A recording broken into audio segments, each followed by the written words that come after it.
Well, good morning, everyone. For us, we are more than happy to be back in the Maldives for the second edition of the Visit Maldives Pro. Jay, what a day we have in our hands. Good This morning. this is amazing. Good morning to you too, Bego. And we are, as Bego said, so pleased to be back here and honored to be back here at this event, which I would consider one of the crown jewels in the bodyboarding world. Everyone who was here last year raved about the event. We were here. It was absolutely amazing, and they have raised the bar this year in 2023 for the Visit Maldives Pro. We have double the field. We have several world champions on hand battling it out for not only World Tour points, but $70,000 in total prize money over 4 divisions. It's going to be an incredible week of bodyboarding. That's right. We are about to start today. We're going to see all the divisions in the water. That's what's planned. Remember, everything is subject to change. If you guys want to check all the information, everything is all together in the IBC World Tour website. You can go there, click on the live button. It will take you to the live feed accompanied with the live scoring system. And for now, we're going to show you the highlights of the opening ceremony. Remember, this is the third day of the window for the event, and this is the very first day of competition. So check the highlights, and then we're going to be back.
Well, that opening ceremony was so inspiring, so motivational.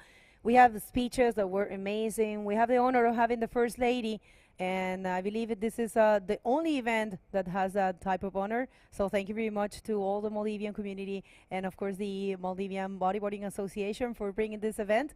This event is actually gathering 16 nations. We have 87 participants, and it's going to be amazing. We have 4 divisions.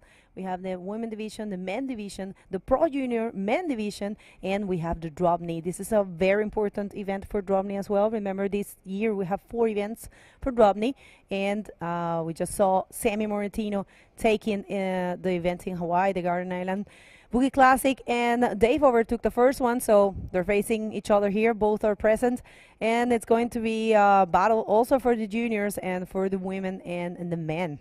And of course, you mentioned the men, Tanner McDaniel leading the World Tour right now, but our current world champion, Tristan Roberts, not too far behind him. So a lot of really crucial battles going on in this event. And you mentioned the drop knee, my favorite division. Last year we saw Dave Hubbard take out both the men's and the drop knee. He's back to try to do the same again, but his fellow Garden Isle competitor and 4-time drop knee world champion Sammy Moratino is going to try to stop that from happening this year. That's why you can never rule out anyone in that division or any other division. We have the very best of the world, and that, guys, that's Varunulaa Raalhugandu. This is the local spot here in the beautiful island of Mali. This is the capital city here in Maldives, and we are back, the second edition, Jay. This is such a pleasure. The biggest event that the Asian continent has seen, and the only in this continent for the IBC World Tour. And we're really wishing to have more Asian events, but for now, this is just a pleasure to be here. It is. It's a tropical paradise, and Male City here, one of the most densely populated cities on the planet, and you can see why. A lot of buildings, but an amazing surf spot right here. Varunulaa Raalhugandu, all the local surfers and bodyboarders converge here. There's a lot of competitions here, but it is just a launching point for this absolutely beautiful country. There are literally pristine waves all up and down all of these atolls and islands, literally 15, 20 minutes on a boat, and you can be at world-class surf in either direction, and the country stretches for miles and miles, over 1,000 islands, and there's surf on a lot of these islands, and some of the competitors have been enjoying that throughout the few days we've been here. That's right. We're going to have the pleasure of having a local lady commentating with us. She's Rishta, and she's going to be giving us a lot of insights about this place, and that's a pleasure to have a local commentating. And well, while we're waiting for the first heat, look at that presentation, people. This event always better in themselves, and that's the Pro Junior Men Division heat number 1, round number 1. Who do we have? Well, our local Maldivian riders, Amin Umar and Mohammed Jarish, will be putting it on for the local crowd, and also Ryan Hill-Smith from Australia and Hugo Naudet from South Africa. So a truly international heat, 3 countries represented in this junior men's round 1 heat. So they're going to kick it off, and we'll see who will get the first ride of the 2023 Visit Maldives Pro. Will it be one of our 2 local riders, or will it be the international guys? Who will get those bragging rights? That will be a pleasure to watch. And you guys at home, you know what you have to do. You know what's your part in this play. Just share this live feed. Let the world know bodyboarding is back. This is the second half, the second block of the IBC World Tour. We just came from an amazing South American leg, 4 events we saw in South America. And right now we are here in the Asian continent. We're going to be jumping to France to crown the Pro Junior Women Division champ. It's going to be amazing to have a only Pro Junior event in La Salle for the first time. Actually, that event was scheduled to happen last year, but unfortunately, due to those fires, we had to cancel it. But this year is running, so that's happening after this event. And of course, we're going to have Sintra. We're going to have the Walker Bay Pro only for women, and then we are going to have for the first time the Moroccan event, and we're going to be closing the year with the fronton key. And then what you see on your screen are the Pro Junior Men rankings at this point. That's right, and some of these names are not here. Conspicuously absent would be Michael Yance from Peru, Roger Fusculin from Brazil, Jorge Hernandez from Canary Islands here, Gabriel Mendoza, Alexander Montes also here, Tomas Caro from Chile not here. So yeah, it's going to be points that are going to be gathered by these riders who have shown up that are going to be really critical for their chance to become junior world champion. And here we go, the heat is about to get underway. We heard a horn. I think we're going to get started shortly here. And again, see who gets that first wave. And you can see the surf this morning, a little bit of wind on it. An opening ride here. It looks like maybe our Australian rider, Ryan Hill-Smith, getting first blood in the 2023 Visit Maldives Pro, comes unstuck on that forward spin attempt. And Ryan Hill-Smith will go down in history as getting the first ride in this event. So talk about the surf this morning, Bego. What are we looking at out here? Well, it looks fairly smaller than yesterday, I believe. Well, you've been out all these days. I had a little bit of a knee problem after my trip, so I haven't surfed. But yeah, its conditions are good. And look at that. He's, again, the Australian in this division. That's Ryan Hill-Smith. And yeah, not much there for him. You can tell he wants to get that first score. Definitely gives you some confidence when you start the heat early. So let's see what happens. Your clock is not actually working. We're gonna get that fixed. But yeah, remember guys, these are 25-minute heats. Top two waves counts, and there is a maximum of 10 waves that every rider can take. So we do have the same judging criteria that we have been having throughout the year, and it's we have the pro junior men division right now in the water. You know, I believe probably it's a little bit mushy, you might say, because it's been raining all night. Yeah, you know, I got woken up with heavy rain pelting the window of my hotel room about 4:15 this morning. But as you can see, beautiful sunny skies gracing our event here this morning, and the surf is forecast to climb through the day. We do have a little funky wind and tide situation. The tide, we're coming off spring tides with the full moon that we had recently. So the tides are more extreme. That's really affecting the surf with a lot of current out there. And there goes a rider heading right. And hard to see with the glare again, and a rider on the left. We did see Hugo Nade get a left-hander. So nothing dramatic just yet. These riders really trying to find their legs out there. But at the moment, Ryan Hill-Smith with 2 waves in his corner, and he's leading the heat. Hugo Nade's scores popping onto the screen slowly. So these guys, you know, plenty of time here. They're just trying to find the lineup out there. Very shifty conditions. Jay, and what do we have in schedule? We will be seeing, remember, subject to change, a second wave of the heat. We have the first roll, and that's the complete maneuver. That will be Amin Umar, I think. Oh, well, that's a very good wave. That was probably it's all rider in red or all rider in blue. So we're going to get to see that. Remember, guys, here in Maldives, we have a strong glare in the morning. That's why we're starting at this time. It's 9:03 local time here. Usually we start around 7:30 all the events, but in here we have to start this late, I might say, because of the glare. You know, it's kind of confusing. But yeah, the judges, they have the best view, and they will not be making any mistakes. For sure, the judges, you know, have, as you said, the best view. They're right in front of the surf, and there is a priority judge as well who is really spotting all these colors here. The sun rises, of course, in the east, and we're looking directly east here. This break faces east as we see someone up and riding. Look at this right-hander, punches through the roof, tries to do a little re-entry, and coming unstuck. And it's, you know, it's even tough for us at this angle to see some of the colors, but we do see those scores coming through. And Hugo Nade picks off a 4.25 for his second ride, so that's looking good for him. He's holding down a couple of scores right now, and looks like he may be in first place at the moment as we wait for more scores to come through. So, yeah. Well, guys, if you want to follow the scores as well as we do, make sure to go to the IBC World Tour website, and there's a live button. You can click there, and of course it will take you to this live feed, and you can scroll down and find the scoring system. It's a pretty useful tool. It's all there. Right now, 19 minutes and 50 seconds on the clock.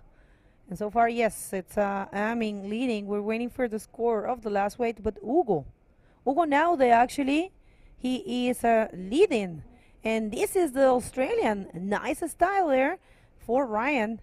Keeps going, and he's going to go for the roll. Good combo for the Aussie. And let's see if he can find something else. That will be it.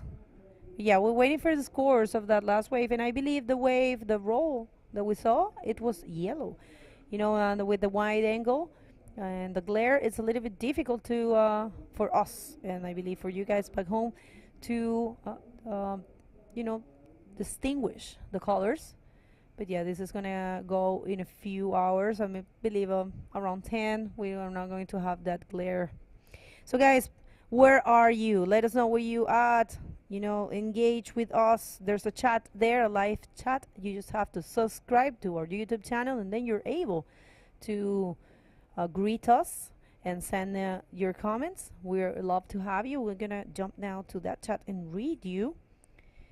Let's see, who do we have here? Where are the Aussies and where are the locals, the Maldivians and the Safas here tuning in? So scoring coming through right now. Hugo Nade looks like holding down the lead, although Ryan Hill-Smith just picked off a 6.0, the high score of the heat thus far. So that should keep him in first place in the heat. About 18 and a half, actually just over 18 minutes remaining in this heat. We do have an outgoing tide for probably another hour or so, and then the tide's going to come in with a vengeance. We've seen this high tide and this amount of swell throwing rocks and water up onto the sidewalk because of these spring tides that I mentioned lately. So I think we're going to see more of the same, especially with that forecast rise in the swell. So I'll tell you, I got here, 3 days ago, and it has not stopped pumping. Non-stop waves down here. Water temperature, in case you're wondering, we're 4 degrees north of the equator here. The water's at balmy 85 degrees. No wetsuit needed. Loving that. That's right. Yeah, this is full tropical and full of islands, full of waves, Maldives. We have been enjoying ourselves with a couple of free days. It's I think we are very thankful for that because the travel is really long, and it's great to have those free days, and that we're setting everything up. This event is looking so well this year. Last year was impressive, but this year, guys, I tell you, we have so many surprises and so many things coming up. And I tell you, we are set for at least 6 days of competition, and at least probably, if the conditions allowed us, 6 days, it might be a little bit more. We will be looking to 8 hours per day of work. So full on action here for bodyboarding.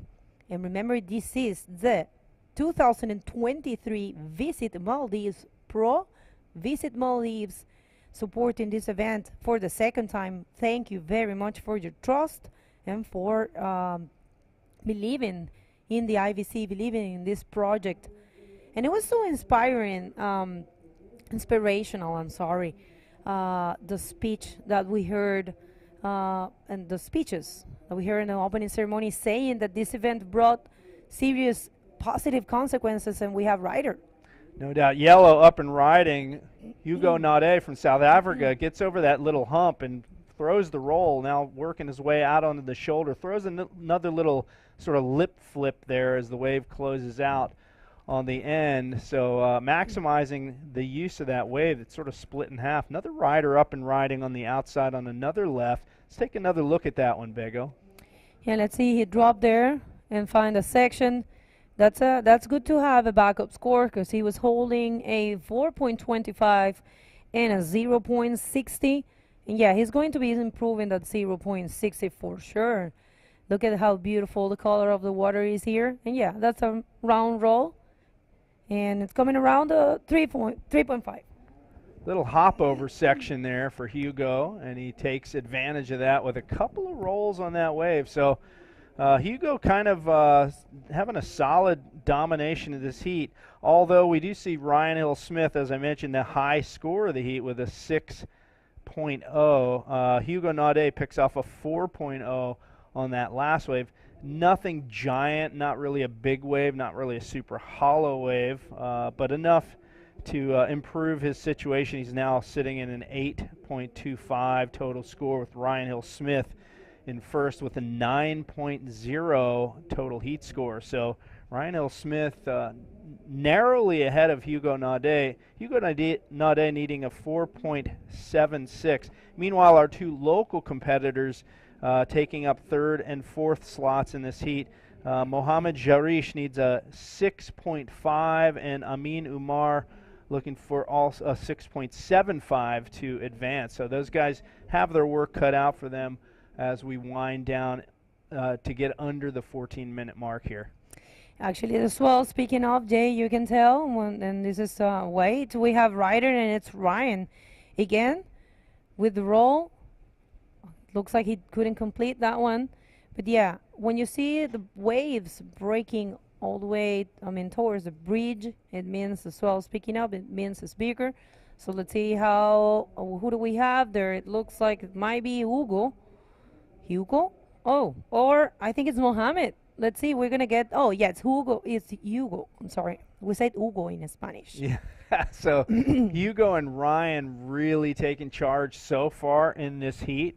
And, you know, I got to tell you, Ryan Hill-Smith has been super busy, man. 5 waves already in just, you know, 12 minutes gone in this heat. That's like a wave every 2 minutes. The guy is nonstop. So these guys keeping busy. And Mohammed Jarish with 2 waves under his belt now. We have scores coming through for his second ride.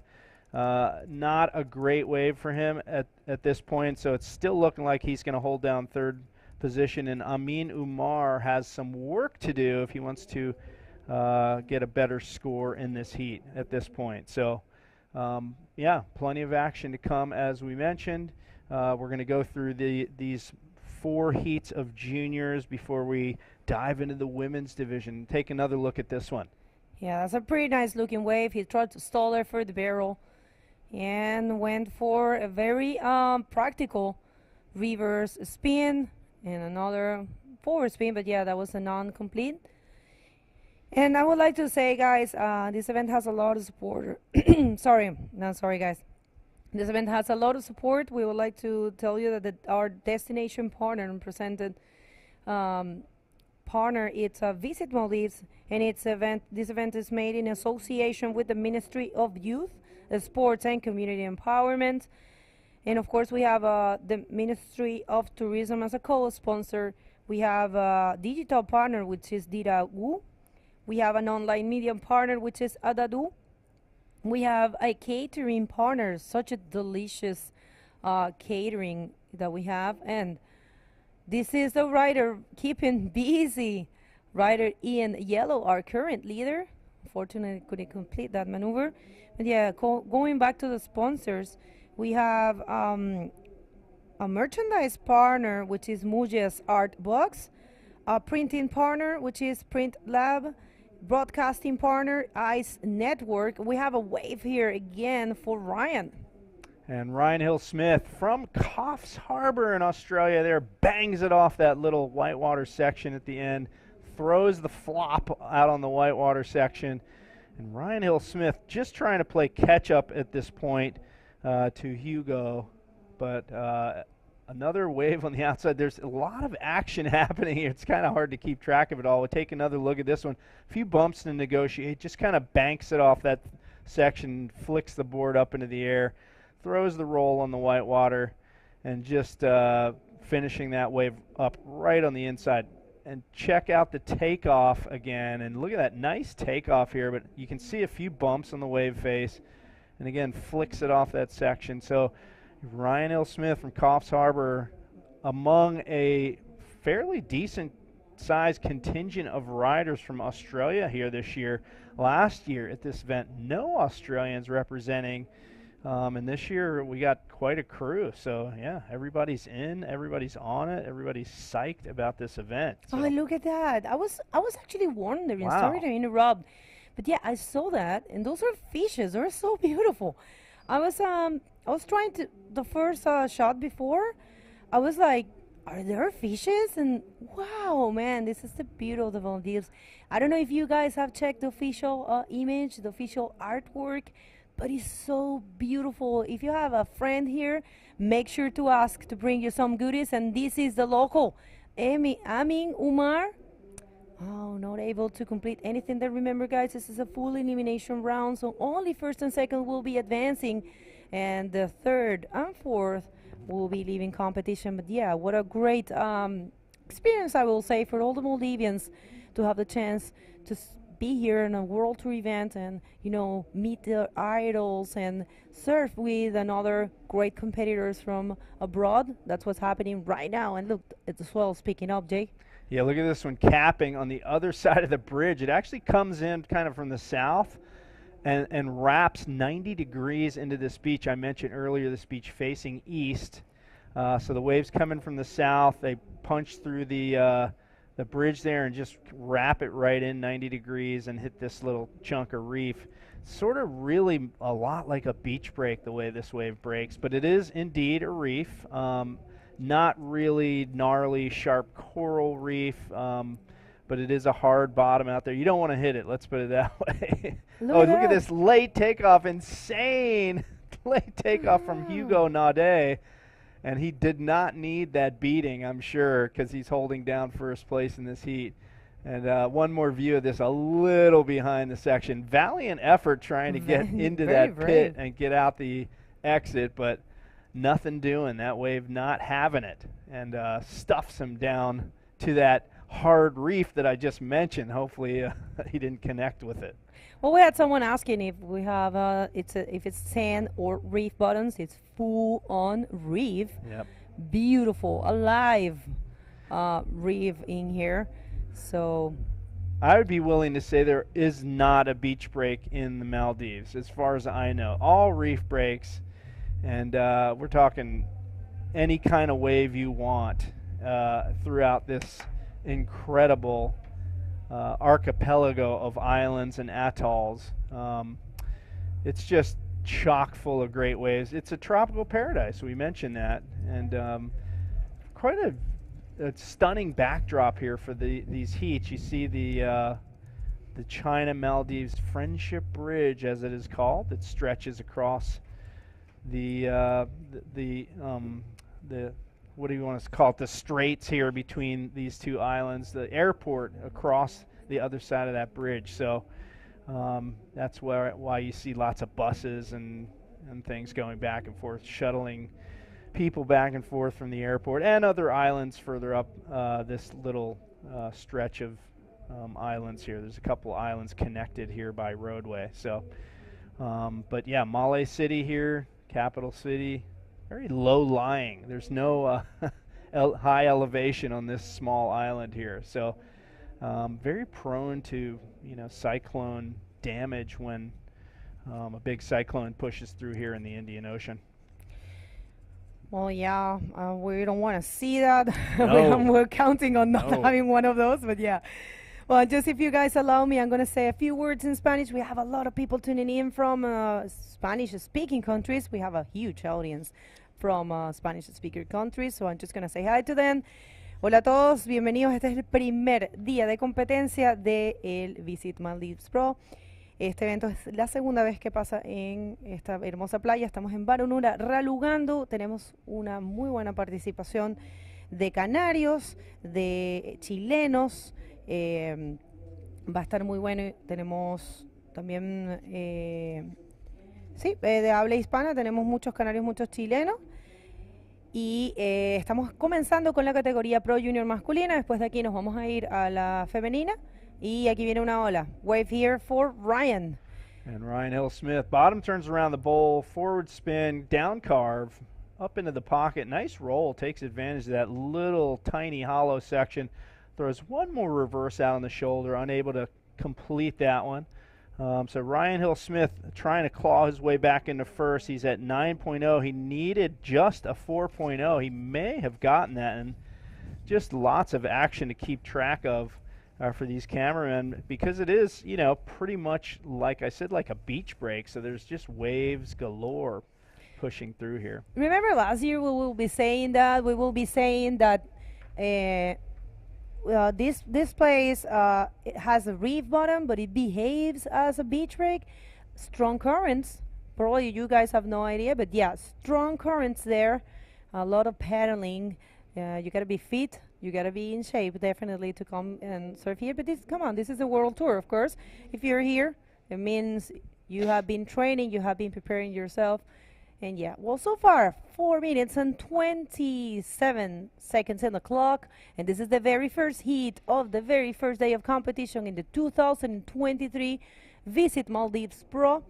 And we are looking to 5 more days at least, with 4 divisions and 87 competitors. It's going to be amazing.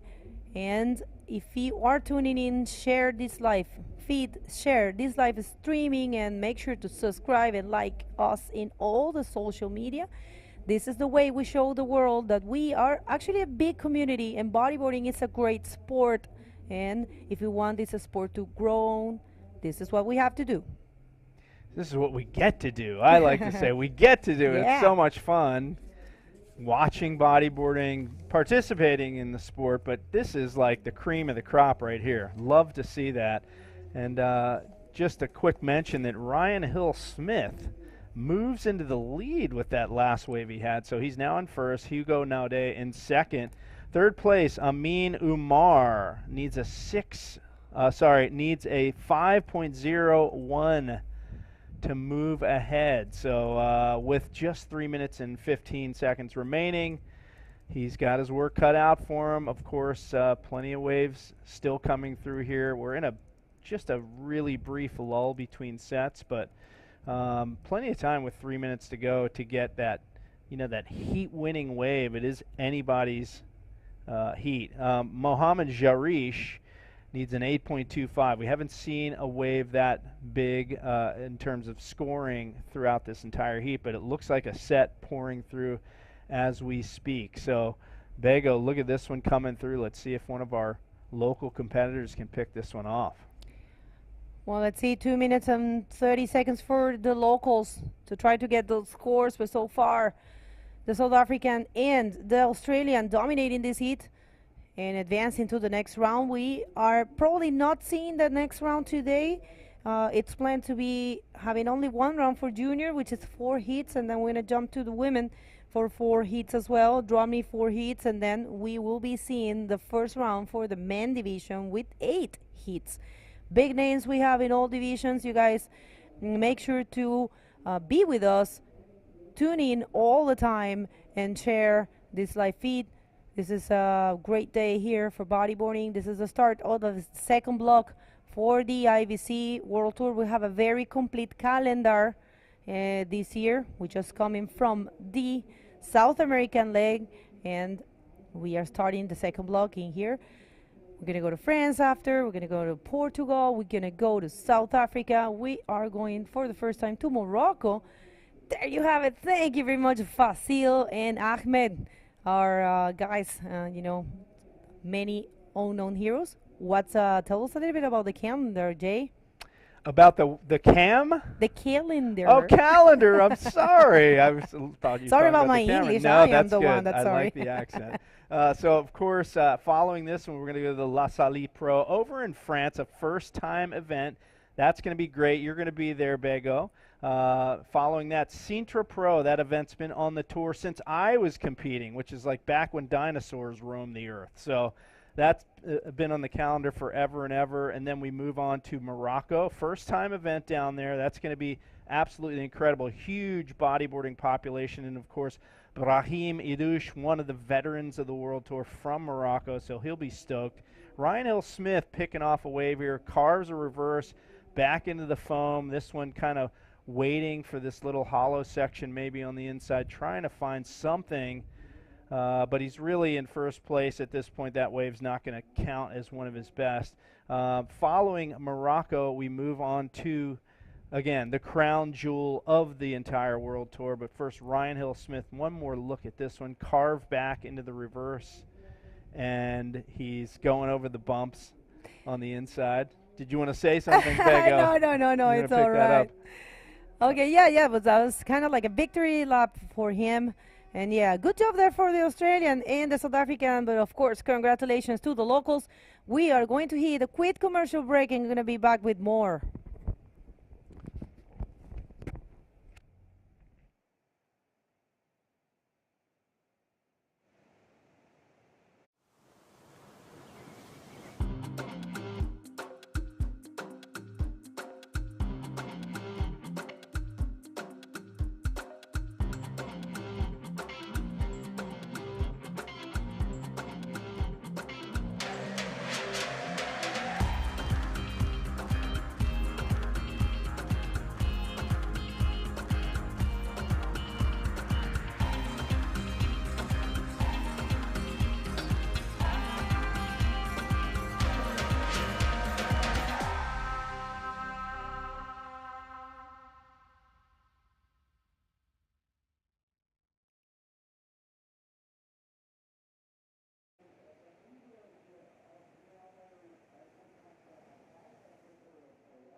Welcome back, everybody. This is the very first day of competition in the 2023 Visit Maldives Pro. Next to me, I have the honor of having for the first time a Maldivian commentator, Rishda. Welcome and thank you for being with us. Thank you so much, Bego, and it's such an opportunity to be here with you guys, and I'm so looking forward to the whole competition as well. Thank you again for the whole team. No, it's a pleasure for us, and it's going to be amazing to have you. It's a honor to have the chance to get the insights from a local person. So let's just hit the water. We have the second heat for the Pro Junior Men Division ready to go, and it's going to be amazing. I can hear that. So please, Fasil and Ahmed, take us to the water. Let you see, this is Jorge Hernandez from Canary Island in red, and gotta love that presentation. And that's Kainolu Shim from Hawaii, and we have Jose Mendoza, Gabriel actually, Gabriel Mendoza from Canary Islands as well. We're gonna fix that. Probably Gabriel, it's his second name is Jose, that's why he said, but it's Gabri Mendoza there from Canary Islands. So, Rich, 25-minute heats, best 2 waves are counting, and we have a top of 10 waves. How do you feel? Oh, wait a second, we do have a replay here. This is the first wave, and this is the first right we see of someone here, someone surfing a right, and that's actually Kainalu from Hawaii. And the scores are dropping there in the first wave of this heat and the first right of this event this year. So, Rich, what does it feel to have this event here in your coastline? It's pretty exciting, and since it's the second time we're having it here, it's gotten a lot better as well. So it's really brought a huge development in the sport as well, and it's really interesting to see how a lot of people are participating from our country as well in an international platform. So it's super exciting and very cool, to say the least. And I think it's a bit of a slow day today, right? It's With the glare, it's really hard to see. I mean, the thing is that there's, you know, after the storm that we had last night, it's a little bit messy, a little bit, I will say mushy, but yeah, conditions are still very contestable. There's some gems out there. You guys have seen, I mean, the social media exploding with pictures. You know, the riders just having a blast here. They've been having, actually more, some of them got here a week ago. Wow. They've been surfing a lot. And yesterday they had a boat trip, I saw. Yeah, Did you see? they've been traveling to different spots, and I've seen a couple of contestants also going in and out of the different spots around the island as well. And I think they've been having a lot of fun with the locals and just having good times during their lay days, right? That's right. Here is the first wave of Gabri Mendoza, Gabri el Canario con un rolo. I'm just going to throw a bit of Spanish in this heat because we have two Spanish speaker, but we of course won't forget about the English. We have our Hawaiian. Yes, Gabri Mendoza, Canario con Jorge Hernández. Esta es la primera ola de un canario acá en este hit. Y es un rolo un poco accidentado, tal vez no tan fluido, pero sí completado. Vamos a ver qué score recibe. That was probably not too, let's say, not too smooth, the maneuver, but still completed. Yeah, it looks a bit tough to be out there this time as well. And he did do a good few maneuvers. So, and we've got Red up and riding. And he does, wow, that's a good wave for him. With a little spin.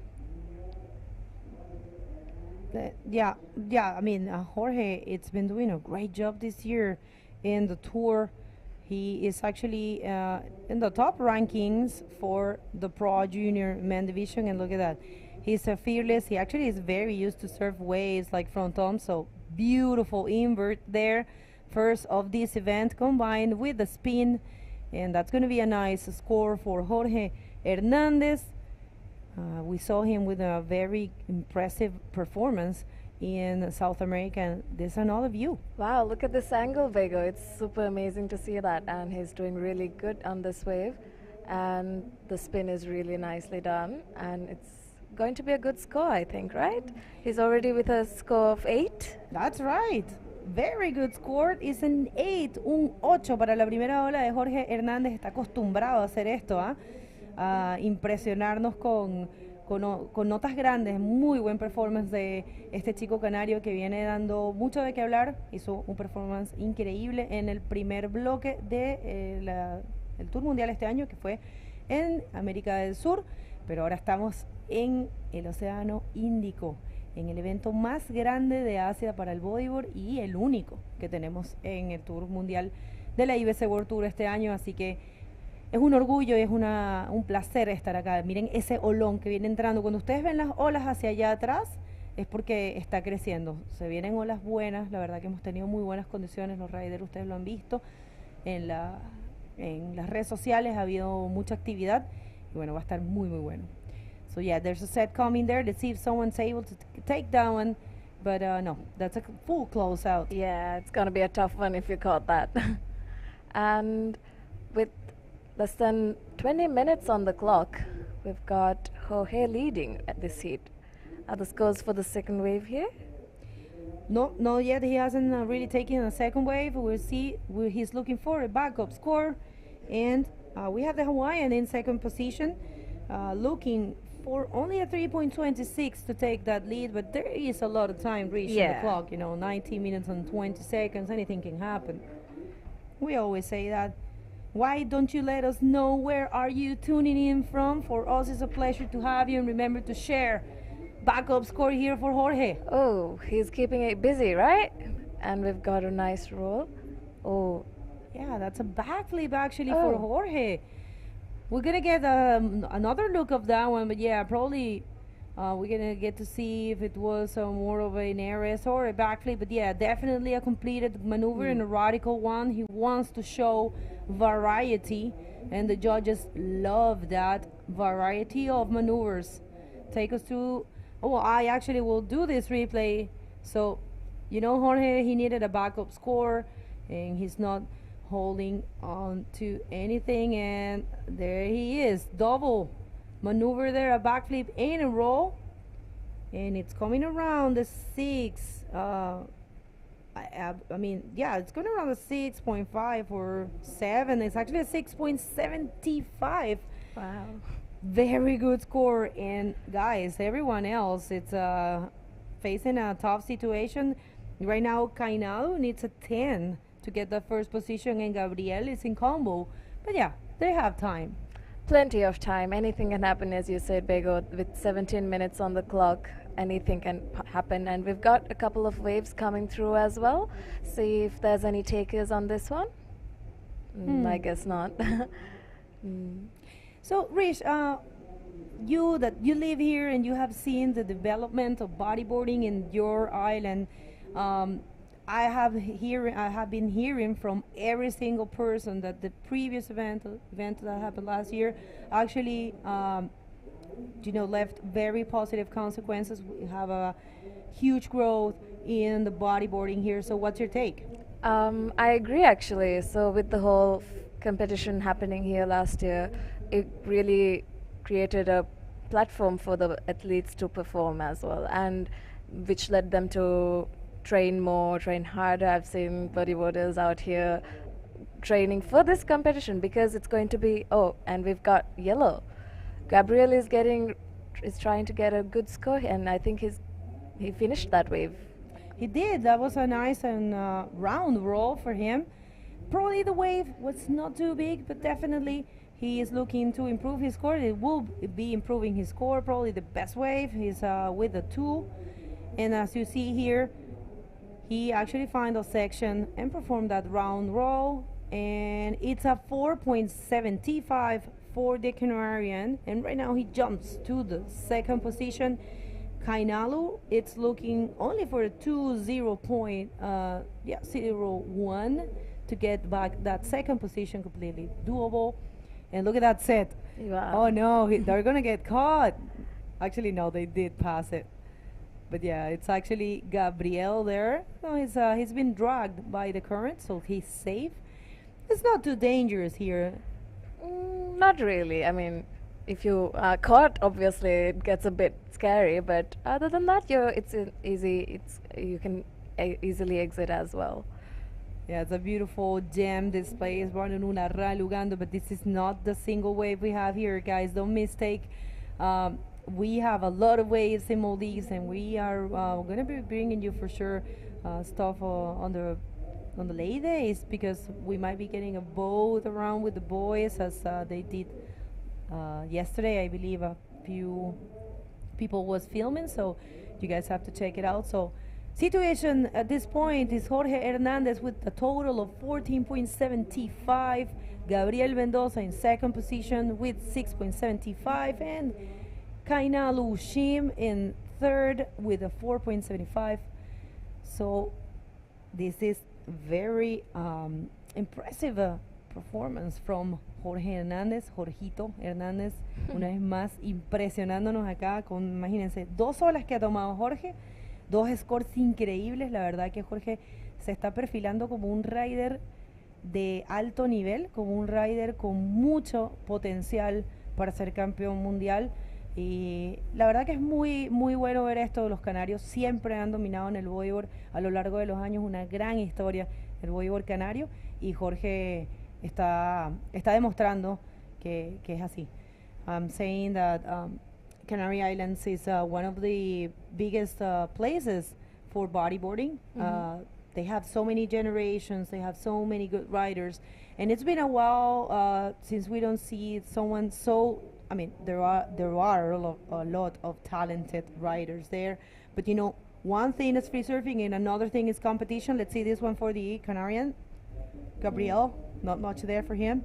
But yeah, you go to Canary Islands, you see a lot of people surfing, killing it, but then you have the other side of bodyboarding, which is competition, and it's different. You know, in competition, you need to know how to use your tools, you need to have strategies, and it's a whole different story. But Jorge here, he's been showing a lot of skills in both, you know, competition and the free surfing. So it's great to see him there. Pristine performance, only 2 waves and such a big score. So far the biggest of competition. Here he is. It's amazing.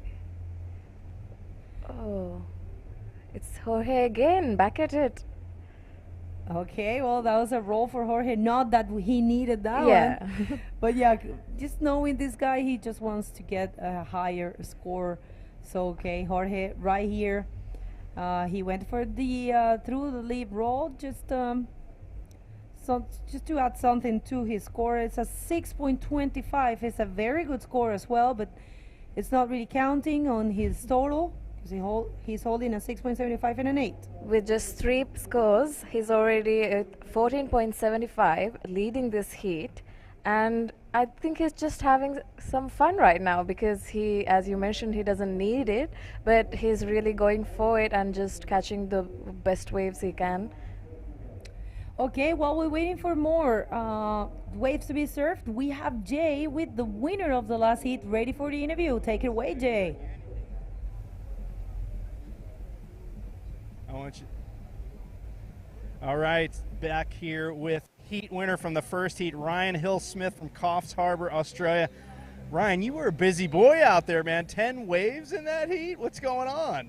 I didn't even realize that I caught 10 waves. It was just, you know, there was a couple waves out there, and they're all not very good, so I was just trying to get busy and catch as many as I could, try and get like a good one at least. But Hugo got a pretty sick one, it looked like, when I was paddling back out. Well, you know, it's your best 2 waves, so you topped him. You guys were kind of seesawing back and forth that entire heat. You took the victory. It's great to see all the Australians here this year. What prompted you to come to this event this time around? It was back last year, like one of the comps, and a couple of the boys were just talking about the World Tour, and they said that I should just get on it and be a part of it, and then kind of just topped off with there, going and doing my fundraiser and stuff, and then just finally getting here in this 6th place. It's pretty cool. Right on. Well, it's great to see you here. You're rocking the mullet better than anyone I've seen, so good luck as we proceed through the competition. Thank you very much. Right on, back to the booth, guys. It's girls, actually. Thank you, Jay. It's a pleasure to see one Australian, and that's a replay for the previous wave for the Hawaiian, and that was not a complete move. But yeah, we have been missing you guys. We have been missing the Aussies, and of course we miss every single nationality. This is the world tour. We would like to have everyone from everywhere. It's growing, rich.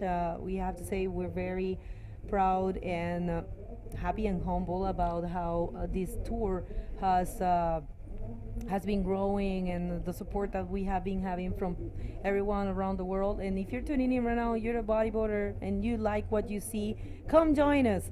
We are working very hard to bring you the best possible events, and a wave here for our Hawaiian. We've got Kainalu up and riding, and the wave didn't offer that much, so I think he just kicked off. He's needing, I believe, a 5.75 to advance into the second position, which Gabriel Mendoza is holding comfortably with a 10.50. And with 9 minutes and 50 seconds on the clock, still a lot of time. I think anyone can still change the heats around, right, Bego, with waves coming in. And yeah, there we go. We've got, I believe Gabriel is waiting for a wave. Rich, do you want to say thanks to all of our Maldivian sponsors in Divehi? Guys, the language here, it's not Maldivian. The way you say the language is Divehi. Yes, I would love to. Oh, wait, we're going to get back to that, but there's a wave here for our Hawaiian. I think he loved those rides. Yep, that was a complete maneuver. Let's see if it's the... No, actually, he's looking for a 5.75 to take the second position. And yeah, the score is not really around that. Let's just read those sponsors and thank them.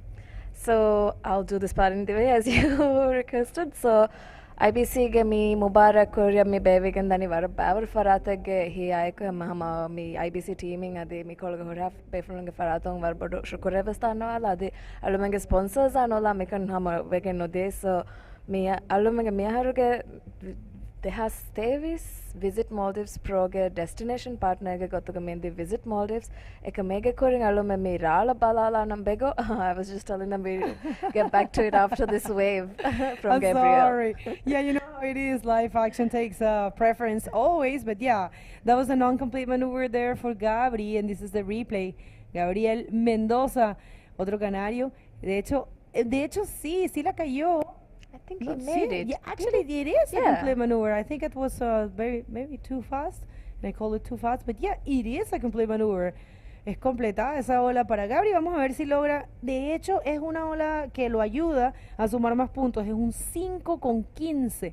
So bigger score there for Gabri, and now he has a more solid spot in the second position.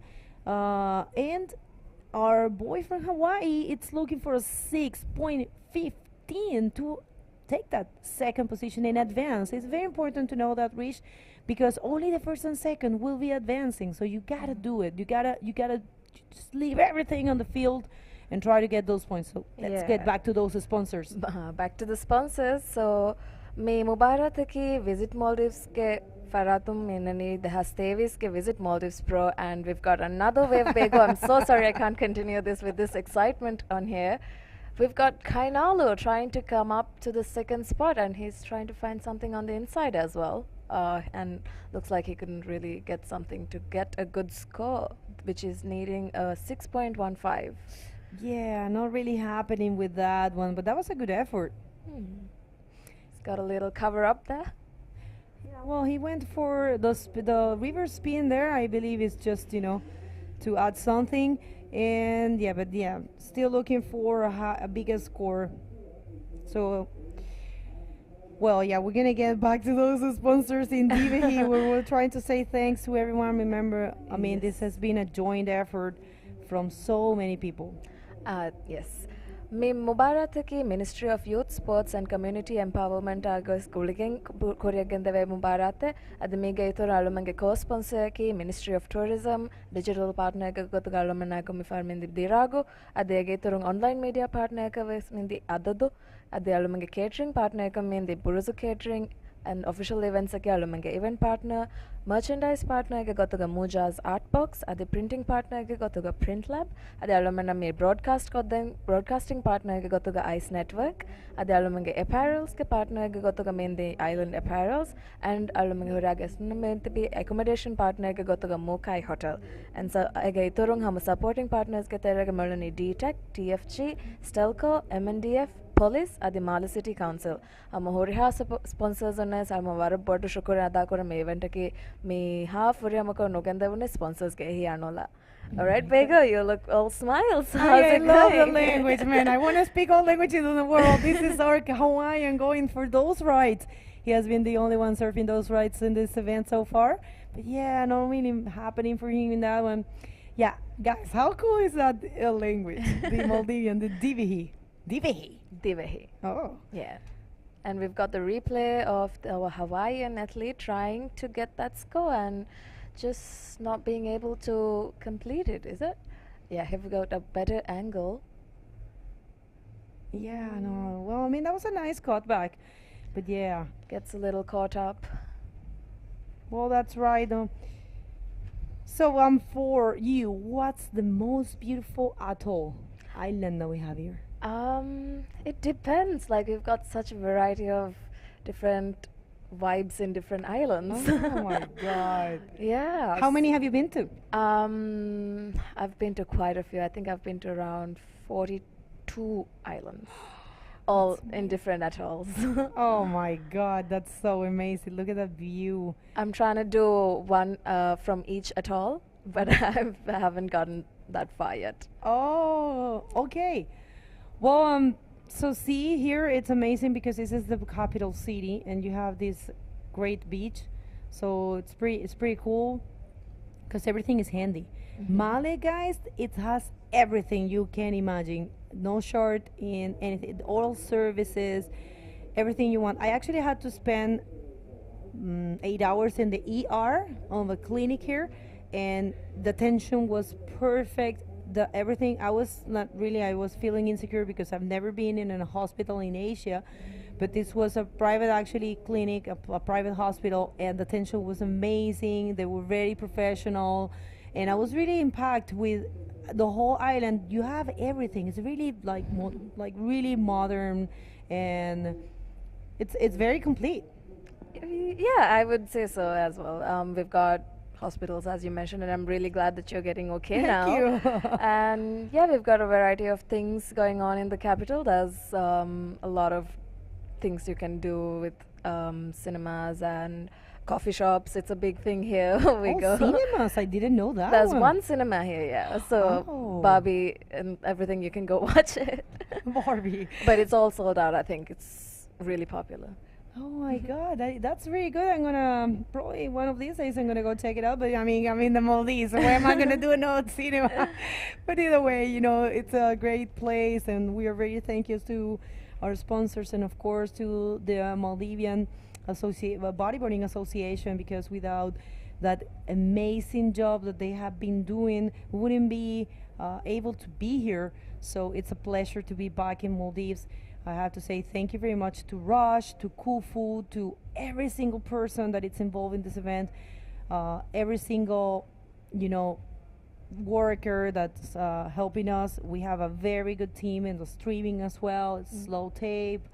The guys have been very helpful, and you guys have to come and check it out. But yeah, so far, right now, only 2 minutes on the clock, and the situation remains the same. It's Jorge Hernandez leading this heat with an amazing performance. Only 3 waves he has taken and only scores above the 6 points. And Gabriel Mendoza from Canary Islands as well, he is in second. And unfortunately, Kainalu, who actually started very well the heat, he actually got the first wave of the heat with a 4.75. He hasn't been able to find that score he is looking for to advance in this competition. This is a full elimination round where only the first and second will be advancing. Yeah, with 6 waves, he's really trying to get that score that he needs to advance as well. And as you mentioned, he did start on a good note, and I think with 1 minute also anything can happen, and he still has a minute left to really grab that score that he needs, which is a 6.15 to advance to the next round. And we've got a minute exactly on the clock, and not much action at this time. Is anyone? Yeah. They're just waiting for a good wave, I think. That's right. Yeah, we're gonna see how this one unfolds, but you know, it's looking towards. It's all showing that it's going to remain the same. The guys have been doing a great job, but let's see, because right now, Kainalo, where is Kainalo? I think it's yeah, it's on the inside. I don't, or yeah, he's paddling.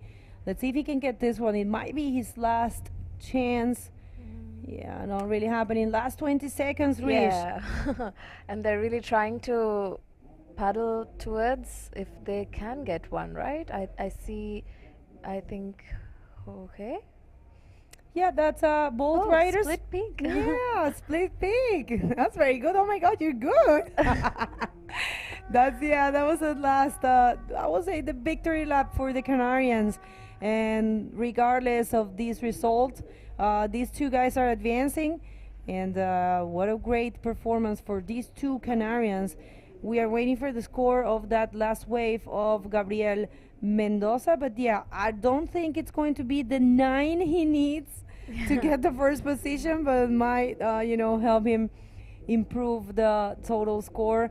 And that was a very good hit for Jorge Hernandez. I think we're going to see a hit recap before we leave, or if not, we're just gonna go to a very quick commercial break for you guys, and we are going to come back with more of the Pro Junior Men division. This is what's happening right now. 4 hits, and we're gonna see the hit recap and then the commercials. Don't go anywhere.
Welcome back, guys, to Visit Maldives Pro 2023. Here with me is Giuliano. Thank you for joining me. Hi, Giuliano. So let's have a look at this heat that is going on. All right, thank you, Rish. For me, it's a great pleasure to be here one more time at the 2023 Visit Maldives Pro. A great honor to be here in this place, which is like the heaven and earth. So let's go fossil out of the water. We have heat number 3, juniors division in the water. All right. Oh, here we are. How beautiful is that view, Rish? Yeah, so nice. Have Yeah. you been surfing? Yeah, I've been here like 3 days ago, and I had 4 days ago actually, and I had some very good sections in this place. Varunulaa Raalhugandu is such an amazing wave, very a lot of opportunities to hit maneuvers and barrels. So great for bodyboards. And here we are, live action. Oh, we've got a local. Yeah, this is Mohammed Shabith who Yes. who threw first blood in this heat. All right, this is round number 1, heat number 3. Shibd let's is go taking a right this time, and we've got a Just throwing a quick little barrel right there, but got clipped on the outside, even though could find a way out. One more look at this. See, pulls in that curtain, but the wave just crumbles up over his head. And it's gonna be a poor score, but anyway, first wave, it's a good. he's got a 2 on the board, so that's a good score for a backup, and he just needs to improve on it. And we've got 22 minutes remaining, right? Yeah, Yes. 22 minutes remaining. Just introducing these riders. We have in yellow Mohammed Shabith, a local here from Maldives. Gadiel Ruano from Canarian Island, if I'm not wrong. And Alexander Montes from Portugal? Yeah, Gardiel Juano from Spain, Alexander Montes also from Spain, and Saleh Belhaj from Morocco. Yeah, nice. So Moroccans, Maldivians, and Spanish, right? Fully international heat. So, Rish, I want to know everything about Maldives. Well, I think we have only 21 minutes, and we sure can't go through all the details, but what would you like to know about the Maldives? Well, this place is have been one of the favorite locations for tourism in the world. And how do you think that the tourism has impacting the city in positive or negative way? Oh, let's go. Let's wait for this conversation. We have live action. Alexander Montes finds a nice roll out there. This for sure it's going to be the first solid score of the heat. Would be a good score on the board. Let's have a replay as well. And here he's really lining up, and he makes it. Yeah, it was a nice roll through the lip roll, Yeah. and flying to the until the flag. Nice wave from Alexander, his first wave in this heat, and numbers just are up. yeah, just waiting for the score to drop in. You see, 6 points. Good score. Yeah, goes straight to the first place, and now we have Gardiel trying this right one, but just kicking out this one that was a closeout. So how do you think that the tourism is impacting Maldives? Tourism is actually one of our largest income Yeah, of the whole country, definitely. and we've got so many different spots that is very tourist attractive. We've Yeah. got underwater, we've got over the water if you want Yes. to surf, we've got divings, we've got so many different. It's a unique spot that really stands out. So with the white beaches, and it's really nice for everyone to come and enjoy. And Yeah, we've got yeah. a lot of. I think we've passed 1 million tourists this year as well. Yeah, that's huge, and it's great that you have the government founding sports events, wave sports event, as usually we have this traditional destinies from like Hawaii and Australia and Indonesia, but now it seems that the government is working to put Maldives on the records. Yeah, during the opening ceremony, and I heard in a speech as well how it's really changed how people see this wave as well. Like, because of last year's event, there's more bodyboarders coming into the tourism as well. And So- we've got Alexander up and riding.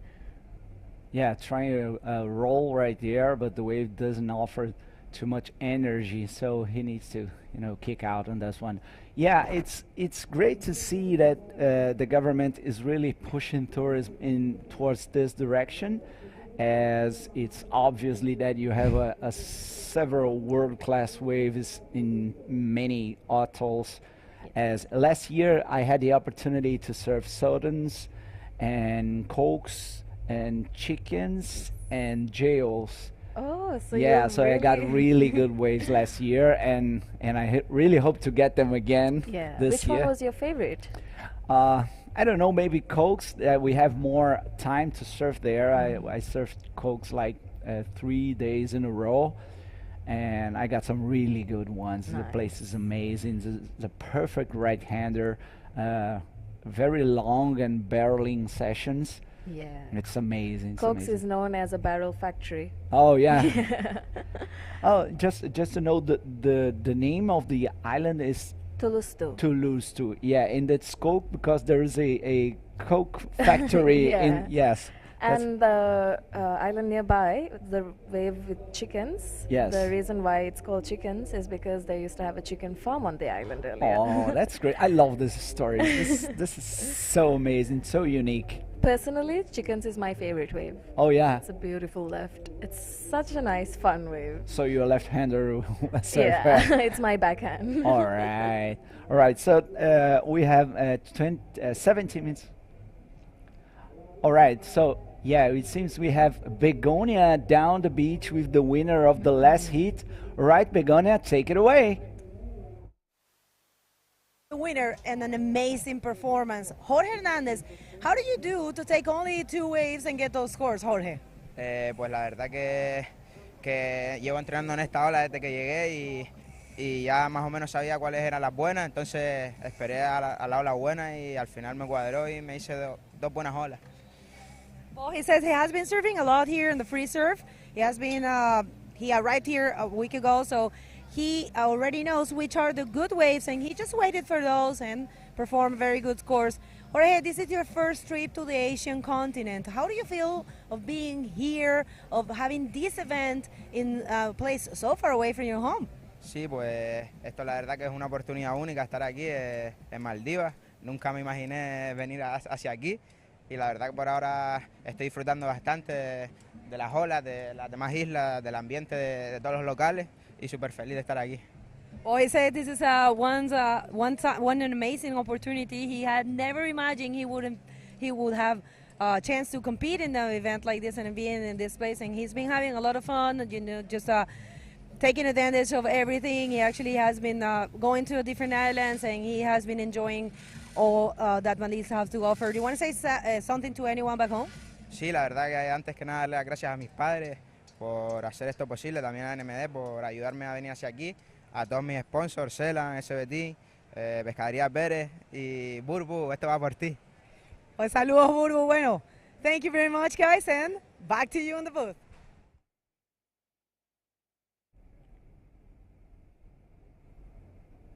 Thank you, Begonia. Congratulations, Georgie. And we're seeing on the replay the wave from Gardia Ruano. Nice roll on this right-hander, just punches through the lip and finding his way.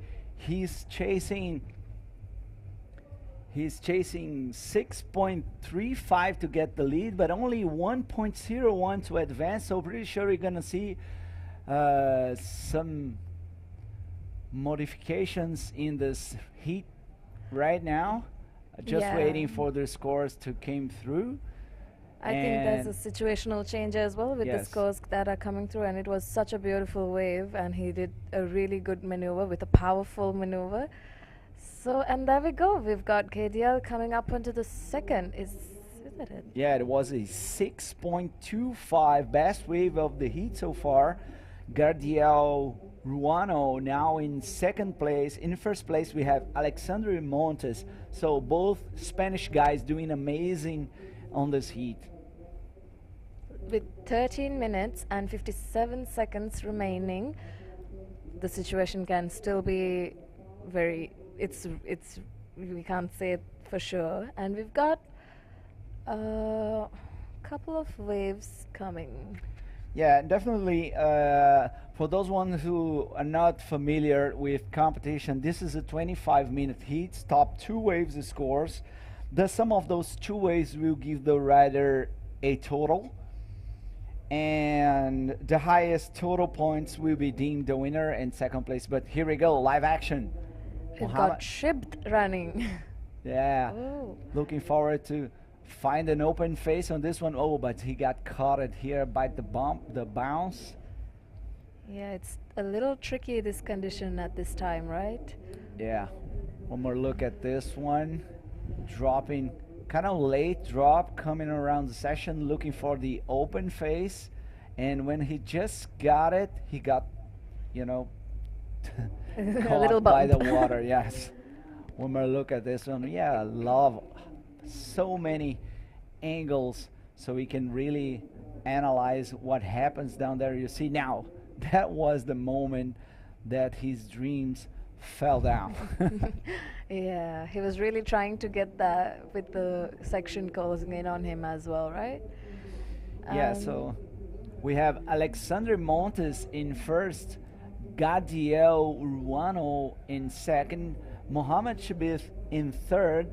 Mohamed needs 5.26 to advance to the second round, and Salet Belhad yet to have a ride. So let's go, Saleh. We are here pushing for you. 12 minutes remaining. Anything can happen. Very true. Anything can happen, and I think we've got some waves coming. Is there anyone taking it? Yeah, we've got someone paddling for it.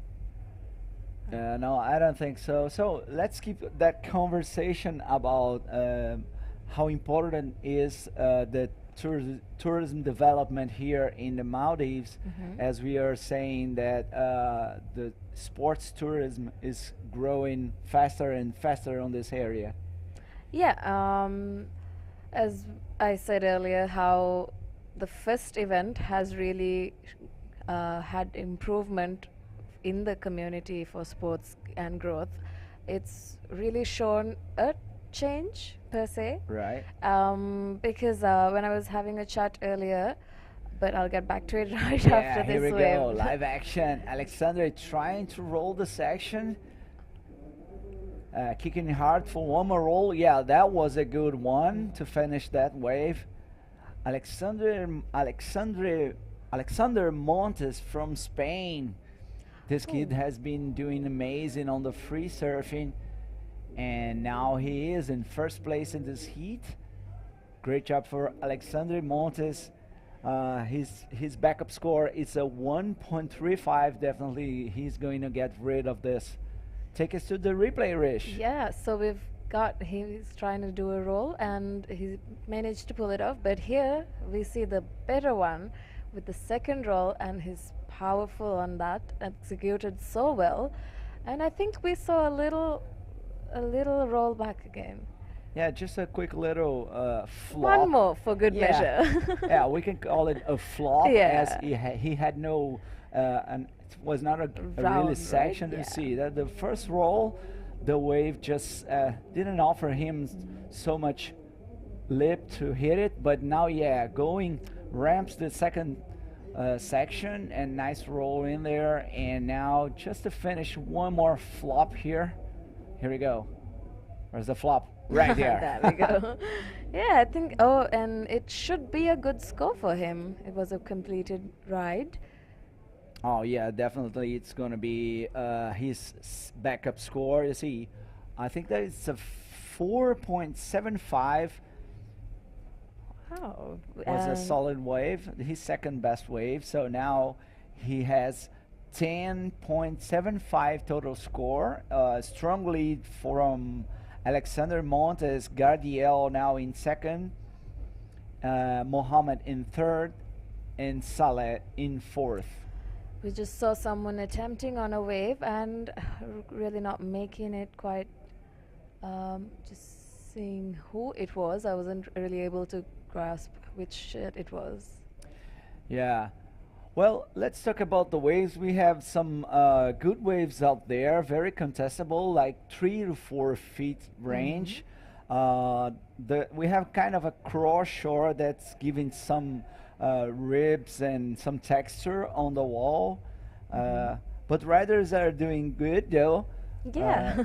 Yeah, well, we have the best bodyboarders in the world right here, so definitely they're going to find some opportunities. Even the waves are not world class right now, but as we have seen during this week, as the tide and the wind and the tide's coming a little bit up, and the wind starting to get better during the day, the conditions definitely going to improve a little bit. Yeah, and for this forecast also, it shows that the swell is going to be picked up and it'll be a little cleaner as well. Yeah. And as you mentioned, with the tide being so high, it's really, with the backpush is really making it difficult for them to do proper maneuvers as well and completing the wave. And a few surfers who were in the water for free surf was also mentioning that they had really good waves earlier in the week, and now it's a bit because of the tide. They're finding it a bit difficult, but the forecast is looking good as well. We have a low tide right now. It's going to start to fill in, I think, from 10 o'clock 11. from the rest of the day. And for me, the best time here to surf is at the low tide. But today it seems that the waves are a little bit bumped because the cross shore is kind of strong. But anyway, there are some good opportunities right there. We have seen another wave from Gardiel. He just a quick in and out. And now with 6 minutes and 50 seconds in the clock, the situation remains the same. Alexander in first, Gardiel in second, Mohammed in third, and Saleh in fourth. And Saleh yet to have a ride. Let's go, my friend. 6 minutes on the clock, you can still find one. Yeah, and a good score. All right. I see a couple of waves coming through. Yeah, seems that we have a set coming through. This right at the right side of the beach, as they call back door. Also, obviously. second reef.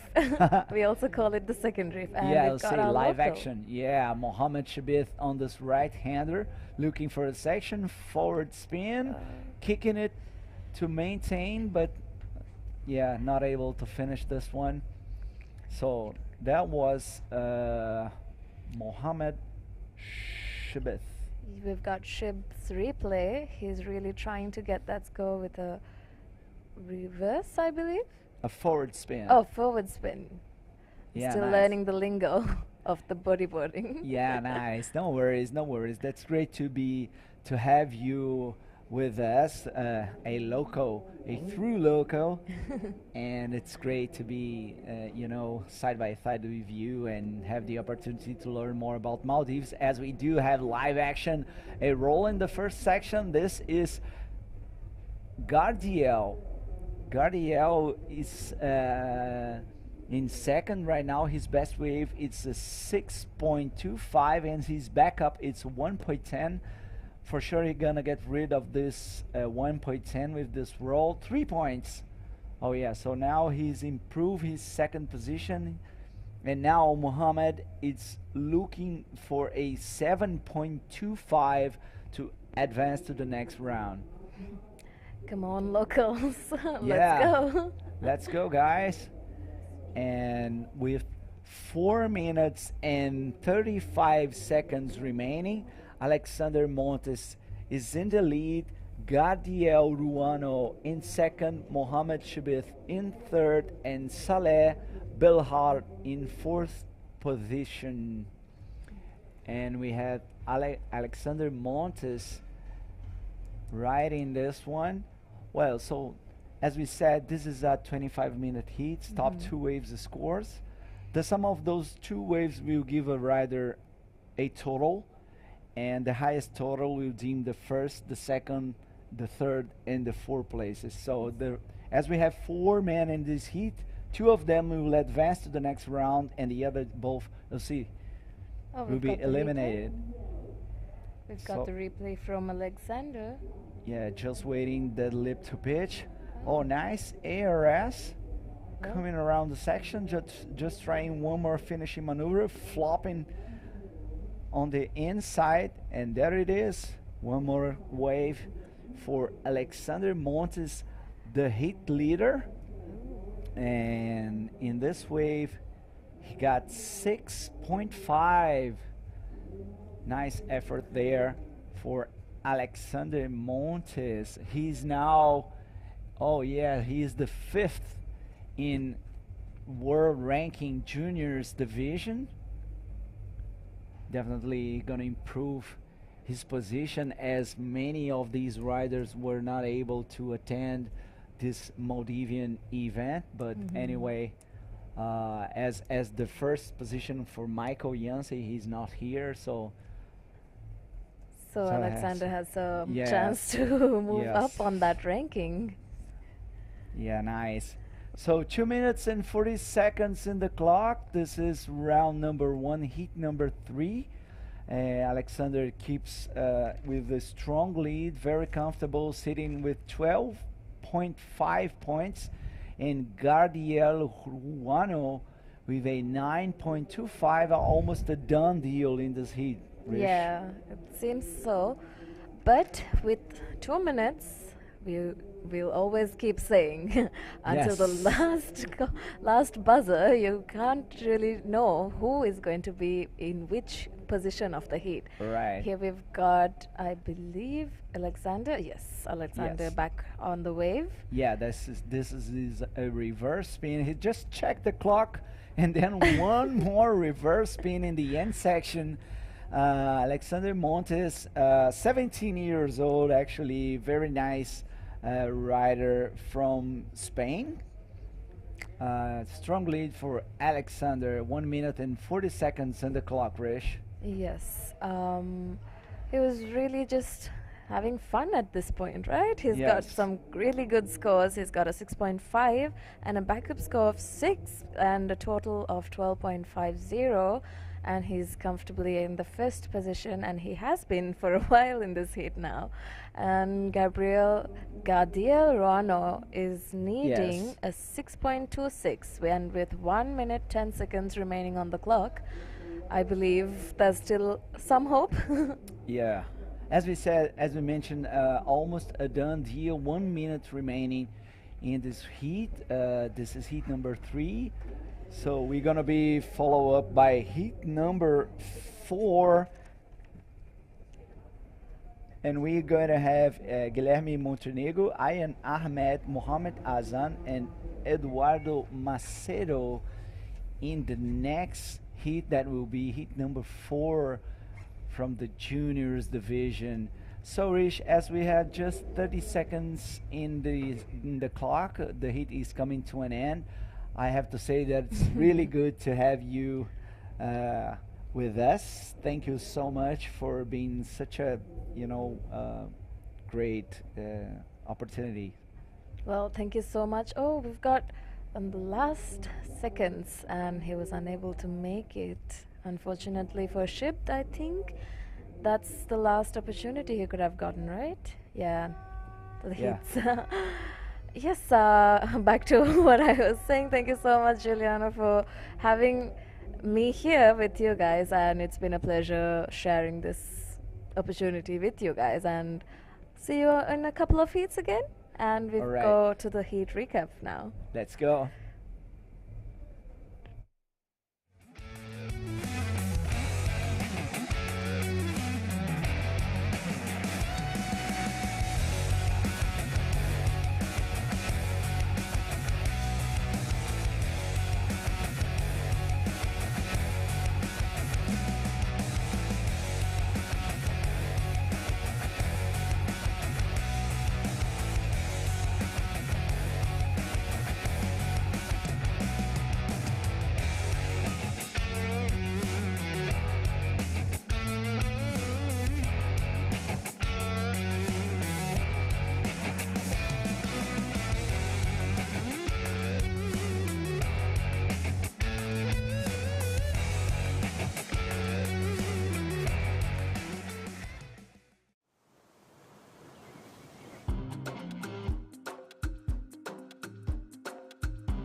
All right, and we're back at the 2023 Visit Maldives Pro.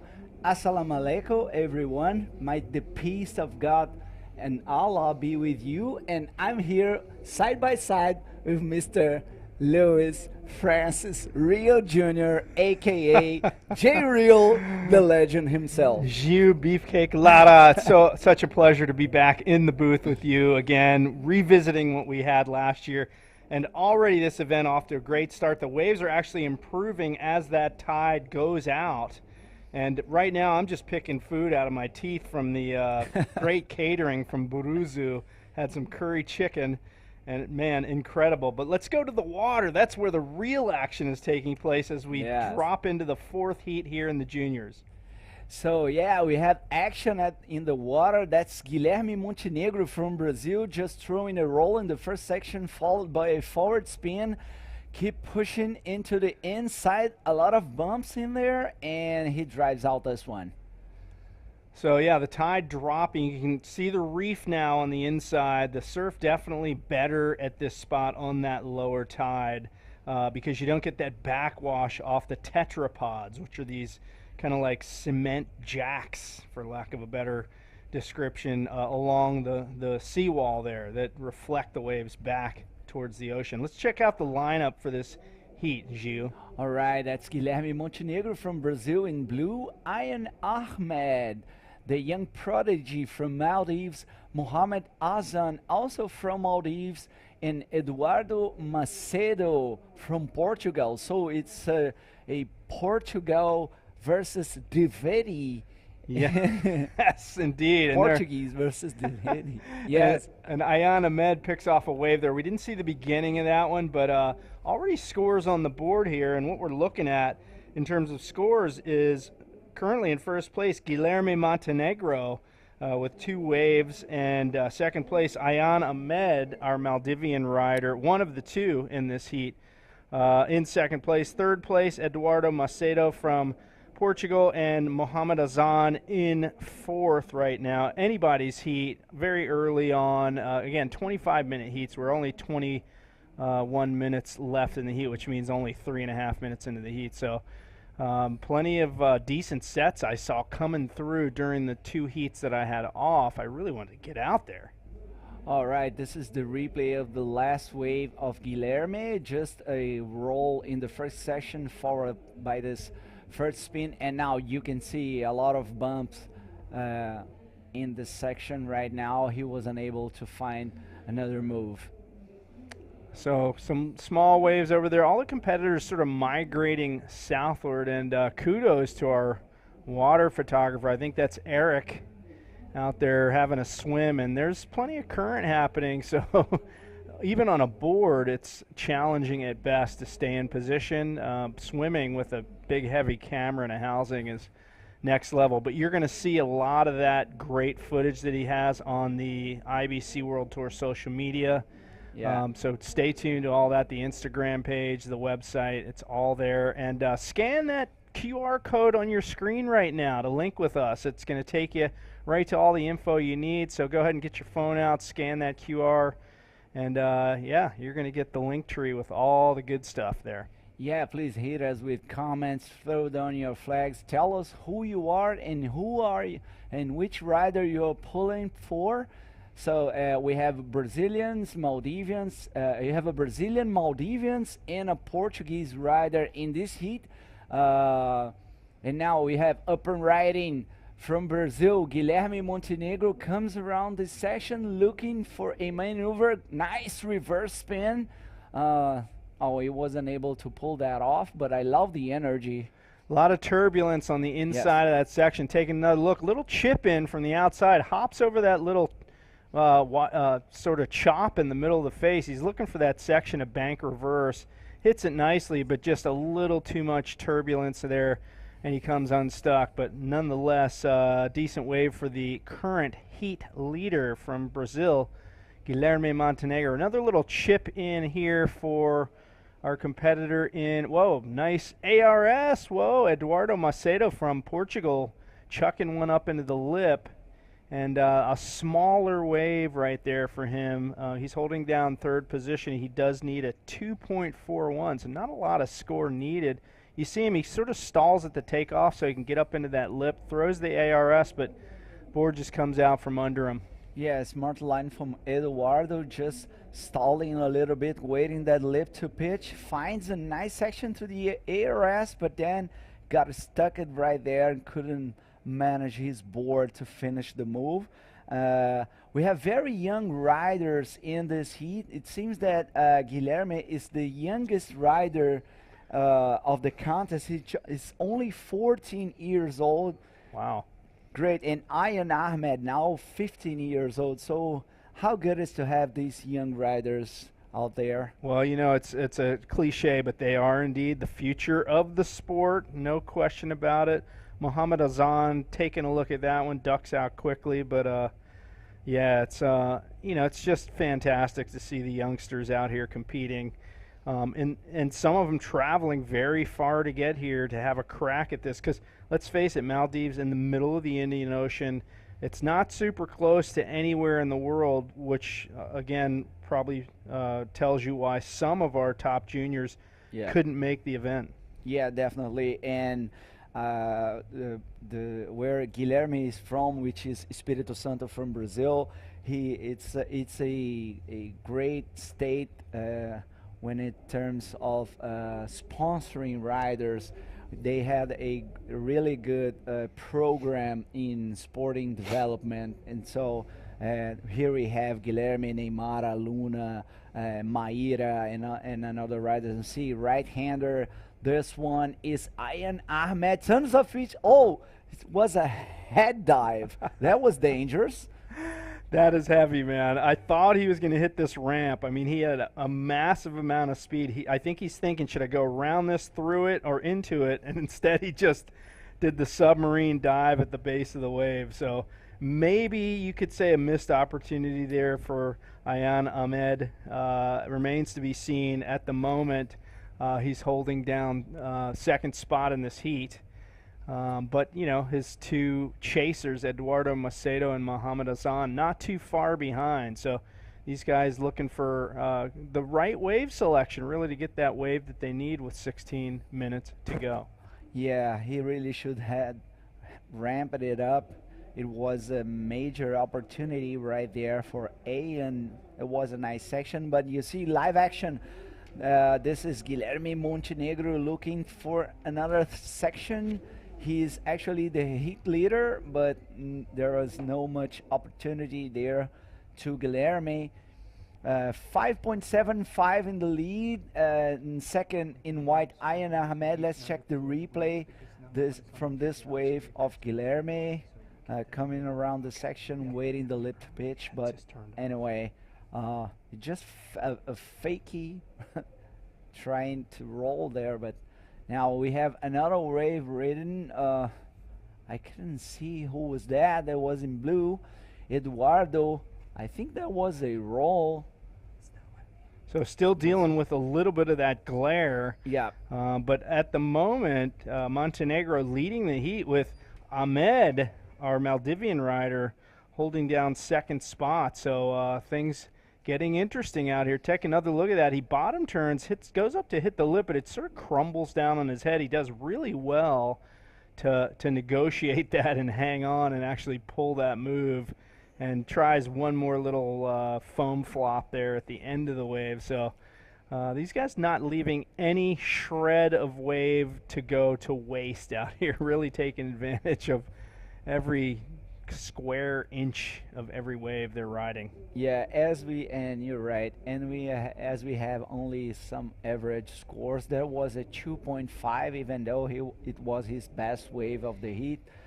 As we have 40 minutes and 20 seconds on the clock. Guilherme is still in the lead and Eduardo in second. Just ask some excuse to speak a little Portuguese right now. Please do. A gente tem nesse momento o Guilherme Montenegro do Brasil, do Espírito Santo, e inclusive é ele que vem nessa onda aí. O Guilherme atrasou, foi pro lip, mandou um bom ao rolo. Ali o Guilherme deu aquela comemoradinha básica, né? O famoso claim.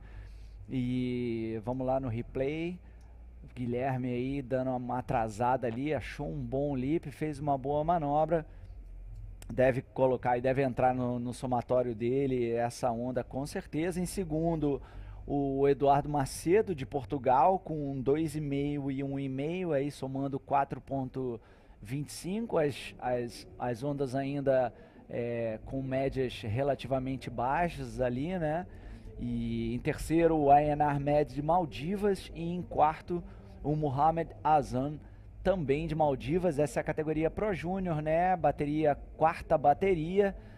E é isso, galera. Queria agradecer a todos aí que falam português e estão assistindo a gente nesse momento. Comentários são muito bem-vindos no site da IBC, no Facebook, no Instagram, no TikTok e, obviamente, através do website você consegue todas as informações que você precisa relativas ao Visit Maldives Pro 2023.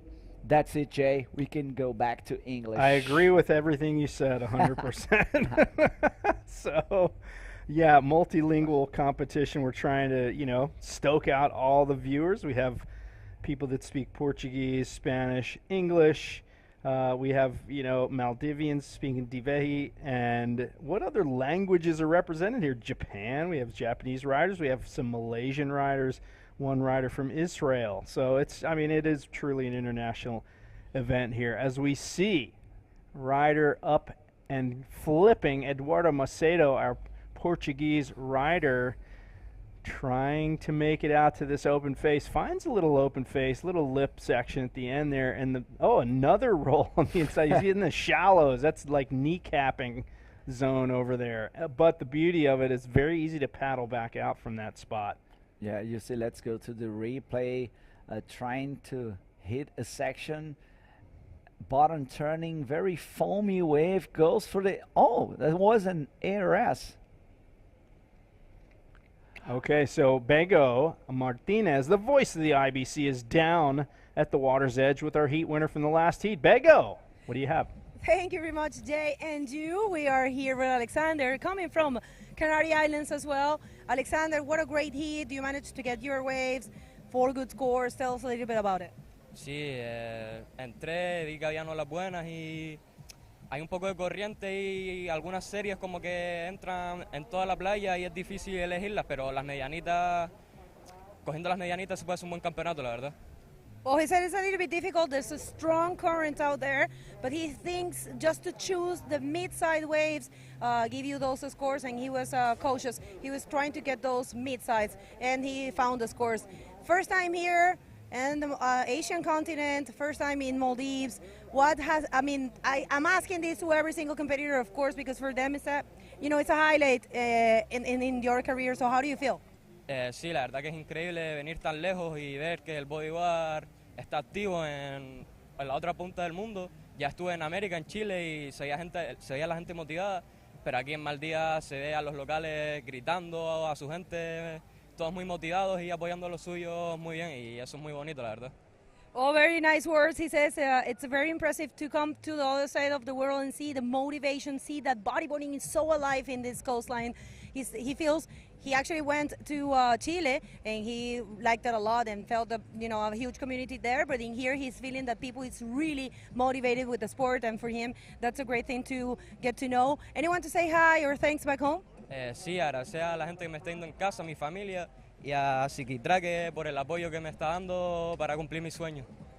Well, congratulations, felicitaciones, and best of luck for the rest of the competition. Back to you guys.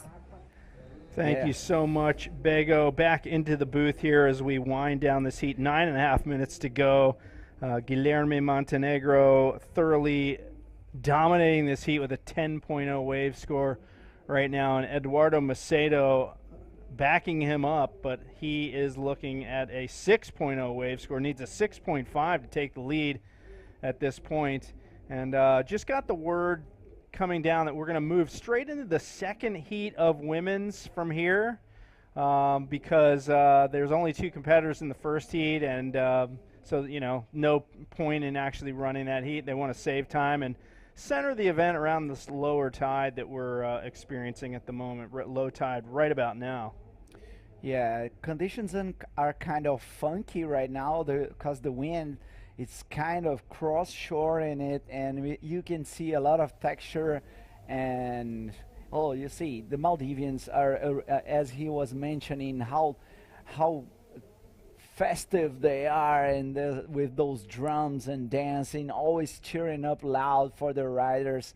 It's really a great opportunity to those young riders to be here and knowing such a different culture as young as they are. It's really going to be a life-changing for these guys. Well, it is. You know, I mean, as a pro bodyboarder, you get to really live the dream, travel around the world if everything works out well, and not only experience different waves in different locations, but as you said, different cultures and different foods, different people. It's so enriching to the lives of these riders, and you know, all of us are so fortunate to just kind of be on the periphery of all that and get to enjoy it too. But I like this role because we don't have the pressure of competing, right? So I know last year, for example, Bego, the voice of the IBC, she was wearing many hats. She was announcing, competing as well, running in and out. Now she's, you know, taking a break from the competing side for this event, gets a little break from that and gets to enjoy. Well, she's working hard, I gotta say. Yeah, right? yeah, that was that was what I had to say right now. Even though she's not competing, it seems that she's working as double as she was last year. Yes, but you know what? The thing is that she has so much passion for the sport. She really wants to show bodyboarding in a good light, and you know, we love the live webcasts. When I'm not a part of it, I love watching it because you know, she just assembles such a great team for every event. So yeah, enough compliments for Bego. I don't want to make her blush before she gets on camera for the next time. But at any rate, you can see the currents right there. Yes, These guys are yes. paddling, right? Yeah, as we had surfed some days before the contest, we really struggle against this current. In the outside, the current goes towards the airport, but when it comes to the inside, the current goes towards the bridge. So you had to stay like, well, what I'm gonna do now to save my energy? And sometimes you get just a bad wave, just come to the inside and get a better position for the next waves and sets. We call that work smart, not hard. That's what I kept saying to myself. But sometimes when you're in a heat and you're in a hurry, you don't necessarily have the luxury of taking that current towards the bridge. You got to get straight out because you got to get another wave. So that's actually a southbound current versus the northbound current on the outside. And then we see none other than Luna Hardman, last year's junior women's world champion. And all these ladies lining it up for, again, we're going to go straight into heat number 2 of the women's. Yeah, that's an important information. And as we were mentioning, we have to deal with nature. That's what our sport is all about. And as you can see in this wide view, it seems that we have a huge rain coming on the horizon. And tomorrow, early in the morning, there was raining like cats and dogs out there. Today, you mean? Yeah, today in the morning, yeah. For sure. It was 4:15. I could hear the rain hammering my window, and I thought, oh, man. But it's the tropics. We're at the equator. It's just a passing shower.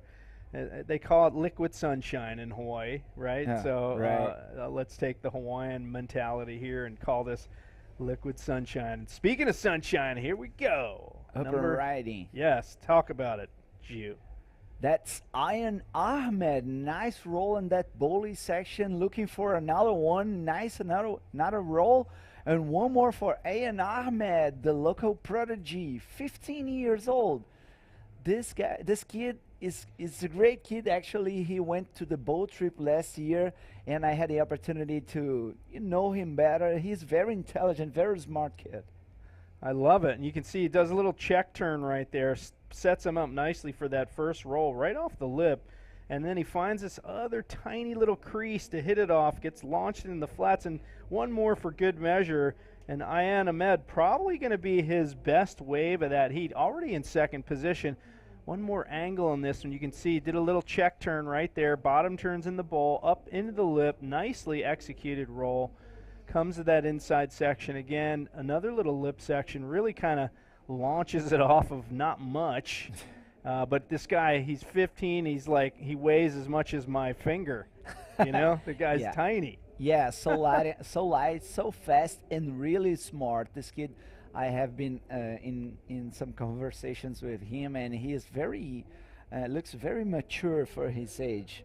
Yeah, it's it's so great to see the Maldivian bodyboarding community out here. Last year it was just so inspiring, some of these young guys, and of course Amin Musa became the first Maldivian bodyboarder to make an international final by making that juniors final last year. So it was so great. He took a second place and really blew away the local crowd. And look at this one, red.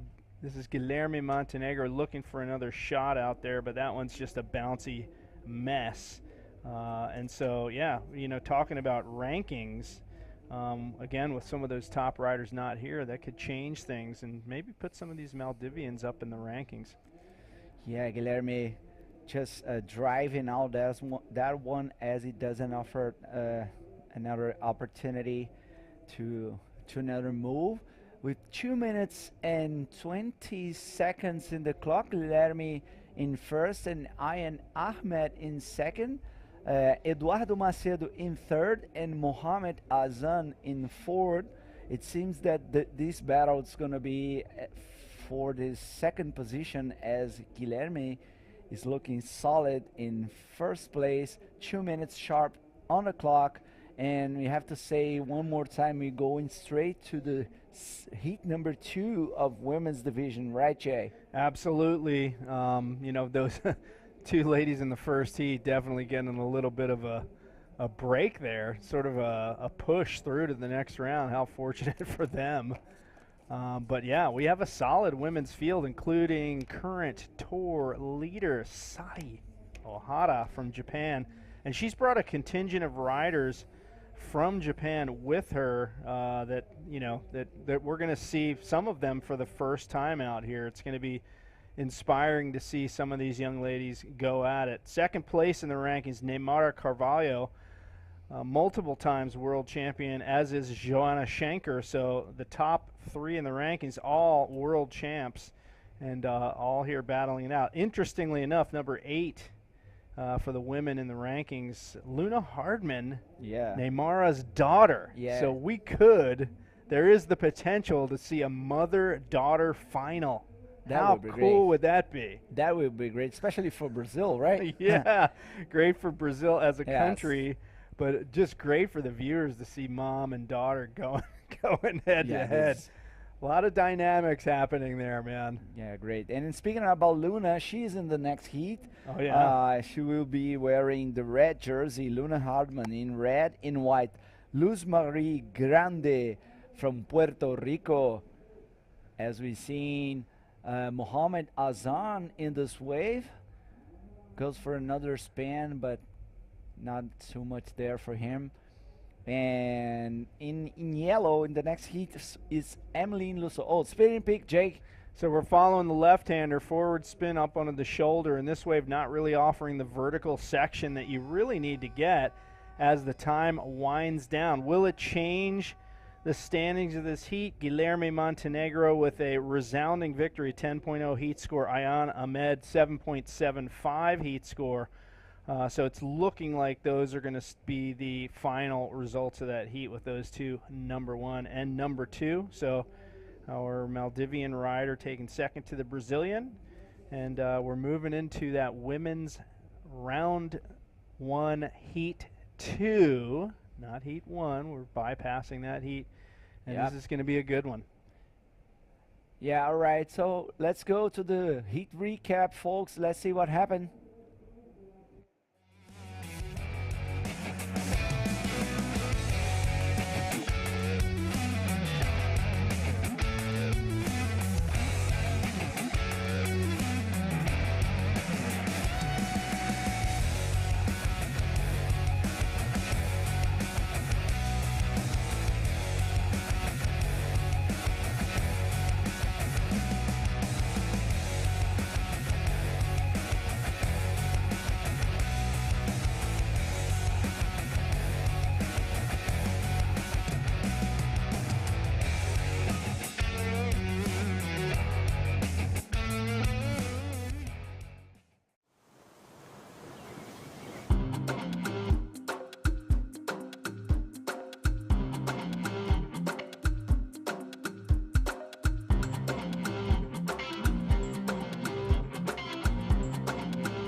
Well, welcome back into the booth, Bego, the voice of the IBC World Tour, as I call you. So we are back. We're getting ready to kick off the women's division again, moving straight into the Heat 2. So we're going to have 3 heats in a row of women and some high-powered players in this very first heat, right? Well, yeah, my division, and of course, I'm very happy to be back here. Let's hit the water and check who do we have in this, which is the first heat of the division, but the second, because the first one, only with 2 ladies, it's progressing through, and that's a good thing for the competitors that were in that heat. But right now, it's all about Luna Harmon in red, Luz Marie Grande from Puerto Rico in white, and Emilienne Lusso from France. What about that presentation, man? I gotta love that. It's such a cool thing they did this time. You have a Brazilian, a Puerto Rican, and a French, you know, just facing each other with these beautiful conditions in Varunulaa Raalhugandu. I want one of those cool, like, things where I walk up to the video. Me too. That does look cool. So jealous. So yeah, opening right off the bat here with this bowling left-hander in red, Luna Hardman, and does the forward spin out on the shoulder, no lip section. Some of these waves are almost over peaky. You really want to pick off the ones with a bit of wall or take off almost behind the peak. You can see that deep left on the left-hand side of your screen. That seems to be the gem. That one's a little frothy, but that seems to be the peak. You can see them all sitting over there. And when the right wave wraps in under the bridge, that is where it focuses. And check this one out. This is a deep peak takeoff. And look at this bowling section. Ooh, she hits a little speed bump on the way down the face, and that one's just enough to stall her speed. You can't get up to the lip on that one. There you go. That was a beautiful wave there. A good attempt for the sole French lady that we have in this competition this year. That's Emilienne. And that's a replay for the first wave of the heat. Luna Harmon, our current Pro Junior Woman champ, and actually battling this year to get the title once again. I love this angle. My favorite, definitely. Yeah, no doubt. It's a good view on that left-hander. That wave pretty short. Not a whole lot of scoring potential. And see that? She hits a little chop on her way down the face. Emmeline bottom turns around it, but just can't maintain the speed. That little chop that she hits right here, boom, slows her down just enough. She just can't drive around and get up to the lip in time. So she has to duck out the back on that one. So a few scores on the board at this point. Currently, Luna Hardman leading the way with a 2.25, and Emmeline Luiseau with a 1.0. Pretty safe bet that the locals are stoked to have this event back here. You can see them kind of gathering and comparing notes out here as one of our competitors from the last heat just making his way in. And yeah, I mean, it's early in the event, day 1, and we have 6 full days of competition ahead. And you can bet the local support is going to be here in full force with the Maldivian Bodyboarding Association hosting this event. They are so hospitable to all the international riders. They've been, you know, setting up boat trips and showing the good restaurants and just sharing their waves and their island with everybody. It's so you know, heartwarming to see that vibe still exists in this world. And that's why we're back here for year number 2. It was such a success in 2022. You guys all saw the clips. If not, you can always go to the IBC World Tour YouTube channel and rewatch last year's event. It was absolutely insane, but plenty of content happening for this year as well. So just stay peeled to the screen. You can watch this at will whenever you have time, because we do have a massive time difference. I know for me it's exactly flip-flop, 12-hour time difference for Southern California, but and you know, a lot of South America is dealing with a similar time difference, where we have a lot of bodyboarding fans down there, right? Yeah, that's right. It's a long trip to get here, but it totally worth it. We are in a very beautiful place with waves are very impressive, and right here, this place is one of the most popular for bodyboarding, and this is Luna Harmon. She loves those rides. Go for the round roll. Gets backwards there, but that's a complete maneuver, and that's probably the most valuable one till now in this heat. There's a replay. And check it out. She gets over these bumps. You can just see her, hitting the bumps on her way down, but gets up nicely into the lip, throws the roll, and ducks out before she gets dragged over the reef on the inside. And Luna Hardman showing why she is the reigning junior women's world champ, now battling it out in the women's division. This event does not have a junior women's, but we're going to have the event in France coming up that you're heading to following this, where we're going to crown the junior women's world champ, right? We are. That's happening in La Salle Pro for the first time. We were waiting for that event. Thank you, director, our friend in Midday. We have that event. You see it right there. Right now in Maldives Pro, we're jumping to France after this for La Salle Pro, the only junior event, the only one that it's exclusive for junior this year. We're going to be crowning the Pro Junior Woman champion there.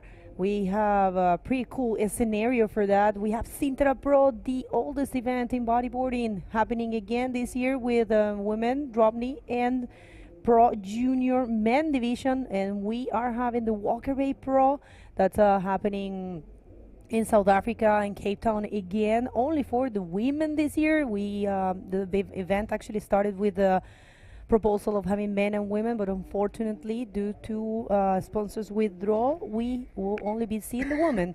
But it's going to be amazing, special points, important points for the ladies right there in South Africa. And then we're going to see Moroccan event for the first time. And here is a wave for actually it's a rider from Puerto Rico, Luz Marie Grant, with a very good roll. Can she hold to that landing? She couldn't, but that was a very good attempt. And I think we have Juliana ready with the interview of the winner of the last heat.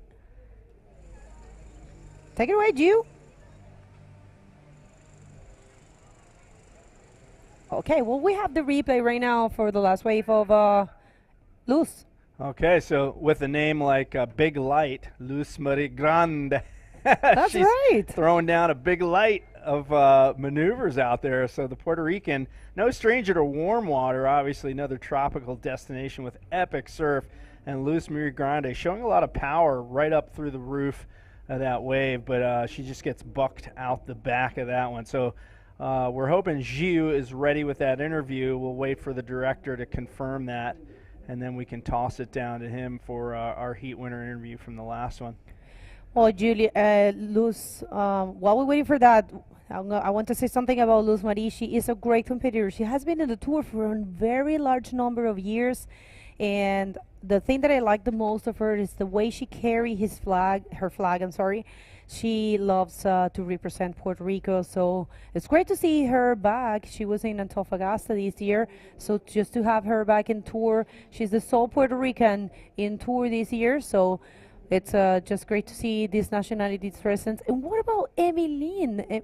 I think I'm not getting that pronunciation right. I'm sorry. Emilienne, I think it is. She is the girlfriend for Irving Clarek. And what about this wave? Actually, speaking of the devil, she goes for the roll there and not able to complete. Those rides are tricky. So another bodyboarding couple in Irwan Clarek and Emmeline. I'm just going to call her Emmeline. Okay. Sounds good, huh? Emmeline. So I'm going to ask her if she likes it. There's a lot of that in our sport. I love the couples. Luz Marie Grande from Puerto Rico throws a little carve out on the shoulder of that wave, unable to stay with it. But yeah, you mentioned the Puerto Rican pride in Luz Marie Grande. There's so many good bodyboarders in Puerto Rico, so many, and there were a few on the tour. And back in my day, brings to mind Babby Quinones, and he was kind of the most successful, and Natasha Sagardia, who's now married, another bodyboarding couple, to Jared Houston, one of our world champions as well. So. Yeah, a lot of bodyboarding love out there. The waves are actually Luz is from Arecibo, and the waves are amazing in Puerto Rico. This same color reef breaks as we're watching right now, and yeah. Okay, so now we do have the interview ready with Juliana. So please take it away, brother. Hello, Bego. Thank you. I'm here with the winner of the last heat. Actually, the youngest rider in this competition, my fellow countryman, Brazilian boy, Guilherme Montenegro. Congratulations, Guilherme. Tell me and tell for everyone how it's going on out there. A bateria, né, eu consegui pegar boas ondas, peguei 2 de rolo. Glória a Deus, consegui passar. No final eu consegui achar muita coisa, mas a bateria foi boa. Agradecer a Deus, valeu. Well, he said that he got 2 rolls on his best waves, and thanking God for this moment. And you know, what are your thoughts about this beautiful place that you are here for the first time? Maldivas é um lugar incrível, né? Altas ondas, esquerda, direita, água quente, a água é transparente, azul, né? É um lugar incrível dos sonhos, assim. Muito bom mesmo. He said he's very happy to have the opportunity to be here surfing this beautiful place, great waves, just warm water and crystal water. So thank you, Guilherme. Do you want to say hi to our fellow countries, men's and women's in Brazil? Eu queria mandar um salve aí pra galera do Brasil, pro Instituto Neymar Carvalho, pra todo mundo que tá me assistindo, pra minha família que tá me assistindo agora, lá é de madrugada, estão fazendo esse esforço pra me ver surfar. Minha mãe e o meu pai, que fizeram o maior esforço do mundo para eu conseguir vir para esse campeonato. E a Neymar que me trouxe, né? Que me trouxe aqui, porque senão não daria para eu vir. Então, queria agradecer a eles e a Deus primeiramente também. Valeu. All right, congratulations, Guilherme. Back to you, Bego. Thank you very much. A beautiful interview there. You know, Guilherme is such a character. I call him Pulguita, which means like little flea, I think, tick. No, tick is the other one. No, it's a leash. It's actually a bug. No, yeah, the tick is a jumping one. Oh, yeah, that's the one. A flea. Oh, it's that's a flea, yes, right? Yes. The tick is the other one, the one that right, sticks to you. Sucks your blood. Oh, right? wow. No, he doesn't. But I'll tell you what, that jersey was like an adult double extra small, and it was still, he was still swimming in that thing. Little guy, big heart. A flea, that's the word. Yeah, I'm flea. sorry. No, that's okay. Because he's just so mini, you know, and he's so good. He's so good. Yep. And yeah, okay, we do have a situation, and the water is the same as what it was when we were for the interview. It's Luna in the first position. She's holding a 5.50 and a 2.25, followed by Luz Marie Grande, who actually is getting a score right now. She is getting something around the 2.5, and she got a 4.25.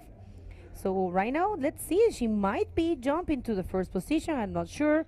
You guys can see the scores live at the IBC World Tour website. And well, she gets a 2.5, not enough to take the lead, but Emilienne. Oh, okay. She gets has a 1 and a 0.85, looking for a 5.75 to get the second position. Look at that. The colors are getting even better.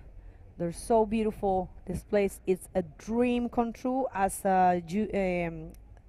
little Jew was saying. Yes. I love him. I know. I'm sorry. Well, it's you know, as the sun moves overhead and then further to the west, the lighting just gets better. It just looks even more enticing. And that makes our job harder because we really just want to be in the water, right? It looks so beautiful out there, and these riders are taking full advantage of what's happening out there and just ripping this place to shreds. It's so inspiring to see all these riders. And, you know, again, another international field in this heat. France, Puerto Rico, Brazil, all represented out there, and they're battling it out. Luz Grande, by the way, you know, you mentioned she's from Arecibo, which is just a bodyboarding mecca over there in Puerto Rico. Her favorite wave in the world, though, ironically, Pipeline. She actually has taken a win there, so definitely she loves it. Yeah, I mean, she is from, if I'm pretty sure she's from Carolina, from San Juan, which is the capital, but her home break, I will say, it's Arecibo. She's always surfing there. There's so many good waves in there. You been? I have, you know, ironically, I've been to Puerto Rico 3 times, never been to Arecibo. What? Are you for real? That's Isn't like that crazy? cradle for bodyboarding, man. I know. I'd love to get back, and obviously because it's an American territory, it's easy for me to travel there. I just last time I went with a big group of people, most of whom were longboarders who had no business surfing the kind of waves that Arecibo offers. So maybe Vicky and I can get over there and visit Jared Houston and Natasha. Oh yeah. Yeah, because they got some good stuff going on over there. So yeah, that's maybe in the plans for the future. So yeah, good job for this 37-year-old, recently a mother, Luz Marie Grande, one of the names in female bodyboarding. That's been doing a great job. But here, this lady right here, Luna Harman, she wants to keep that first position, goes for a quick spin. That might help her a little bit. I don't know. She's holding a 2.25 as a backup score. I don't know if that's going to be a ditch of the 225. And yeah, look at that set rolling. You better stay there, Luna, for a little bit. Wow, I love those just A-framing peaks. Look at that right. It's just a freight train on that wave with a bit of a ramp on the end of it. Let's take another look at this wave here for Luna. She chips into this one. It's just kind of a smaller, flatter wave, and one spin and in and out. And you can see in the background plenty of boat traffic in the channel here between these islands out here. And we have 3 islands that are interconnected. This one where we are, this capital city of Male, the airport island's called Huhule, and north of there is actually an artificial island called Hulhumale. Hulhumale, yeah. Which was built like from scratch. They actually pumped stuff onto the reef and created that island just for housing. That was built in the late 90s.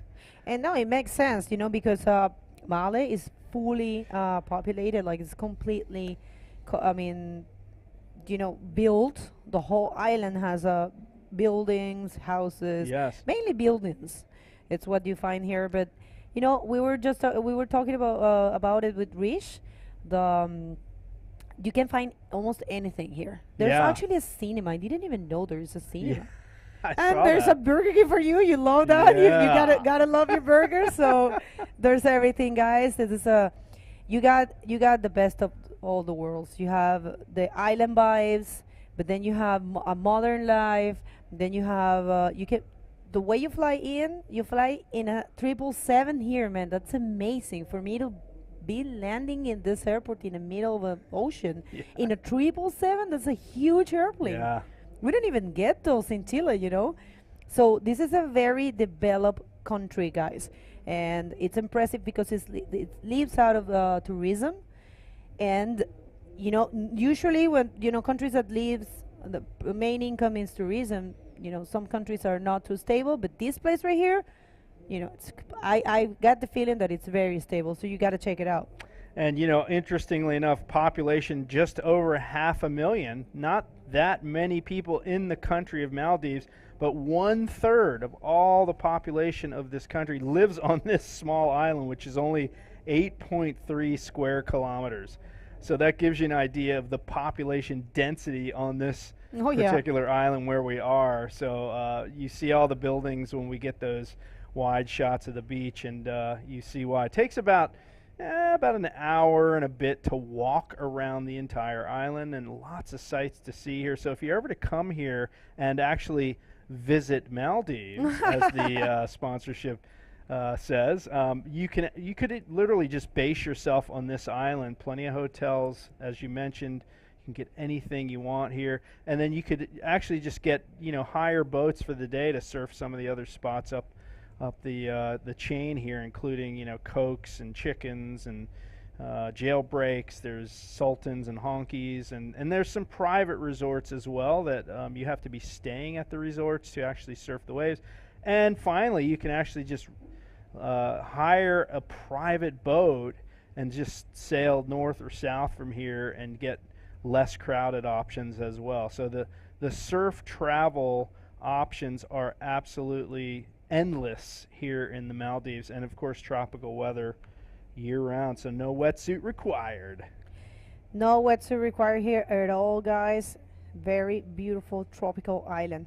Well, it's all about this heat number 1. It's actually the heat number 2, guys, because the first one It was only a two people heat. It was Francis Aoto and Clara Pontes, both from Brazil, and they are advancing, they're progressing. There's no need for them to go in the water, so we didn't run that one, and we are in the second heat of the women division. And the next one, we're gonna have Myla Venturi, Pamela Bowren, and Yuka Nishimura from Japan. That's gonna be great. And then the last one is Namika Yamashita, Mariana Rosa, and Kira Shirahase. And a wave here for a heat leader. So Luna Hardman up into the roof. She kind of rolls before she hit the lip, but still pulled it off and gets another roll on that closeout foam. She's dominating the heat here with a heat score currently of 7.75. Second place, Luz Marie Grande, not too far behind with a 6.75. Only needs a 3.51 to take the victory in this heat. Time winding down, just over 4 minutes to go. And again, beautiful sunny skies. You can see the Sulamale Bridge. It's also known as the China Maldives Friendship Bridge out there, spanning that gap just a little under a mile, about 1.2 kilometers over to the airport island. And that opened 2018.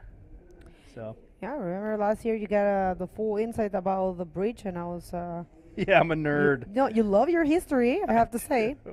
But if you're tuning in right now, let us know where you at. Who are you cheering for in this event? This is the very first day of competition, but the third in the window for this event. And we are looking for 5 more days of action, and today, a full day of action. At least we're going to be here, at least, I don't know, 5 more hours for sure.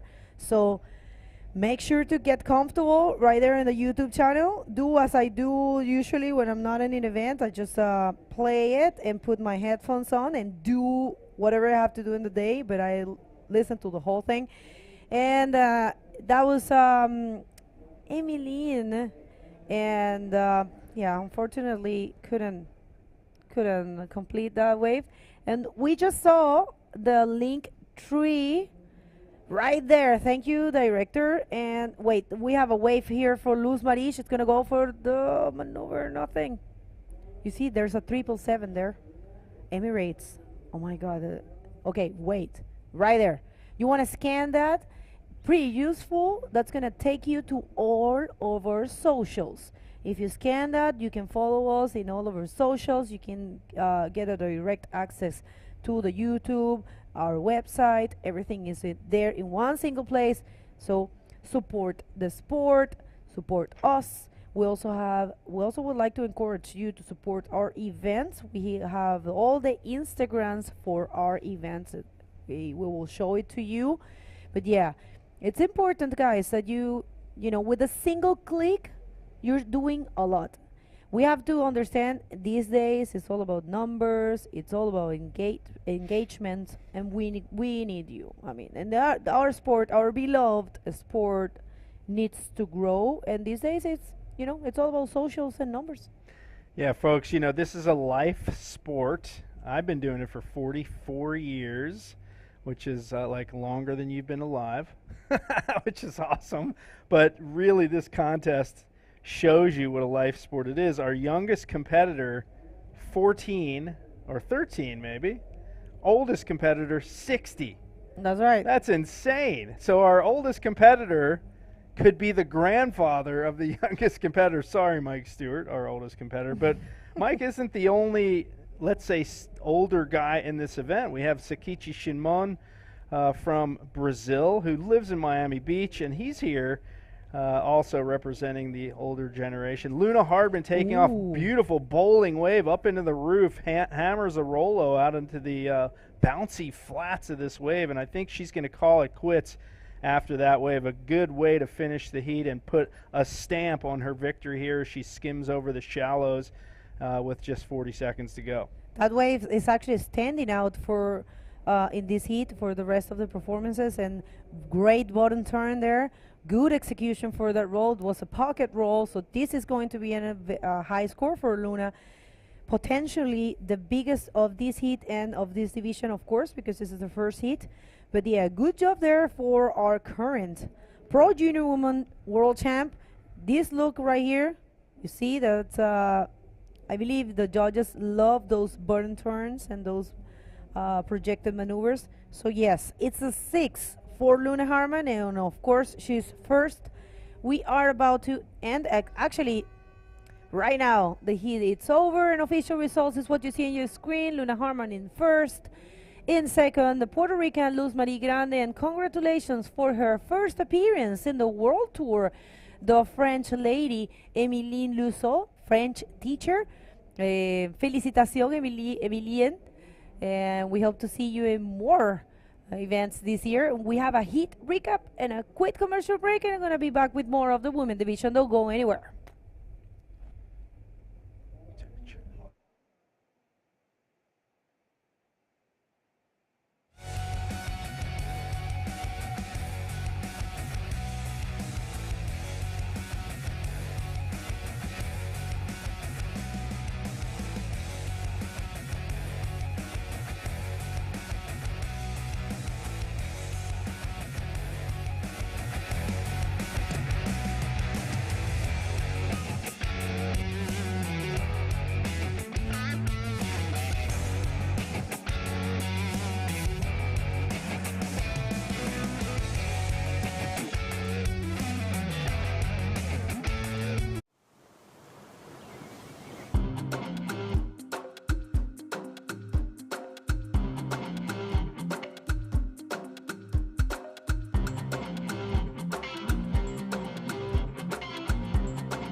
All right, welcome back, folks. Back in the booth with male model protege Giuliano. I want to say Giulata or Giuliano. It's different pronunciation, but welcome back, Giu. Thank you, Jay. It's one more time an honor to be here with you and everyone here in Maldives. Let's go to the water. We have some really huge action out there. Thanks, Facil, for this amazing webcasting feed. And there it is. There's action right there with Pamela Bauern on that roll in the end section.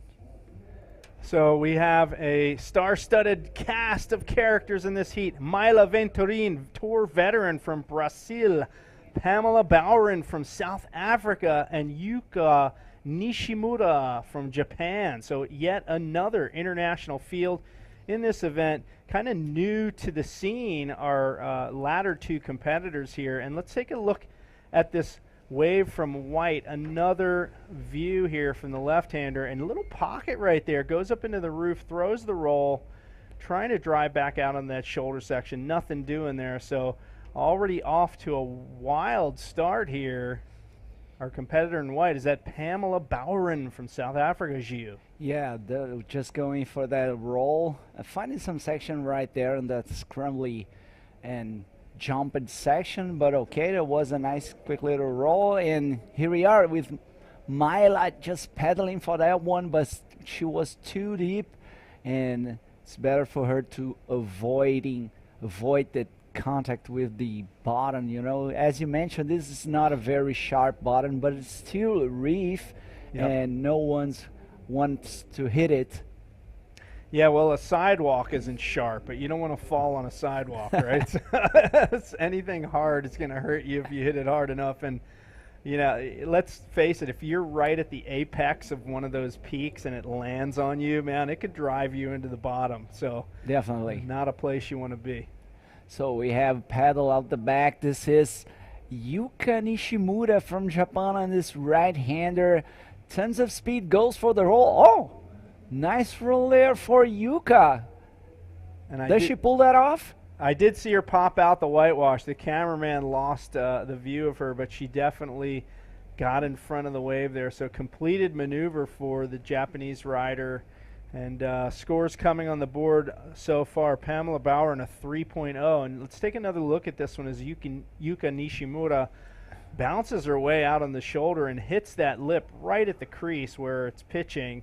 And as you can see, did indeed get in front of the wave. Yeah, complete maneuver for Yuka Nishimura taking the lead, 6 points. And as we were watching, we have Brazil, South Africa, and Japan in the same heat. We are covering all the world. I know. East, the center, and west. That's great, man. It's a good month for the airlines, man, flying people here from all over the planet. I mean, my trip was about 28 hours. How long was yours? Oh, hold on. Wave coming. Yeah, Mayla Venturin from Brazil on this right-hander. Nice spin. And now combined with a reverse spin, kicking up for another roll. And here she is, another roll. I think that she pulled that off, but one more time, the camera just cut for Pamela. See, she's pedaling right here, and the current throwing her towards the bridge. As we check the replay, take us through, Jay. Yeah, forward spin here on the flat open face, driving out into a reverse, maintaining that forward speed. Mayla Venturin tries to roll it off this foam ball and just stuffs her out the back, but got a couple maneuvers off there, and that was good for let's say a 2.5 score. We're waiting to see the scores actually come through. She needs a 6.01 though to really break into. Sorry, that was a 0.51, I should say. Read that wrong. So right now the lead is Yuka Nishimura's with Pamela Boweren in second with a 3.0, and Mayla Venturin with a 2.5.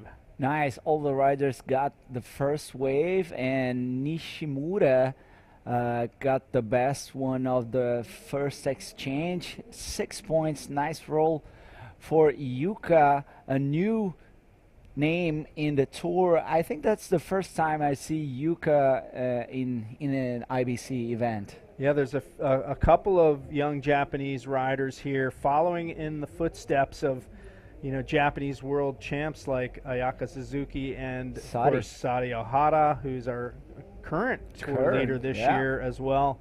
So the Japanese women bodyboarding scene has always been strong. Even back to my day, you had Aoi Koike, one of the top riders from back in those days. And there's so many names over the years, and they're still going strong here, as are the Brazilian riders. Two dominant forces in the sport for women. And upper riding, Pamela Boweren, just a quick in and out, drives out that's one, pedaling out the back. Just checking the women's ranking this year, we have Sari Ohara in first, chased by Neymara Carvalho and then Joanna Schenker. Alexander Render in fourth, followed up by Maíra Viana, then Dalete Mouzinho, Teresa Miranda, and Luna Hardman. These are the top 8. Oh, right, there it is. These are the top 8 riders in women's division at this time. Definitely going to be a battle royale as we get down here to crown the women's world champ, I believe, at the Walker Bay Pro in South Africa. That's going to crown our women's world champ, as it did last year. So who will win it? Will Neymara Carvalho pick up another world title? I won't say her age because it's not polite to say a woman's age. I'll let her do that. But, man, she's been on the tour since, forever, since it started in the mid-90s. She did have a time off. Yeah. While she was doing things, having a baby, doing another career, and then she's back. Right. All right. That's crazy. Neymara is just a machine. She is. As we call Máquina, Ney Máquina in that, Brazil. Yeah, Ney Machine. I yeah, love yes. Yeah, she's great. Also, Mayla, it's from the same state, and Espírito Santo. Mayla is also Brazilian champion, and she's been doing great since a teenager in the Brazilian tour and representing Brazil in the world tour as well. And actually we have so many great names in bodyboarding, especially from Espírito Santo, men's, women's, and pro juniors, as we have been seeing here. Guilherme, Mayra, Maíra, Neymara, Also, we have Leo Costa here, which is one of the best bodyboarding coaches from Brazil. Oh, wow. Yeah, he's actually coaching Maíra, Francis Zaoto, and Eder Luciano. All right. We're going to hear an interview with our heat winner from the last heat down there with Bego Martinez. Bego, what do you have? Well, Jay, we're here with Luna Harman. Luna, our current Pro Junior Woman World Champ. Just here for the second time, Luna. You did look very comfortable in that wave. You surfed really good. That last wave was amazing. Tell us a little bit. Yeah, thank you, Bego. I feel really more comfortable here because it's my second time. And this year has been amazing. I'm with the good board and in my hand and training a lot to keep my position in ranking. So I'm really stoked to be back. Well, that's amazing. What recommendations can you give to the other Pro Junior Woman ladies? Because you're competing in both divisions. So what can they do to get better, to just start to compete in women division? Would you recommend that? Yeah, I think it's only have fun and training if is what you like. So I'm really have fun here, and after we go to France to the Pro Junior competition, and I'm really happy and only be happy and believe. Well, that's amazing. Luna, you want to say something in Portuguese to everyone back home? Beijo pra galera de casa. Eu sei que tá de madrugada aí e algumas pessoas estão assistindo. E eu estou muito feliz, queria agradecer a Arceló, a Capaloa, a GT e o Instituto que estão sempre comigo. E vocês estão aqui nas Maldivas também e estou muito feliz. Well, parabéns, Luna. Best of luck for the rest of the competition. Back to you guys. Well, thank you so much, Bego. And what a class act, Luna Hardman. And I'm really impressed at her English. Pretty good. Yeah, she's been studying a lot because, you know, we have a potential World Tour women's champion right there, as she is the current Pro Junior world champion. So she's supposed to improve not only the English but their Spanish, their bodyboarding. There's a lot of time for her to develop these aspects of her professional career. A well-rounded young lady. And there's a great aerial shot, by the way, of the bridge. You can see the swell coming in from the south, almost parallel to the bridge, and how it has to wrap 90 degrees into this beach there, which is sort of that cove right next to the bridge where you see all the white water. That is where we're located and we're competing. And look at the blue roof building. That's a mosque. It's absolutely stunning. It's a beautiful building with great construction and kind of a hub of activity here on the east side of this island right here. And look at that just gorgeous aerial view. I mean, amazing, right? Yeah, great. I just couldn't avoid taking a picture of this wide drone view. It's beautiful. And as you mentioned, the geography of this place and how the waves wraps into this section, and it's amazing. There is this side wave that goes into a peak wedging, and you can see when it happens the wave just got very hollow, especially the left ones, right, Jay? Yeah, absolutely. The left, it sort of wedges against, we say against the grain in English, where the wave pushes this way but wedges this way. So that left really is most of the time the premier wave, but we have seen some right-handers that offer the barrel with the ramp at the end. So those are fewer and further between, and offer actually give a little more consequence if you go right, because it tends to put you well down the reef, and it's a little more effort and a lot more time to get back to the main peak. So you really have to pick those wisely. Yeah, such a unique characteristic of this wave, and very interesting position in placing to ride waves is Varunulaa Raalhugandu, the main break that they call this left, they call padam, because they have this food's kind of a natural that they call papadang, but the wave, the main left, they call padang, that kind of a short for papadang. And you have this wave, which is the A-frame, like opening, splitting peak to right and left. And of course, there is this ride just near the bridge that they call backdoor, obviously taking a reference to the Oahu's North Shore backdoor. And here it is, live action. Myla Venturin goes for the reverse spin, but he got stuck on that rib and not able to pull that off. So you see some sets coming through, and we have a paddle. So right now we have, looks like Yuka Nishimura, and that wave not really offering much scoring potential for her. She's from Ichinomiya, which actually is an area in the Chiba zone of Japan with some really good beach break waves down there. She says her favorite wave is a place called Kochi in Japan.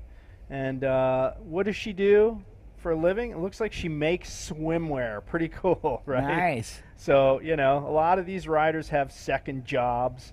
You know, that they're not paying the bills as pro bodyboarders for the most part, but obviously they carve out lives that allow them to come to things like this event, this great event here in Maldives. 2022, she was the JPPA second place ranking getter out there in Japan, and so she's certainly well versed at a high level of competition, and she's really wanting to do as much of the tour as she can in the future. So we're glad to have her here. This young lady's shown what it takes, you know, to get at the top levels of bodyboarding competition. So that's good great. for her. Love the stats, and as you mentioned, stats from Yuka.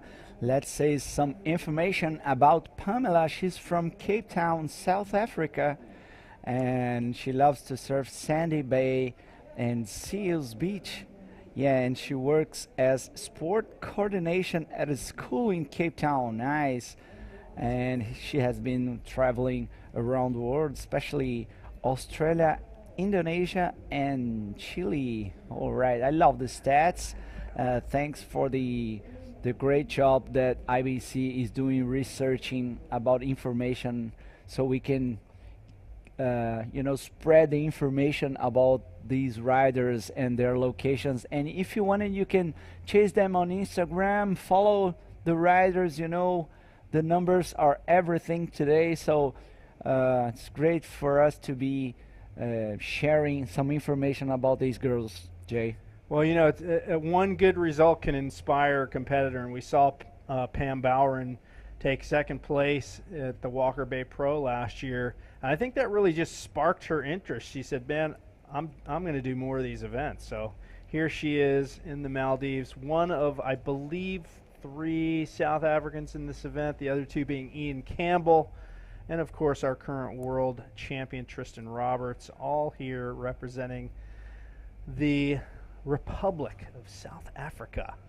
That's great. I'm looking forward to be there. It seems such an amazing place. A lot of culture involved, the African culture mixed up with the UK culture. And who was the colonizer of South Africa? Yeah, that was the Dutch.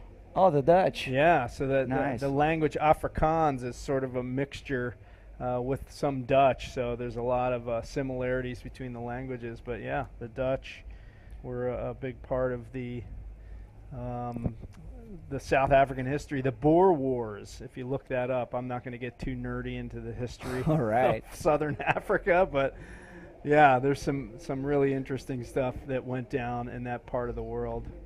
Yeah. And interestingly, Namibia, which you all know Skeleton Bay is in Namibia, the Germans have a huge influence. In fact, they speak German in that country. So, yeah, pretty interesting. A lot of colonial influence on the continent of Africa. Yeah, we are very lucky to have an Earth scientist here at the booth. You remember. So if you want some information about everywhere in the world, please hit us with some questions.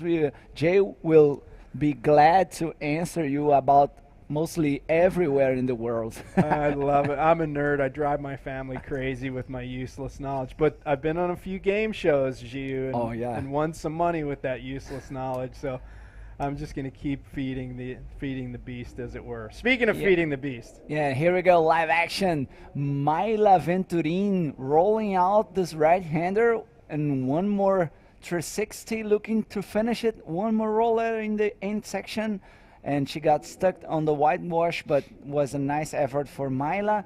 She needs some points because now she's in third place. This is round number 1, round 3.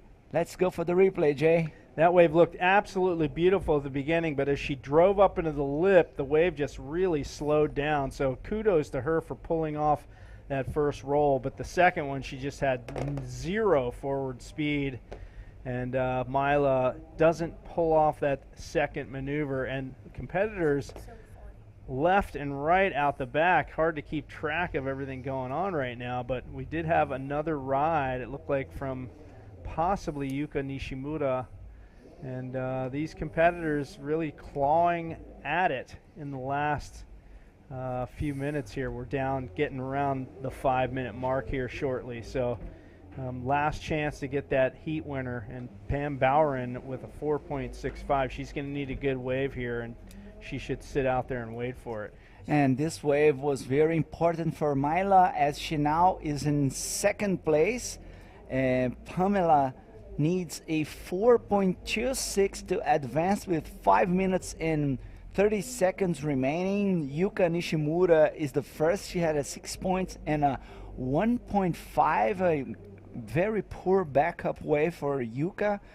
And Myla sitting on a 4.75 and a 2.5, and Pamela with a 3 points and a 1.6, 4 minutes and 50 seconds remaining. Still wide open in the suite. And let's take a look at this one. Driving around the section, Pam Boweren, again, needing a solid score here. She's bouncing around in this one, throws it up into the lip. Can she hang on? And it's like riding a wild bull right there. She comes unstuck on the inside, and she, I'm sure, wanted to finish that last maneuver here on the wave, because she does need a decent score. She's looking at chasing down a 4.65 she needed. Did she get it with that last wave? And it doesn't look like that was going to work out for her. So right now, still holding down third place, Pam Boweren. Yuka Nishimura with a 7.5 heat score. Myla Venturin, 7.25. So those two really neck and neck here. Of course, first and second is where you want to be at the end of a heat. So with 3.5 minutes to go, it's looking good for those two. Yeah, and just giving some information about judging criteria for those ones who are not familiar with judgment. There is this standard for the judges. Here we go. A maximum degree of difficulty and commitment, radical controlled maneuvers, speed, power, and flow, critical sections, variety of repertoire, aerial maneuvers with a high degree of difficulty, cleanly executed and completed, and style, obviously. Style, that is one that's so subjective, you know. One person's style is appealing to some people and may not be appealing to others. There's so many different styles in bodyboarding, you know. Australians have dramatically impacted bodyboarding style over the years, but there's also a sort of a Brazilian style as well that was spearheaded by Guilherme Tamaga back in my day, you know. So two very different approaches to bodyboarding. I always really appreciated Guilherme. He was super aggressive and radical, and the Aussies threw sort of a smoother take on the sport too. So two different ways to skin a cat, both of them equally valid.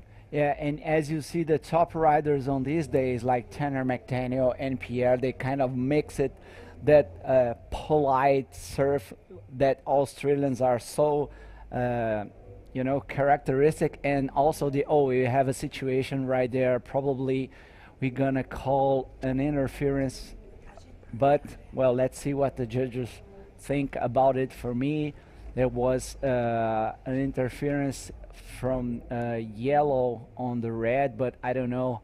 let's wait to see the judges' interpretation about the situation, right, Jay? Yeah, so we mentioned there's usually a priority system in place. We haven't been privy to the priority information at this point, so Bego's checking into that. We could have had a situation where Yuka did have priority and was able to drop in, so we're just waiting for confirmation on that. Meanwhile, Pam Bowron throws a roll, nicely done, out onto this wave, but the wave just really not offering much more. She needed a 4.65. Not sure that's gonna get that kind of score. Yeah, one more for the judges with 1 minute and 10 seconds remaining. Here we go. One more view of this one. Stalling, waiting the lip to pitch. Nice roll through the roof. Checking turn for one more section, but this wave went to the flat and she basically is driving out to another chance. But there are just 50 seconds on the plane. One more view of this one. You see nice roll in the bully section. 4.5. It's really gonna be tough for the judges this call. Well, we're seeing scores dropping through for that. It's going to be close here. Needed a 4.65, and the judges are thinking it over. This is really a pivotal moment with 30 seconds remaining in this heat. Was it enough? Was it the 4.65 she needed to move ahead of Yuka? And it looks like it was. So Pam Bowron quickly moves into the lead in this heat, now with an 8.0 heat score and just 10 seconds remaining. Mila Venturine really in the hole now, needs a 2.96, but we're winding down 4.3 seconds, and wow, what a lead change there at the end of the heat. Wow. Yeah, I got sweat on this one. But it seems for me that this is a non-elimination heat, Jay. That's a good point to make. Yeah. So nobody's eliminated. Obviously, your position determines which heat you move into in the next round. So certainly placings matter. But yeah, we're going to see a recap of that heat. Let's take a look at what went down.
Welcome back, everybody. This is the very first day of competition in the 2023 Visit Maldives Pro, and we are in the women division. It's been amazing to watch them surfing, so let's just go back into the water, please.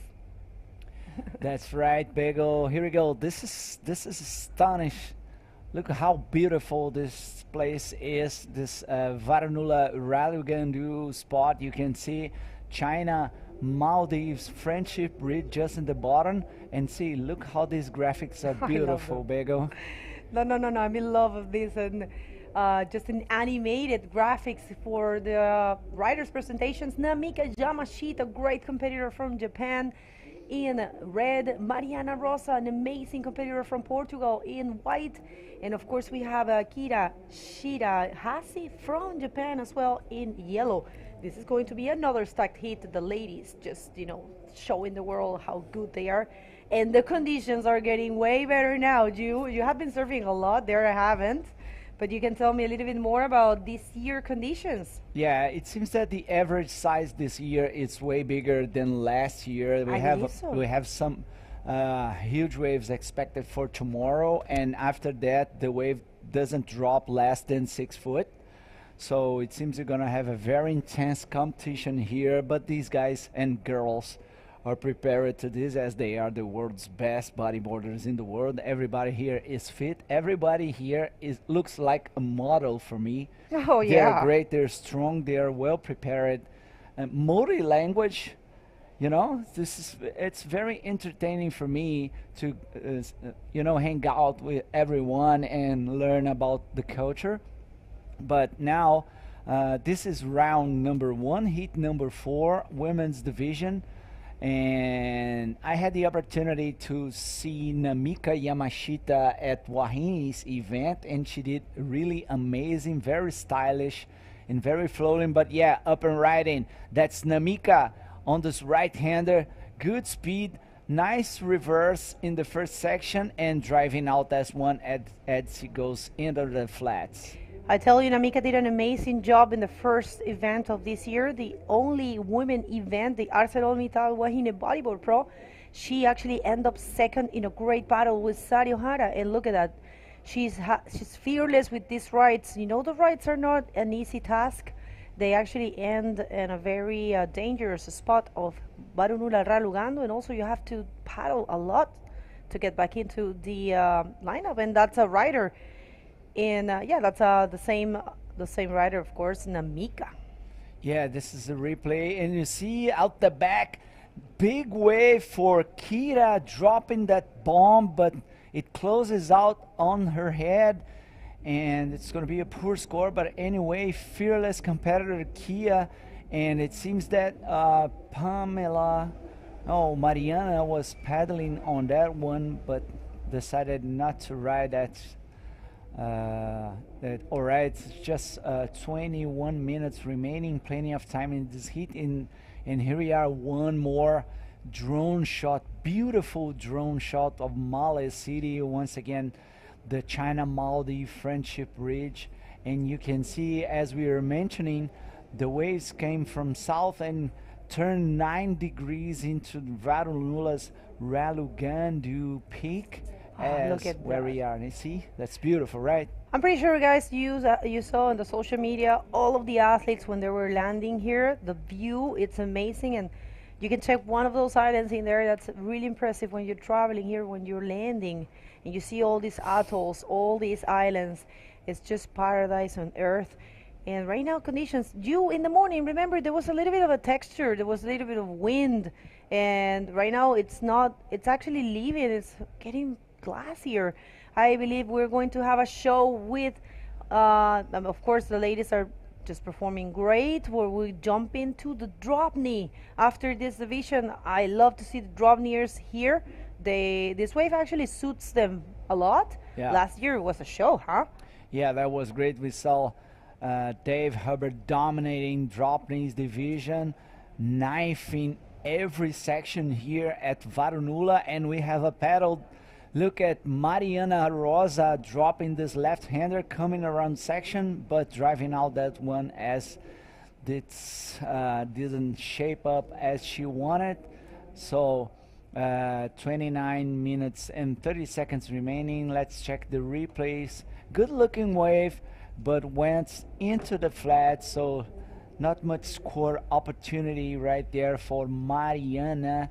So this is a 25-minute heat, top 2 waves scores. The sum of those 2 waves will give the rider a total, and the highest total will deem first, second, and third places. And in this case, first and second places are qualified to the next round, right, Bego? That's right. Yes, this is a full elimination, and how good it's just to jump to the non-elimination round. And it's so important, especially if you have been traveling like everyone else so far to get here. So yeah, important for all of these ladies, but unfortunately one of them is leaving. You know, the good thing in this stage is that only a few are leaving competition. The first heat wasn't happening because we had 2 ladies. They progressed immediately, automatically, and only 1 lady is leaving in each heat of this round right here. So yeah, only 3 ladies are going to leave competition. So All right, Pego. Thank you for correcting us, as we thought that it was a non-elimination heat. So No. a bummer for Myla Venturin, who was eliminated on the first, on the heat before this one. So unfortunately, this was the end of the road for Myla. It's a bummer for us, but anyway, someone has to win and everyone loses for that. That's how competition is. So Well, yeah. I mean, Myla is such a great professional. She actually took the win in your beach in Itacoachara for Yes. that national. Yes. She served really good. Yeah, she's great, and she's leading Brazilian ranking, tied with Luna. But it seems that we have Jay Rio down the beach with the winner of the last heat. Take us through, Jay. Booth, I am down here with Pam Boweren, who took out the last heat in the closing moments. A buzzer beater for you. Yeah, it was a pretty nerve-wracking heat. Was second most of the time, and then ended up in third, and got away with 1 minute to go, and didn't know the score until the last 10 seconds. So pretty stoked to progress. What an amazing way to win a heat, and it looks really, really difficult out there in terms of if you get caught inside, it's just duck dive city, right? 100%. It's a little bit washy, but if you can get the right one, there are definitely still some fun waves out there. So fitness definitely coming into play, and Pam, one of the fittest out there. So we look forward to seeing you progress through, and good luck out there. Thank you so much. Thank you. And thanks to everyone back home for all your support, friends, loved ones, families. Yeah, thanks so much. Look forward to the rest of the tournament. Love it. All right, guys, back in the booth to you. All right, Jay, thank you. Congratulations to Pam Boweren, taking first place in the last heat, in the last seconds. That was a great effort, and congrats to Pamela. And in this heat, 16 minutes remaining, Namika Yamashita in the lead, Kira in second, and Mariana Rosa in third. Actually, poor scores at this time with 15 seconds remaining. The situation in this heat is wide open, as we still have plenty of time in the clock.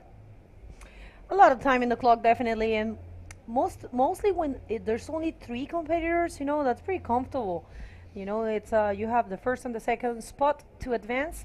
So yeah, it's great to see the ladies. So good participation for the Japanese this year. We have I think 4 Japanese ladies competing in the female division.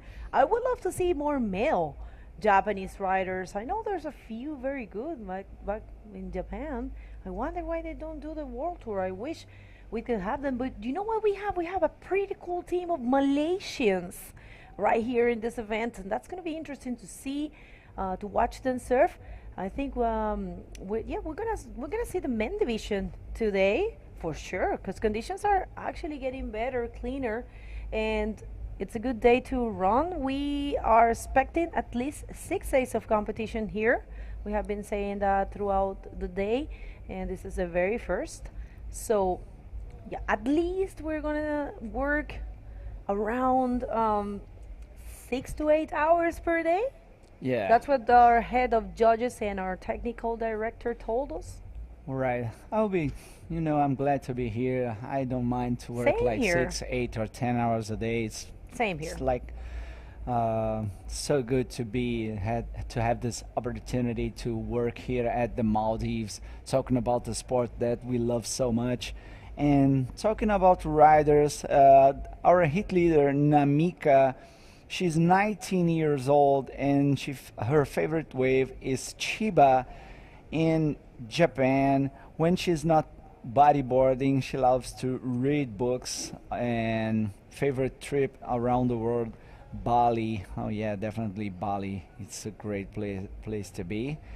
And she has been in Brazil, in Maldives this year, so trying to put some experience under her belt to perform bodyboarding around the world, as she is a really good competitor. Nice miles of style for Namika, and I love to see her bodyboarding here. and hope to see more from Namika on the last year, on the following years. Namika is really impressive. I saw her surfing in Wahine, in Jacaraípe. Yes. And my God, she was killing it. Actually, she almost, beat Sari, but no, Sari completely destroyed that heat. Here she comes. Oh, well, it was Kira, actually. Kira, she's coming in strong in this one. Also, Japanese rider, Kira, 25 years of age. And yeah, she's been to Bali and Hawaii. She loves Bali and Hawaii. And, the population in Japan for female bodyboarding, it's huge. Here he comes. This is another look of last wave for Kira. And not much there. And she has been taught by Aoi Koike. So she's coming from the same school as Sari Ohara, because Aoi trained, oh no, actually, I think Aoi trained Sari, and Chigusa trained Ayaka. So very impressive bodyboarders, Japanese bodyboarders. Always, there's so many good names. So it's her first time competing in the World Tour events. So Kira, first appearance in the World Tour, and it's great to see her here. So both the Japanese lead in this heat, but we also have a very strong competitor, Mariana Rosa from Portugal. Yeah. Mariana, she's 20 years of age. Yeah, 20 years of age, from Carcavelos, her home break, and she loves to study, read, working with at Schenker's school tour, keeping up with 1 million emails of other professional duties. No, that's Joanna's. Oh, you were reading Joanna's. Sorry, I'm reading Joanna's. All right, friends and family in study, all right. In the favorite spot, Indonesia, that's right. And for her, when she loves to have a lot of bodyboarding and surfing at schools in just one beach, it's very common to see someone doing bodyboarding in the whole country. She's been coaching for more than one person, and her achievements, it's just about being happy when she is surfing. So traveling around the world is what she wants to do for a living. So that's what kind of what everybody wants to be when we choose this bodyboarding around the world is one of the best things that we can do. Actually, you don't need to be a professional rider, or actually you don't need to be a good rider for that. It's just about dreaming and working hard for that.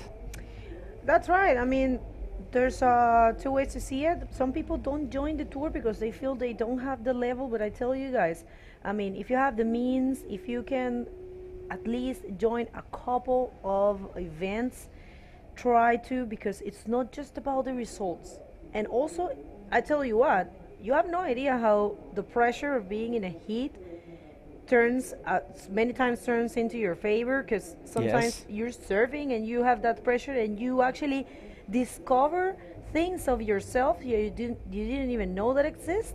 So I encourage you guys to try to join the World Tour events, because the experience is unique and it's a very huge experience in all terms. So here, Mariana Rosa, nice roll for her. That's going to be a good score. She's actually looking to get that second position at least to advance, and she only needs a 1.35. So watch out, people. She might get the first position after this one.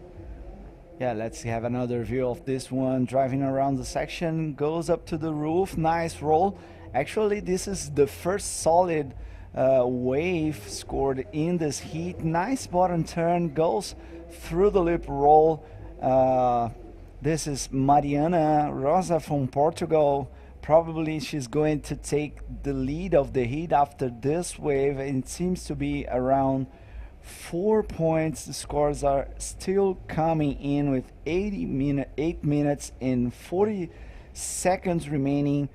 Mariana Rosa got a good one, and just waiting the scores to drop, but I'm pretty sure she's going to the first place, putting Kira in dangers. So still no scores on the board. 8 minutes and 15 seconds remaining. Oh, let's see. It seems that Mariana is changing her fins right now. Maybe it's probably hurting her feet or something like that. Well, you know, the tide is getting high, so you can see how the water is hitting the, you know, the shore right there. So yeah, I think the dropneys are gonna kill it with these conditions, and it's glassy, and there's the very decent sized wave. So I'm looking forward to see them. But so far it's all about the ladies. 7 minutes and 35 seconds, and right now there you have it, Mariana. Of course, we were kind of new. I mean, we kind of knew that this was gonna happen. Yeah. Mariana with the better maneuver of the heat gets a 5, and now she gets the first position. And I knew that. I mean, she's such a good competitor. I saw her surfing. She surfs a lot in Sintra. You guys are going to see her for sure in Sintra this year. Yeah. And she has killed it there. I think she has a couple of 5 places in Sintra. Here's a replay of that 5-point ride for Mariana Rosa. Her technique of bottom turning and approaching the leap is really good. So yeah, definitely accurate. And right now she's in the lead. Yeah, as you mentioned, Bagel, conditions are improving during the day. We have some 3 to 4 feet range waves, some occasional 5 foot. And as we have a new swell coming in, probably we're gonna have some good waves from in the afternoon.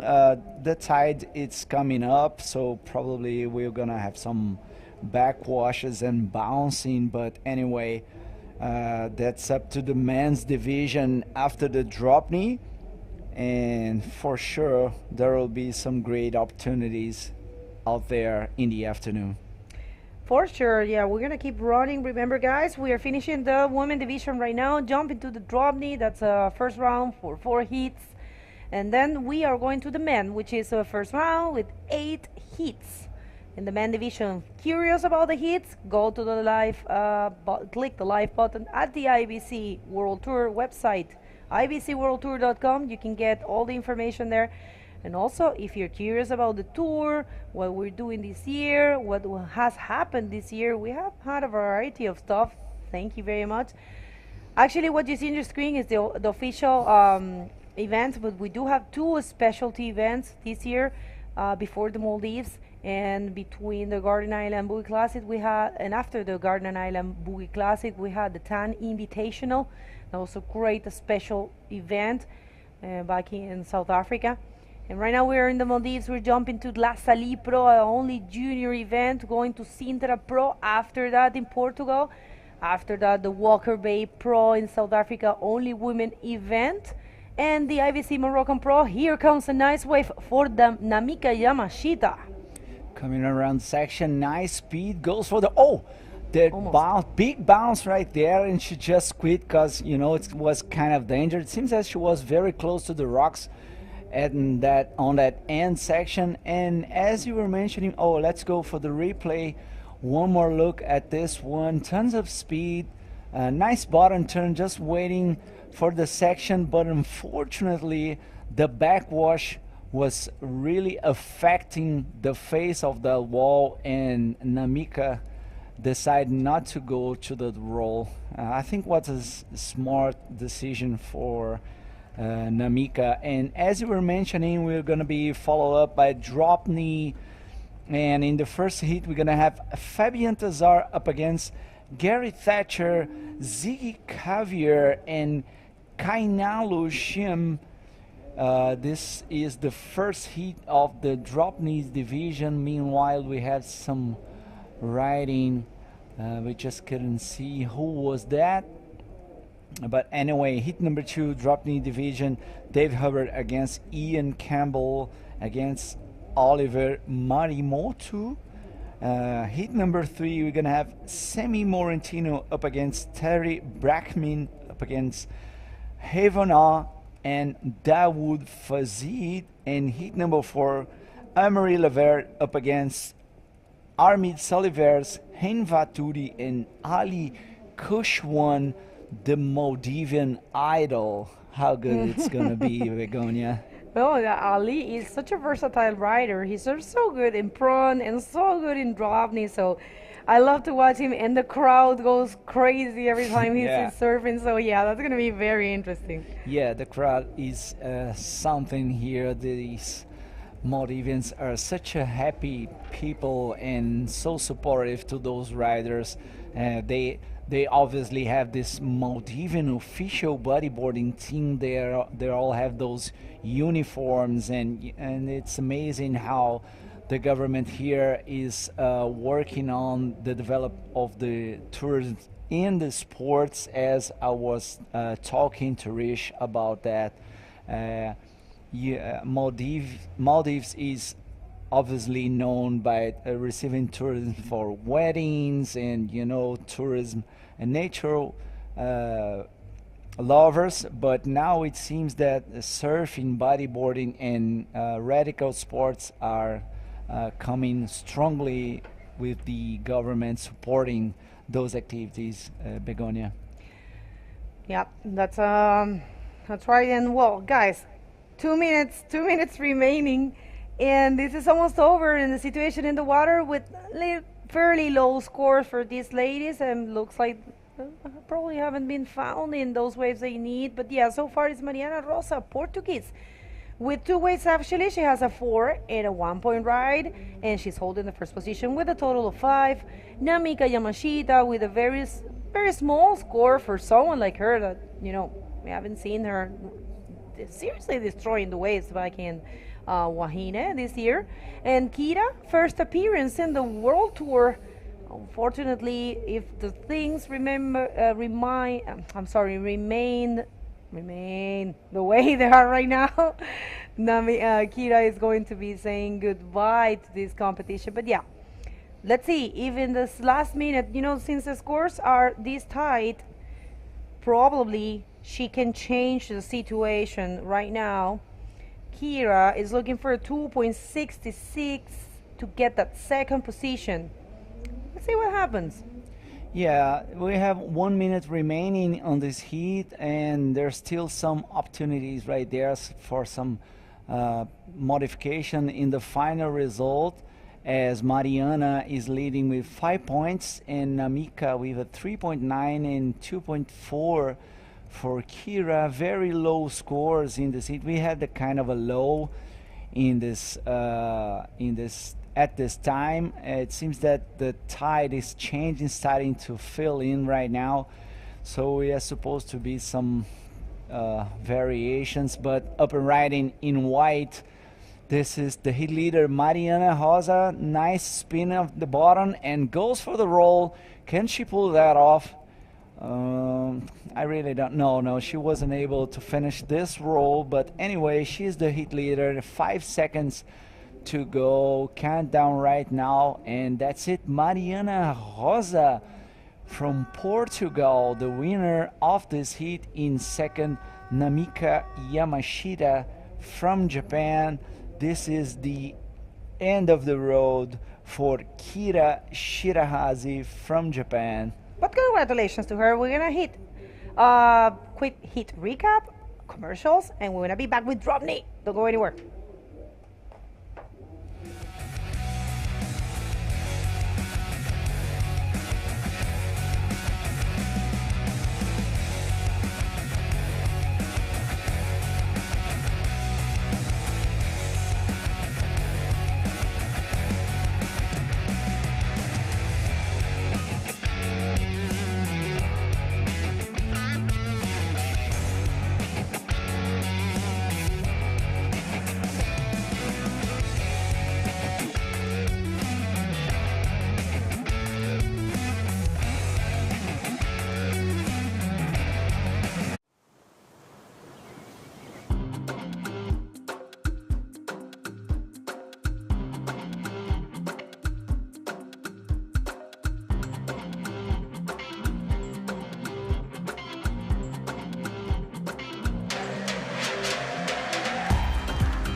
Well, welcome back, everybody. First day of competition in the 2023 Visit Maldives Pro right here in Male. Jay, what a day we're having.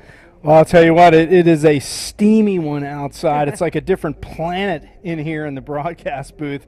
But another different planet is out in the water where some amazing bodyboarding is taking place. And my favorite division is about to kick off. This is the drop knee division. I love all the riders in all the divisions, but the drop knee is really close, near, and dear to my heart. So let's go straight to the water and see what's happening in the DK. You're going to get a sticker after that one, I'm telling you. Okay, so we have in red from Reunion Island, from this very same ocean, Fabian Tazar. We have from Australia in white, Gary Thatcher. He did a great job also in Antofagasta. Ziggy Cavier from Reunion Island, and Hawaiian, who has competed in junior, Kainalu Shim. So this is going to be interesting. These four riders in your favorite division, and I have to say I have a thing for drop knee as well. I love it. It is, visually it's very exciting to watch. This wave really challenging when it's bumpy to drop knee, opening the campaign for Fabian Thazar right there on that little left-hander. That thing shuts down. He's quickly in and out. But I was mentioning when it's a little bit bumpy, it's really tough to drop knee. So mad respect for these guys being able to get up on the knee. And Fabian Thazar, the only one who is returning here to Maldives in this division. Fabian from Reunion, which has one of the best left-handers in the world, Sun Lu. And meanwhile, up and riding in white, Gary Thatcher having to look one way and the other, but that one not really happening for him. So yeah, a lot of challenges out here for the drop kneers. I'm anxious to see what these guys can do. And I see some Aussie flags in there. We have a bodyboarder Sunny Coast. Go Gary Thatcher from the Sunshine Coast in Australia. Nice. We have Marcelo Pedro. Bom dia, bodyboarding. Bom dia, Marcelo. Obrigada. And there's a rider there. Unfortunately, he fell. David from come on, DK Gary. Yes. We have Vix. Oh, Kavika, we are missing you. Where are you? Why you haven't been to any of the drop knee events? We didn't have a live feed for the Garden Island Boogie Classic. I don't know if you participated, but we're missing you. And this guy right here, Ziggy from Reunion Island. I was having a chat with him. He actually got ill. A bunch of people got ill. Oh, wow. Yeah, we've had a little bit of a bug going around some of the competitors. And I mentioned earlier the bumpy conditions playing havoc with the drop knee guys, and that's a classic example. Hits a little bump, loses his edge. Meanwhile, in white, Gary Thatcher up and riding on this little inside right-hander. And you mentioned Gary from the Sunshine Coast. Had a conversation with him yesterday. He's from Maroochydore, from that area, and you can see him on this wave once again. Little frothy, small inside right-hander. Nice little carve back into the zone here and kicks out. But Maroochydore was the location of the first ever Bodyboarding World Tour event. On the first year we had a full tour. So yeah, coming full circle there. Meanwhile, Fabian Thazar gets a little carve back into the pocket of his own, and all these guys still looking for that one decent high scoring wave. We haven't really seen it yet. Another replay, you see him hop up. Interesting way that he pops up both hands on the rail. Some riders kind of scoot up to their knee and then pop the foot up. So a couple different ways to get up on a bodyboard. Crucial to bodyboarding in the drop knee stance is the knee and foot placement, because no fins on the bottom of the board. You're going to lose your edge if that knee isn't right on the rail and the front foot isn't positioned correctly. So add to the mix the bumps and the waves from a little bit of wind and some backwash, and it's a potential recipe for doom out there. So these guys really putting all their skills to the test today. Well, that's right. It's great to have those insights from you. You are a drop knee master as well. But yeah, these guys, let's see what they can bring. Remember, these are all 25-minute heats. Best two waves are counting, and we have a maximum of 10 waves. And this is the first round. It's got 4 heats. Here comes the wave for Nalu, as Kavika Rorkamai was calling him. Nalu boy. Missing more. We need more Hawaiians in tour, guys. You serve amazing. We need more drop nears. This division is so good, and look at that. Tough drop in that one for Ziggy. Yeah, again, these bumps, you know, I mentioned they're playing havoc. You see him, he pops up nice, but watch this, boom, a little seam in the wave just takes him out. Watch this seam come up the face, boom, just catches the nose, and it's down for the count for Kainalu Shim. And Nalu, as Kavika calls him, Hawaiian for wave, right? Hui o he e Nalu, the Wave Sliders Club, legendary in Hawaii. Oh, not that has any bearing on Kainalu Shim, but interesting nonetheless. Giuliano, take us away with the interview. All right, everyone, I'm here with the winner, Mariana Rosa. Congratulations, Mariana, taking the win on the last heat. It looks that you lost your fin. What happened out there? It was all very fast. Somehow one wave came up and then the fin was out. The leash was in my leg and I can't come here in the water, so it was all very fast. Then I saw the fin when I came up, and then one wave came up again and I couldn't, so I said, okay, let's do it just one fin. And when I catch that wave, someone saw my fin and I could begin my hit. Great job, even though you got the first place. Congratulations. Thank you. It's very, very, I'm very, very happy. It's my first time here and I was really excited to be here because last year I saw the waves and I was like, oh, I want to go there. So I'm very happy and I'm just going to... Congratulations. Want to say some words in Portuguese?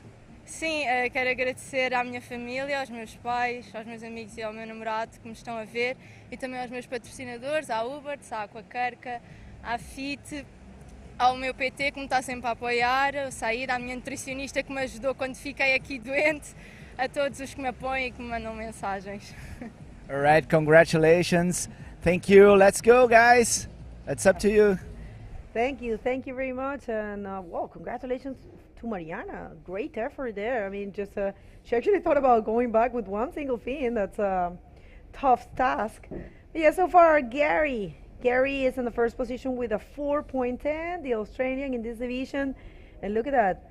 Nice stance. Is what? That was a very cool floater. That was heavy. Not a ton of speed going into the lip, and he just gets absolutely tossed. Look at this, negotiating the bumps nicely.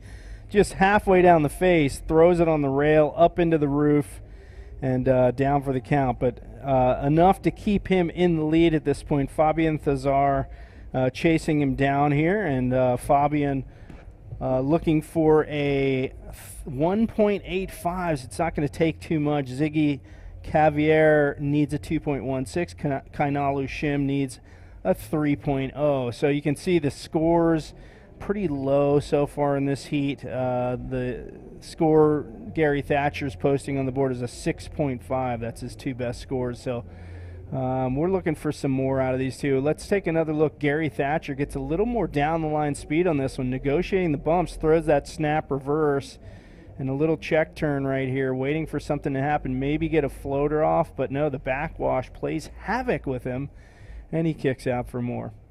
He looks very comfortable on those rides. I've been seeing him. I saw him in Iquique, actually surfing a very tough ride, and that's Fabian Cesar. Not really happening for him there. But yeah, Gary, he got a 4.25 for that last wave, and right now he's holding the first position with a 6.5. Gary, he's 36 years of age, and this is another Reunion Island guy. Very nice maneuver. Actually, that's a complete turn, and he is looking for a 2.16 to get the second position in a 5.40. What's your take?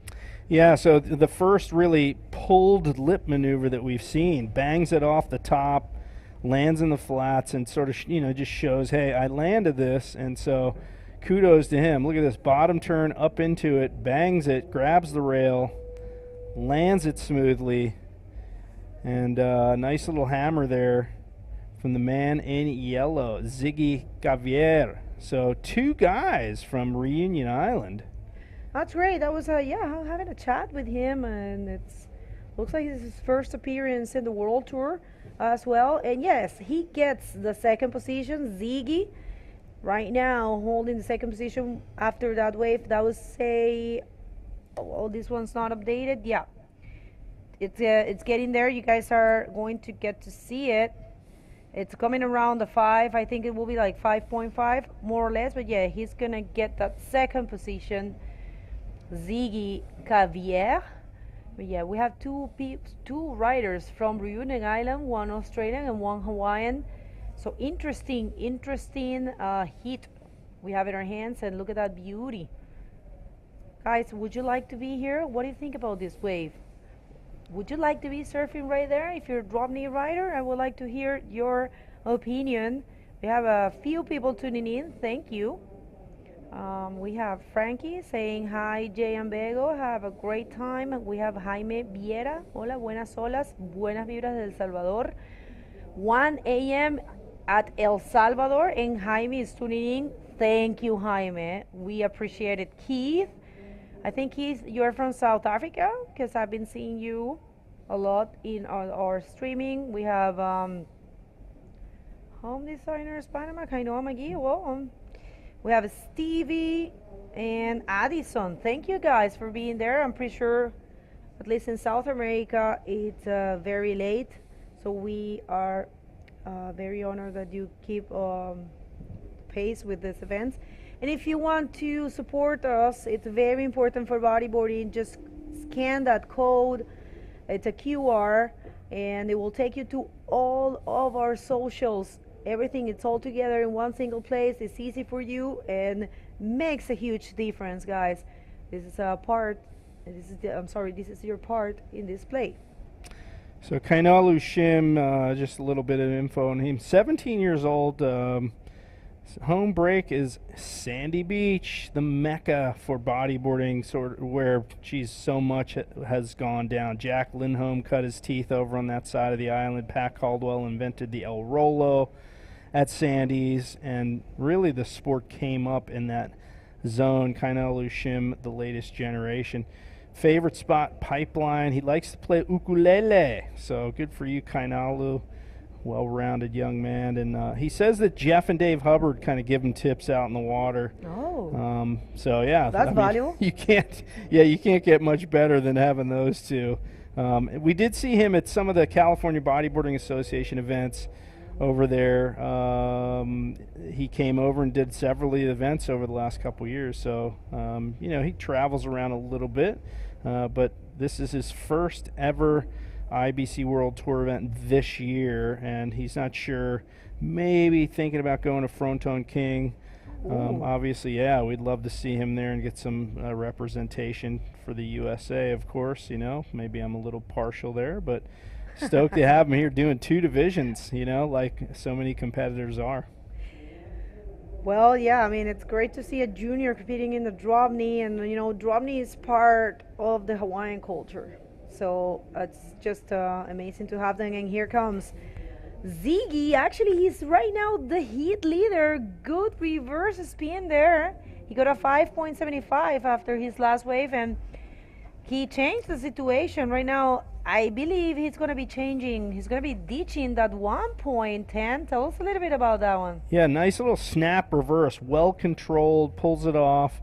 The wave literally just died out as soon as he pulled that move off. So great job from him to hold on complete control. We've seen him now 2 waves in a row where he really negotiated all of the turbulence that's happening out there and pulled off that move. So Ziggy Cavier, one of the best left-handers I mentioned earlier in the world, as far as I'm concerned. In Reunion, you got San Lu. We used to have a World Tour event there back in the 90s.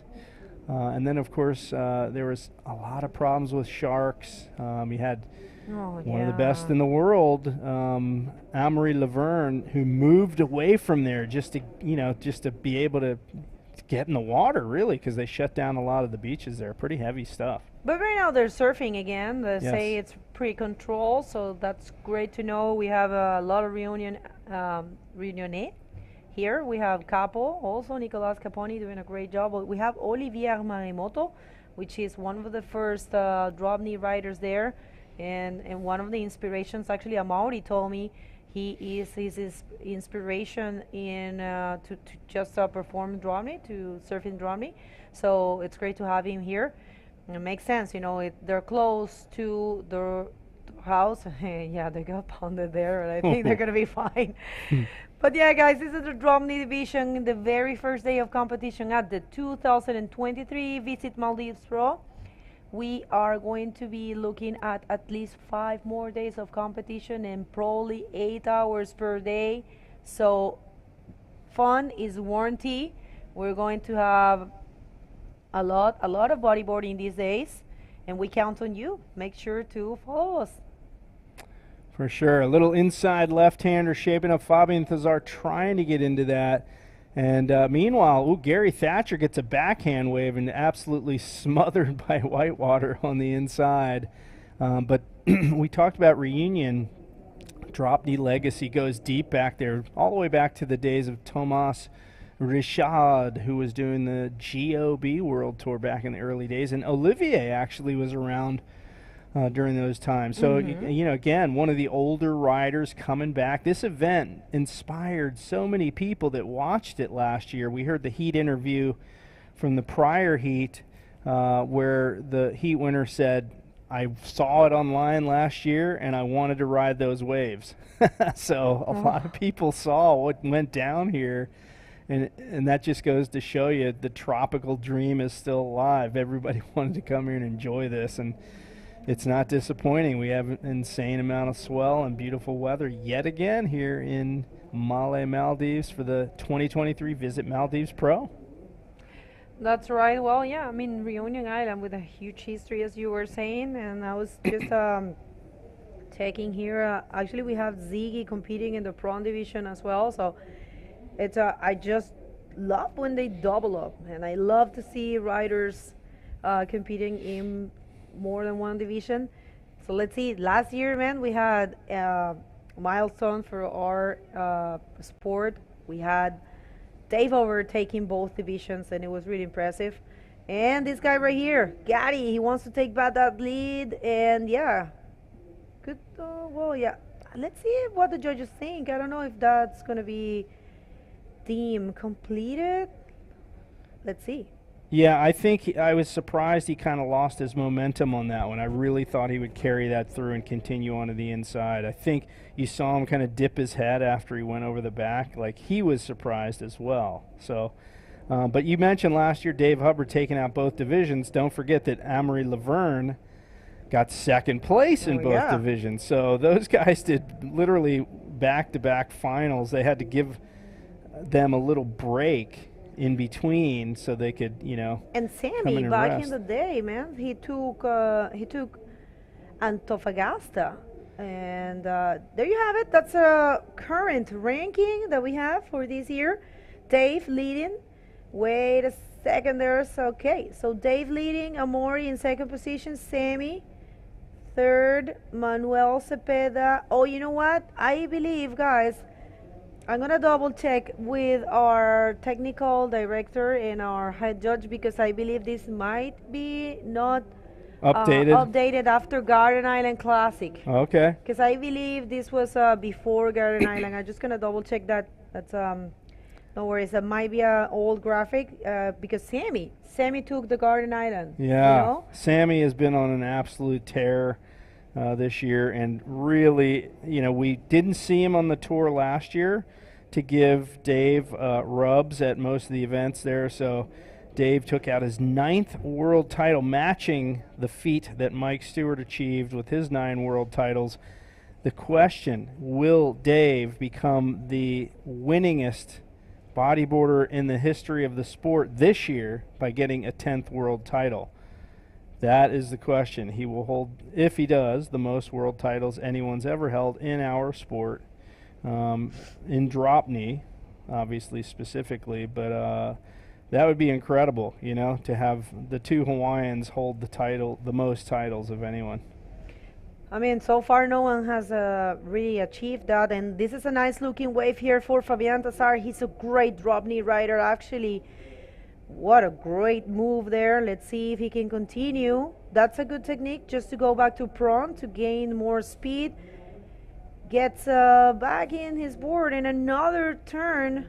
That's going to be his most valuable wave. Fabian Tazar, if you read the survey that we gave him, when I requested what's his dream, he said to become drop knee world champ. Take us through that one. Check this out. You notice he keeps a nice low stance to negotiate all those bumps. Snap reverse out on the shoulder. He sees that little section wedging up in front of him, but he has to get past this. Look at the little backwash, hits it right there. He drives into this little inside wedge and banks it off that oncoming section. Way back on the board. He does not want to nosedive, and really well executed. Probably, I'm going to guess here, maybe the high score of the heat. Real low stance here, just trying to hold that edge there through the bumps. And well done. An aerial view here of the next rider, Ziggy Cavier, throwing a little snap and getting upended on the inside. And just about 3 minutes to go here, and look at that. We're seeing that replay once again of Fabian Tazar's wave. Looking really solid there, and he's holding down the lead without question. Meanwhile, out the back in blue, Kainalu Shim. Yeah, unfortunately he couldn't complete that maneuver, but yeah. Let's see if he can find something for himself. 2 minutes and 40 seconds waiting for two important scores here. Here comes the Aussie. Nice little, kind of like a wallet drop. Actually, he was holding to his board on that drop. Yeah, that was a complete spin, and waiting for three scores right now we are. Super, side slip sort of takeoff here. Take another look at that. Look at that. Goes way back to try to get the weight back on that inside corner, and does nice to do that. Little snap there, out on the shoulder, snap reverse. And Gary Thatcher, he's in third place. He needed a 6.5. Is that enough? Look at that. Late takeoff, sort of airdrops a little bit, swings the weight back, snaps it back up into the pocket here, bang, into that reverse, well-controlled maneuver. And Gary Thatcher chasing down again that now in the lead with that last wave, it looks like. So Gary Thatcher winning, Fabian Tazar in second, and we are winding down with just a minute and a half to go. That's right. Let's see this one. It's counting people. Then the Hawaiian, young Hawaiian, looking for a score there, and that's counting. That's gonna count. And let's see if he get. We're waiting for all the scores to drop. I have no idea what's gonna happen.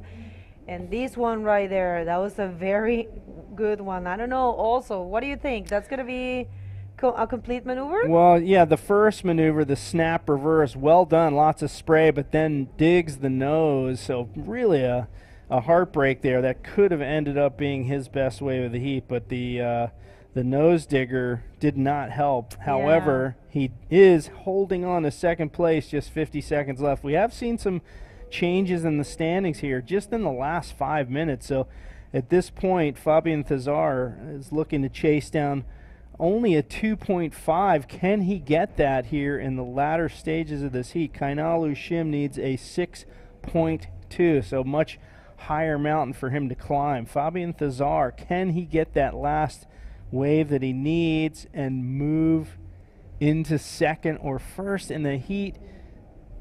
We only have 15 seconds to go, and Fabian Tazar, he's paddling for a wave. Let's see if this is going to do it for him, Bego.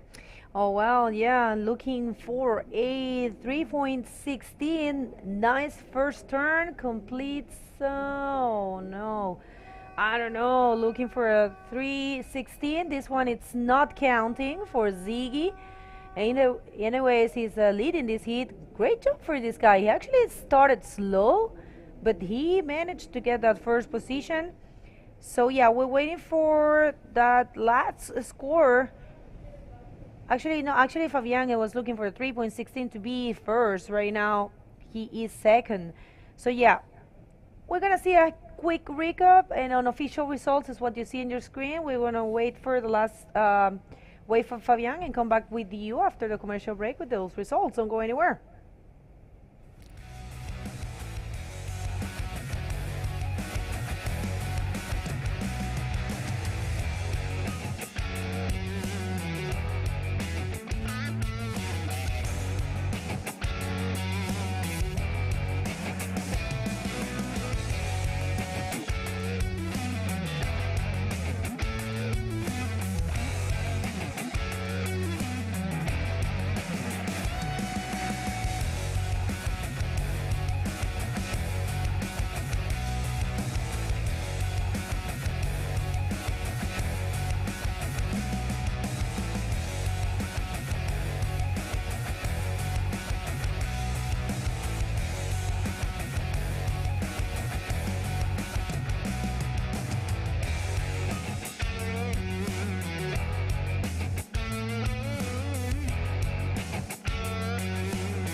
And I'm back here with Brazilian God, Gil Lara. We're so happy to have you back here.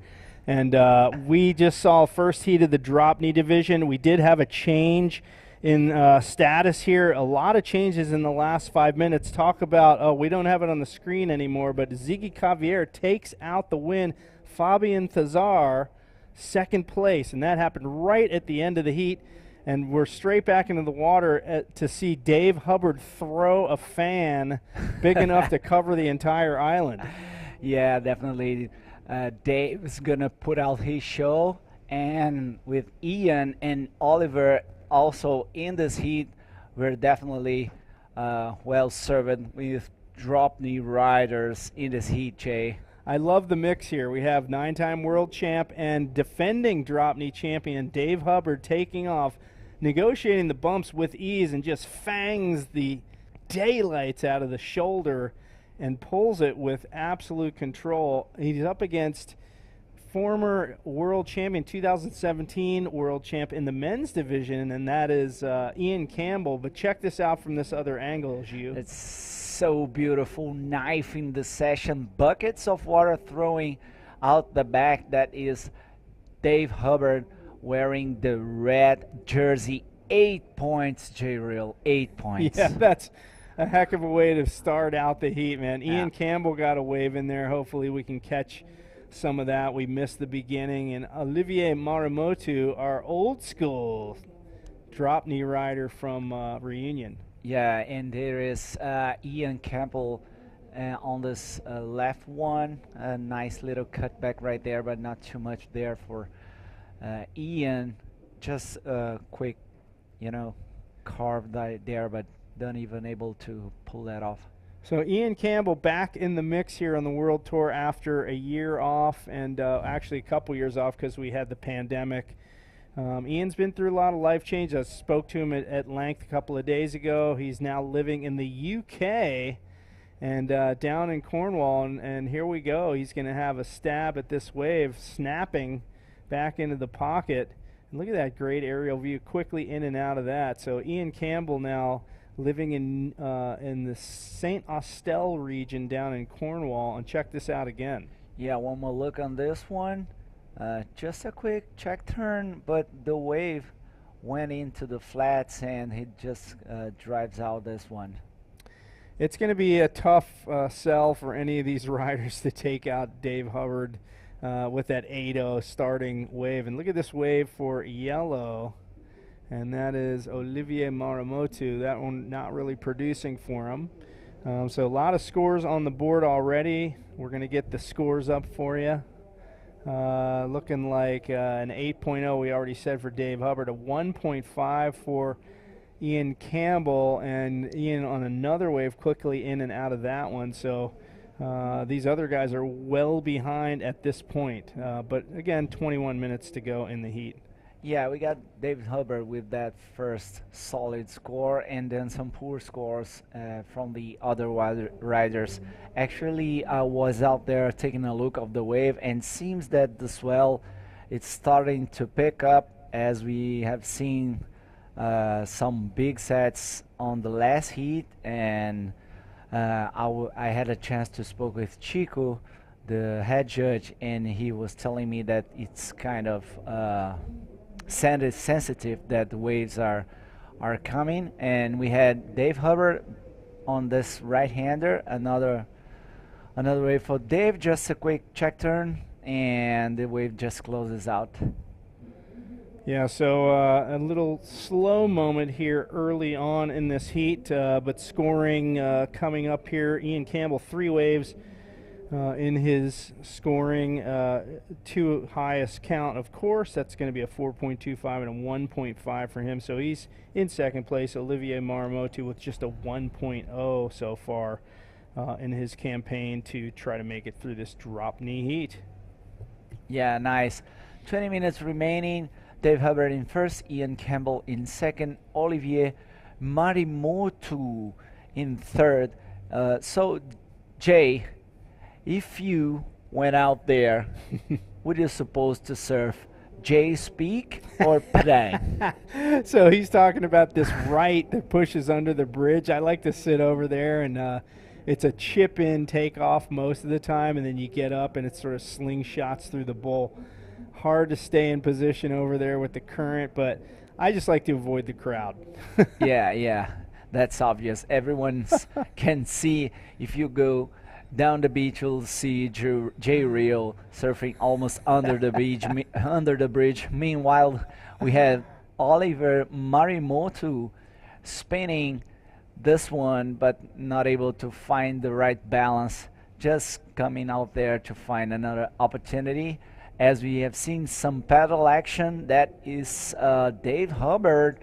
Here it is, Dave dropping nice cutback, looking for another section, floating this one, just backing up his 8 points as he is having 1.4 as his backup score. Probably he's gonna get rid of this one.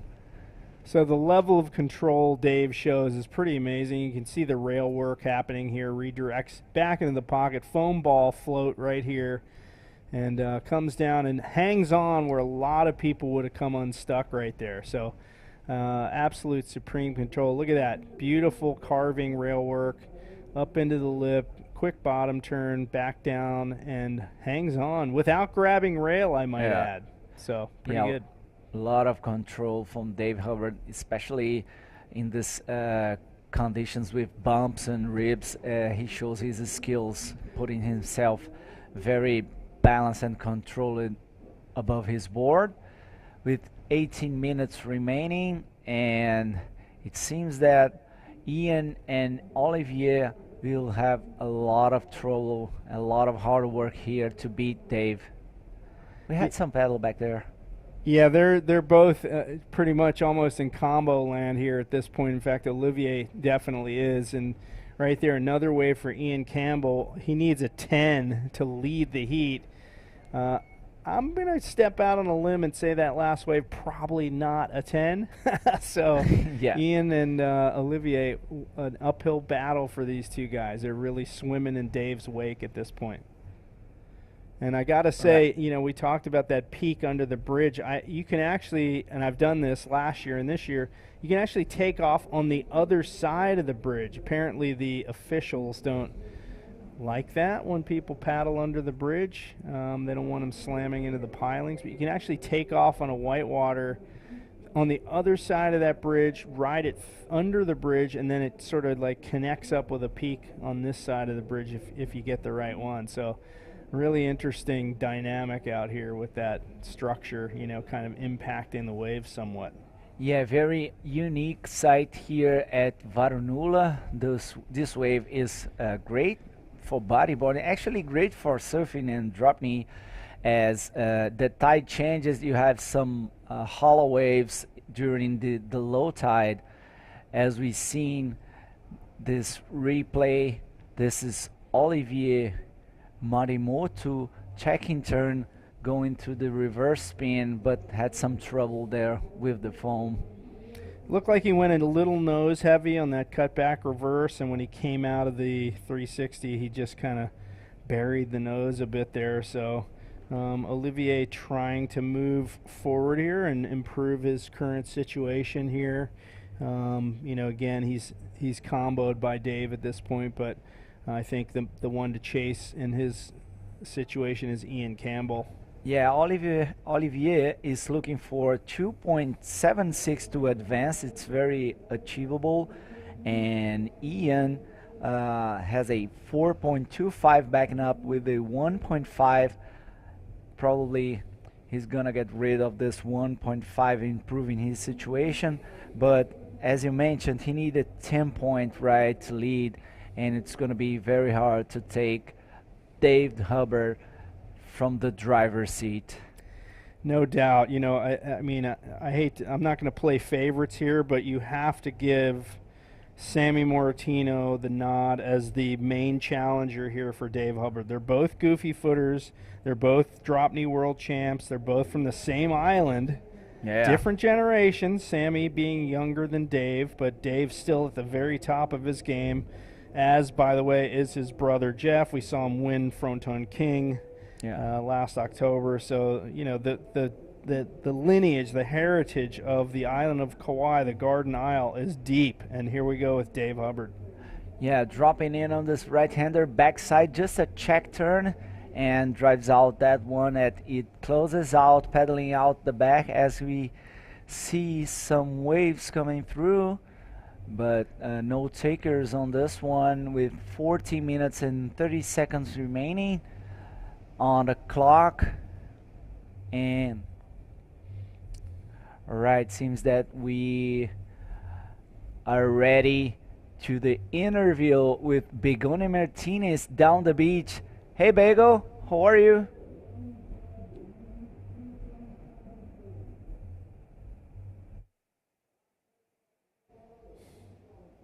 All right, so we had some audio issues. We're going to try to reboot that one, but picking back up with the heat at hand. 14.25 heat score for Dave. One of the highest heat scores of the entire day in any division. Maybe the highest. I'm not sure. I'd have to look back in the archives there, but yeah, just phenomenal there. So Dave's just out there, you know, thinking about what he's going to have for lunch, I think. Meanwhile, these other two guys are neck and neck. As we mentioned, Marimoto needs a 2.76 over Ian Campbell. But in the meantime, we are going to go down to the lovely Begonia Martinez. Bego, take it away. Thank you, guys. I'm sorry. We had a little bit of an issue with the microphone. But yeah, Ziggy, you took the win of the last heat. You actually started a little slow, but then you get in the rhythm and you completely destroy that wave. What was that feeling? Yeah, it was really hard in the start because we have so much there on the wave, and it was hard. But yeah, I can find two wave, and I think I take maybe 7 or 8 wave. But yeah, I can find 2 good wave, and I'm really happy to get the first position. And yeah, so much happy and really focused to the next. Well, this is your first time in the World Tour, and you are in your ocean because you are from the Indian Ocean. So how does it feel to be in the World Tour ending here in Maldives? Yeah, it was really good. The Maldives is so much magic place. I love this place, and the water was so much warm of Réunion Island, but it's good for us. We have land and habitude, you know. Well, that's right. You want to say something in French for your family and friends back home? Yeah, sure. Merci beaucoup la famille, merci à tous ceux qui me supportent. Et franchement, je vais continuer à tout défoncer, à tout donner. Et let's go, la Réunion Power! Felicitación and best of luck for the rest of the competition. Back to you guys. Well, I love the way that he held up the water bottle that came with the welcome packet. We just saw a replay of Dave Hubbard just dominating with that massive lip hit. He came down, landed it, then got bowled over, but just really, putting a stamp on the dominance of this heat. Yeah, and it's nice to see these new faces in the tour. Meanwhile, Ian Campbell dropping in just a quick in and out on this one, and as I was mentioning, that is so good to see new names, new riders, new faces, new countries join the tour, even if it's just one event or doing the whole tour.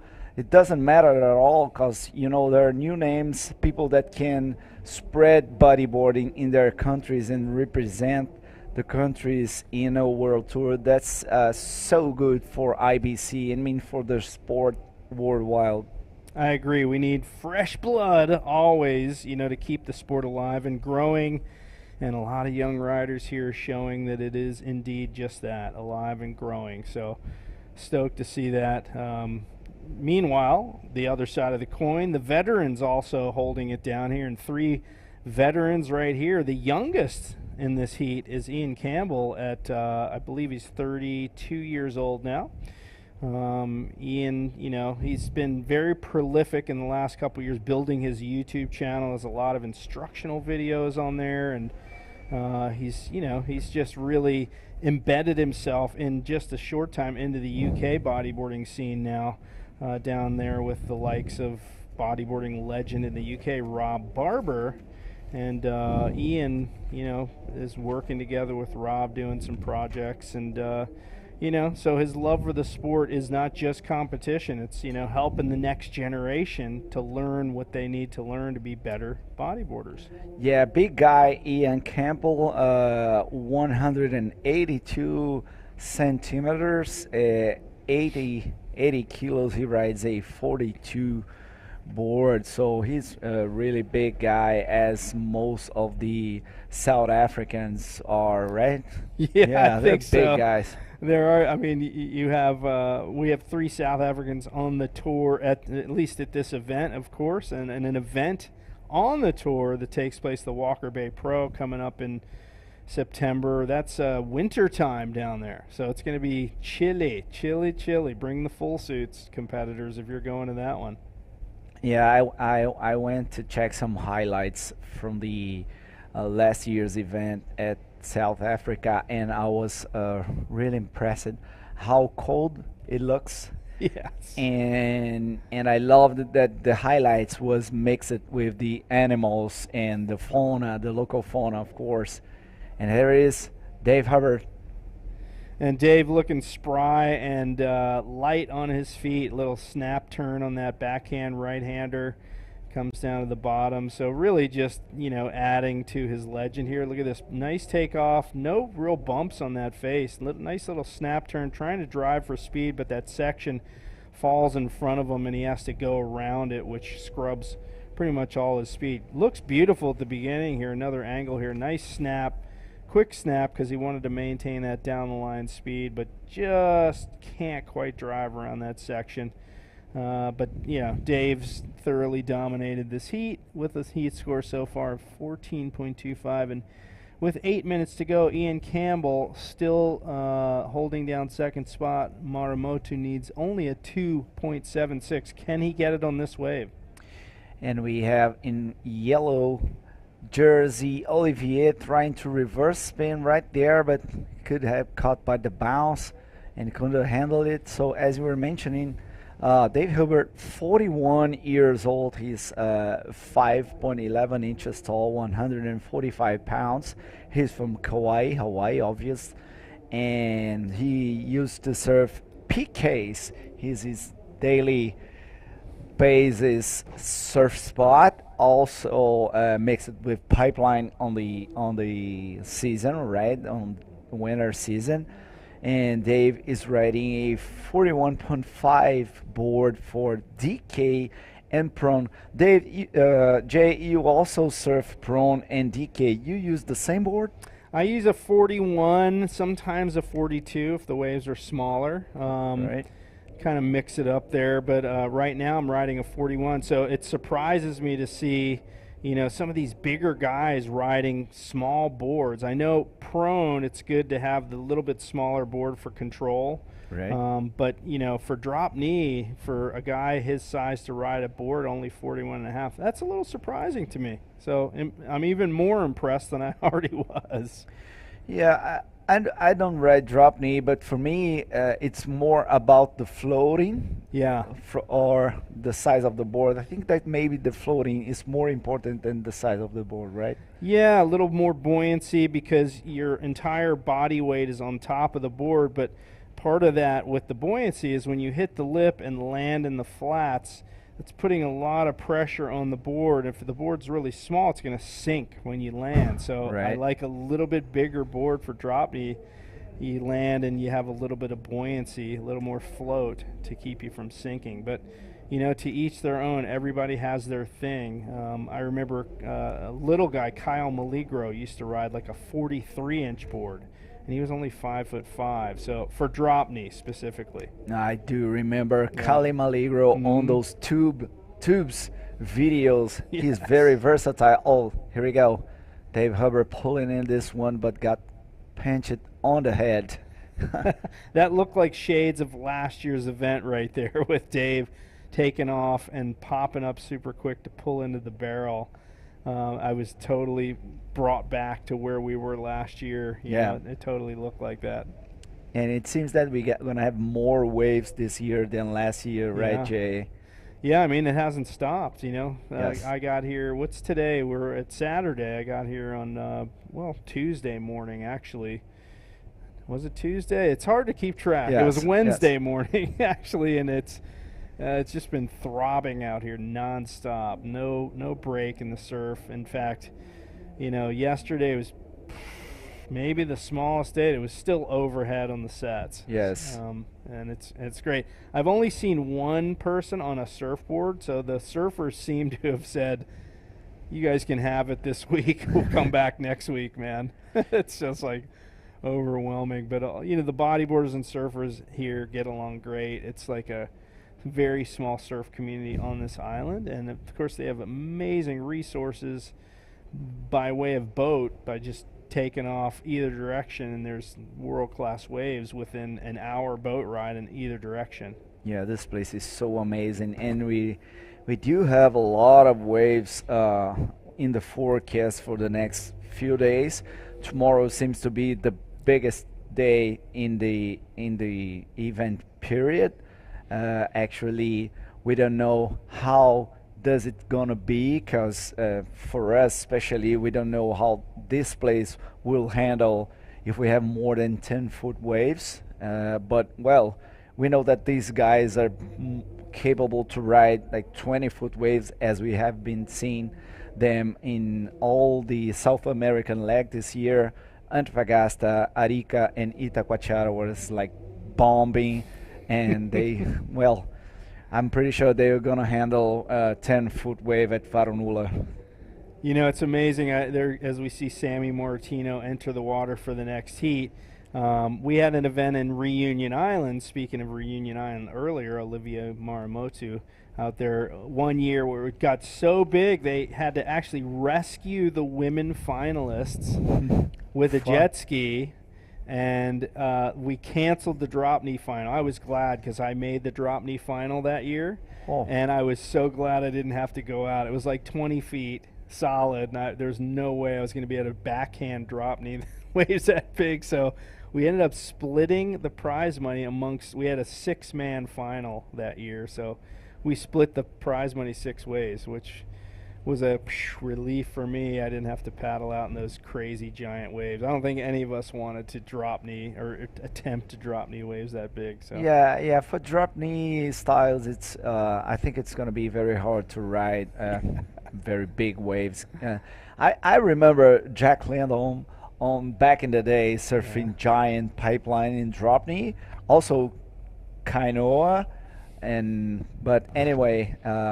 I just can't remember another name that was able to surf for higher than 10-foot waves and drop knee. Yeah, there's not many. It's a very short list of riders who tackle waves that big in the jack stance, and as they call it in Hawaii, by the way, as a homage to Jack the Ripper Lindholm, who really sort of introduced that to bodyboarding in the 70s at Pipeline. But you mentioned him starting really the whole drop knee thing and riding waves that were so flexible back in those days at such a heavy wave like Pipeline. It's mind-blowing to bodyboarders nowadays that somebody was able to do that. So that just is a testament to his level of skill.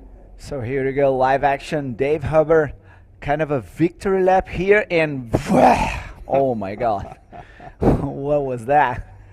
Wow, that was a hot knife through butter right there. Oh, little flick at the end just to put a point, a period on the sentence right there for Dave Hubbard. We got to see that one more time. Look at this. High line speed around the section and just whack, just really displacing some water molecules right there, splitting the atom, as it were, as Dave makes his way on. Watch this little flick. Just, yeah, he's just saying, yeah, wave. Look at this. One more view of this one. Drives around the bowl here with plenty of speed and just nails it right there. Just hammers that turn. And Dave Hubbard, we're going to get the flick right here at the end of the replay. Yeah, right there on the backwash. I love it, man. Yeah, I love the way that Dave and other guys like Jacob Romero, they always seems to have fun. They make these little tricks right there and twisting boards. And, you know, I see, you know, these guys had something different on their riding. They have fun. Yeah, there's been a few guys over the years that did that. Look at this A-frame coming through out the back as we wind down the closing seconds of this heat. Will someone pick this one off? And just a real shouldery wave here, unfortunately. Ian Campbell not able to connect on that one, and these guys are going to come in. But things are looking good for, obviously, Dave Hubbard, who thoroughly dominated that with a 15-0 heat score. Ian Campbell comboed, but still able to get second place, and Maramoto eliminated from the drop knee. So, wow, what a clinic Dave put on, and now we're going to see Sammy Moratino in the next heat. That's going to be a good one. But let's look at the highlight package from that previous heat. Check it out.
All right, everyone, we are here once again at the 2023 Visit Maldives Pro. I'm here with Begonia Martinez. So, Bego, it's hot out there, right? It is. It's a full high tide. Actually, we were having a bit of a struggle to do the interviews, but yeah, we're getting everything fixed there for you. Let's hit the water. We have more action for the drop knee division. It's been great watching them surfing here in these conditions. Let's hit the water. That's right. As you can see, we have Sammy Moratino, who is actually battling, for the world title this year, going for a back side stance. Very nice first turn. Keeps going a little bumpy section there, but yeah, that's a maneuver that's going to count for him. So in the water, we will present to you this heat. We have Sammy Moratino in red. Oh, let's see. Actually, this is the first wave for Sammy. Yeah, that's a 1 point ride. Yeah, just had some trouble right there. And here we go. That was his last wave, backsiding, snapping the section, and just kicking that backwash that coming from the tetrapods.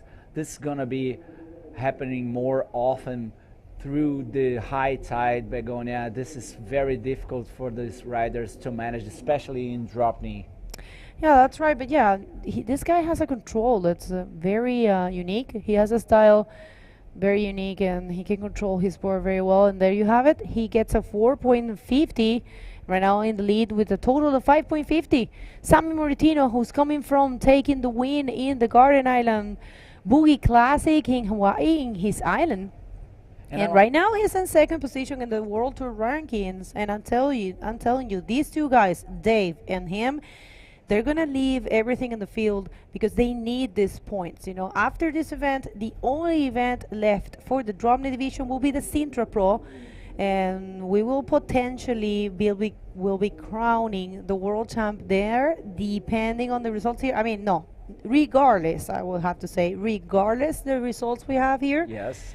Sintra will be defining the world champ for this division, and I'm pretty sure these two guys, Dave and Sammy, they're gonna be for sure going there. So interesting hit here, but we cannot forget Tariq Brashmi. He is in the white singlet. We have Haven Han from Hawaii. He is in the yellow singlet, and we had Dawood Fasid. He's from Maldives. Yeah, Dawood Fazid in blue, Havana in yellow, Tariq Brahmi in white, and obviously Sammy Moratino in red. I was out there these days with Sammy, and I was really impressed with his energy on the lineup. Like everyone is pedaling and struggling to ride one wave. Sammy was having like 2, 3, 4 waves in a row. Man, this guy is like a machine out there, and he yells. He speaks so loud, and you can see the energy around him. Like, you know, it's so intense. It's a very intense guy. It's an amazing rider. He serves so good. Also in prawn.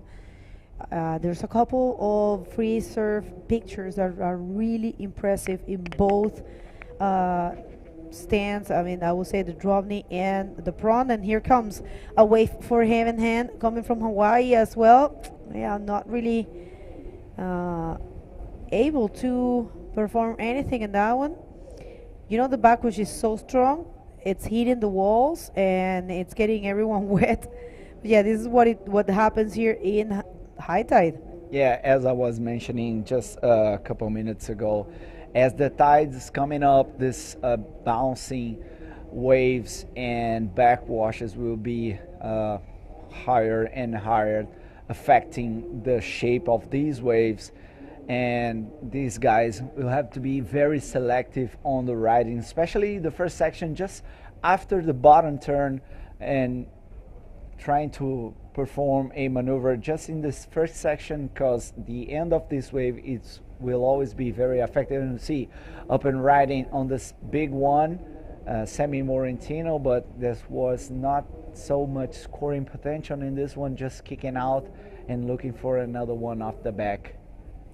Let's see how this one unfolds. Guys, if you're just tuning in, this is the very first day of competition right here at the 2023 Visit Maldives Pro, and this event is just starting. We have a full day of action today. It's looking like we are going to be working at least till 4 or 5 p.m. local time. And that what you see in your screen is the link that we have, the link tree that we have. You just scan that, and it will take you to all of our socials. We have our website, we have our YouTube channel, and all of our socials. You can just follow us, and all of that is so important to just get that support from you. You know, this is the way we show the world that we are a huge community, and this is the way we push our sport. You know, you guys, you do a huge thing just to click in the follow or in the like button to all of the content that we have been preparing for you. So thank you very much, everyone, for you know, just bearing with us and pushing the sport. That's it, Bego. You can find all the information about IBC World Tour in the website, but you also can hit Facebook, TikTok, Instagram, and of course the YouTube channel, and then you can check all the highlights and the previous events. You can see live feeds from, you know, basically every event and each day of this tour, and obviously the previous years. Yeah, all the information is there. It's a pretty handy tool. So yeah, also the link tree is in our Instagram, so you can check everything right there. And also, if you're interested in knowing the scores, you have the possibility of going to the IBC World Tour website, but you can also find the live scores right there in the link tree. So pretty useful tool. Make sure to do it, to scan it, and you know, just be with us in all of our socials. Right now, the situation in the water, Sammy, with a very low score for what we are used to. He has a 5.60, yeah, strong current, you can tell. And you know, you have to be selective. You don't want to get caught in the inside and take a long time to get back to you know, to the lineup. And here comes Sammy. Let's see if he can improve that total score. For sure he will. Beautiful snap, keeps going. Let's see, another one, of course, and he might find a third maneuver. Of course he does, and that's going to be more than a backup score. I believe it might be his best wave so far. Yeah, definitely it's going to be his best wave. 3 turns on this wave, in more than good wave for Sammy. One more look at this one, looking for the section, bottom turn in this one, and then bangs, knife in the first section, resetting his board. And one more rail game here for Sammy, and another quick little one just to finish. And as you were mentioning, Bego, the current is so strong, and more than fit, you have to be smart. Look at the way yeah, definitely. Every time you get a wave, you have to completely milk it. And that's what he did right there. Very beautiful turns for our second position in the World Tour rankings for this division, Sammy Moratino. And it looks like we have Jay ready for the interview with the winner of the last heat. Take it away, brother Jay. Thanks, guys. Well, you know I'm going to say it, Dave. The Dub train has left the station and is steaming down the tracks. Congratulations on that heat win. Thank you so much. It's so great to be back here, Jay. We were just reminiscing before the interview. Everybody's really excited to be back, and I think the newcomers are excited too, so it's awesome. Well, it looked really difficult to negotiate out there. A lot of bumps in the waves. You seem to really hold control over your board. Is it really difficult out there? It was really challenging. You know, typically, even with the right conditions, this wave does have a bit of bump on it. And then with the wind and the backwash, it just was compounding. So it was really hard to find a clean face to do a nice maneuver off of. I was really stoked to get 2 waves that I could get maneuvers off of. Okay, so obviously one of your main nemeses in this event, Sammy Martino, in this heat, going to challenge your chance to get a 10th world title, which would make you the winningest professional bodyboarder in the history of the sport. Is that at the back of your mind? You know, it's great to have Sammy here. You know, we just had a competition in Hawaii. He surfed great. He's been surfing great since he's been here. So just having him on tour and a part of events is always a big plus for everybody involved. So I'm really excited to see his performance, and let's just see what happens. This guy's a polished act. He's going to take my job here. He already has in the past. So we're stoked to see you here, Dave. Good luck as we progress through the contest, and we'll see you in the next heat. All right, thanks so much. Aloha. Back to you guys in the booth. Yeah, great interview there. You can tell Jay was excited to interview Dave. Well, I mean, who wouldn't be? Dave is a great personality of our sport, and he's been surfing so good. He loves this place. Okay, let's see this one for the Hawaiian, and yeah, kind of like a slow stance there. Unfortunately, not able to complete. It looks like probably his board it's too small. We're gonna see if we can ask him that. But see, he had a little bit of a hard time there to bring the front foot up. But yeah, actually, if he would have completed that one, it would have been a decent score. But yeah, not really a complete maneuver. And we haven't seen much from anything actually from Tariq, the Moroccan drop knee rider in white, and Dawood Fasid from here from Maldives. I believe they're trying to pick their battles well. Yep, these two riders yet haven't taken any wave. Haven't actually got two low scores, but anyway, enough to get second position on this one. Havana from Hawaii, he's only 18 years old. He's from Oahu. Used to surf Sandy Beach and Pipeline as on the right seasons, of course. He is 5.9 inches tall, weighing in 145 pounds. His board is a 40.5 bagel. Maybe you were right. Maybe he's supposed to have a little bigger board here because he's looking to have some troubles to stand the drop knee on it. Oh, that's so good that you asked them all these things. Thank you, Giuliano. You've been doing your homework. Yeah, my boss is here, so I have to show some. Funny because Giuliano is the organizer, the promoter of Itacoachara Pro. If you guys don't know that, he is the face behind the Itacoachara Pro for 11 years, 12 actually, 11 editions.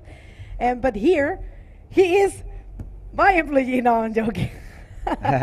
No, this is great.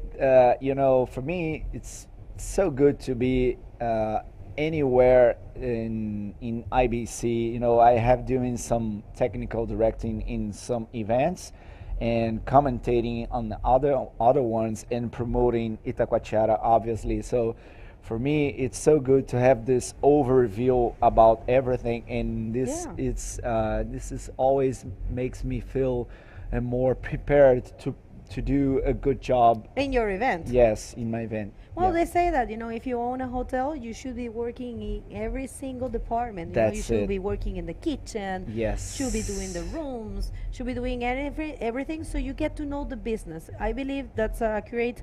So it's very good that we have a promoter working with us and getting the feeling of things, you know, from the inside, because sometimes you're doing a different job and you don't know how really the job is. So it's great to have you here. Thank you very much for joining us in Maldives, like us here. I thank you and IBC and the whole team for inviting me to make part of it as back in 2090 before COVID. The promoters get together, you know, to build this new entity that is going to rule the sport. So for me, it's more than an honor to be here. With 10 minutes remaining, we have Sammy Morentino in first place, then Havana in second, Tariq Brahmi and Dawood Fazid yet haven't taken any waves. Yeah, that's right. And what you see in your screen, support our events, people. Those are the Instagrams of each event for this year tour. It's very important, as well as we have been saying, for you to, you know, engage with the sport and not just, you know, follow the IBC, but follow the events, you know.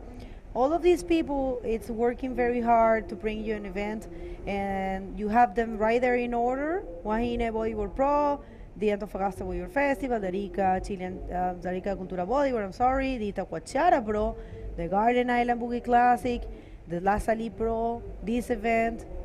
Walker Bay Pro, Sintra Pro, Morocco Pro, Fronton King, 10 Invitational, and NL Challenge, which are special events, not adding points in the World Tour racing, but even though making part of the IBC work around the world. So very important to follow up these events as well.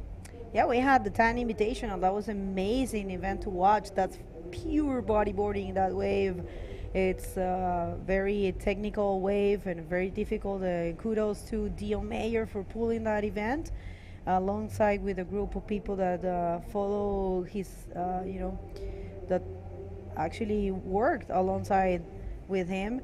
So congratulations for that. And we are willing to see how things unfold for the Walker Bay Pro, which is an only women event this year that's going to be in South Africa, right there in Cape Town.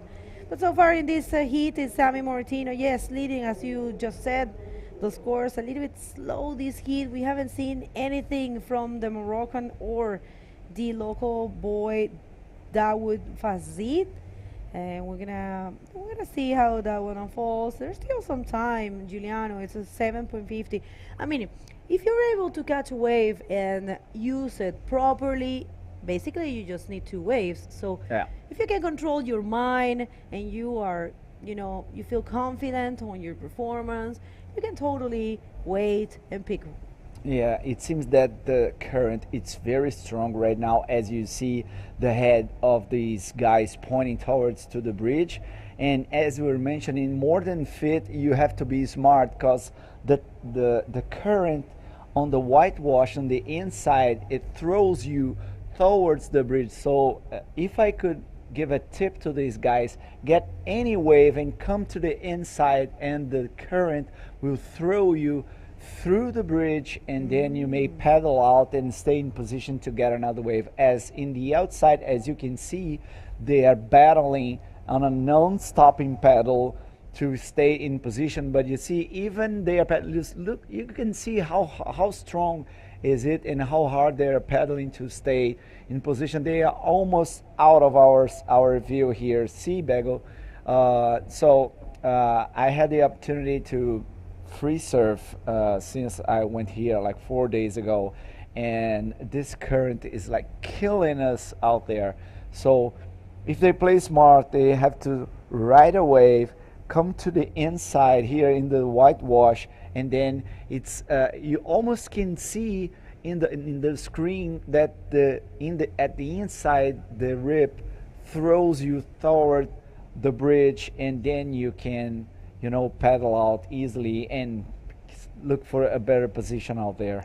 That's a very good advice. I strongly recommend the competitors, if you're tuning in, to follow that advice, because you don't want to get caught in that current. It's so tiring.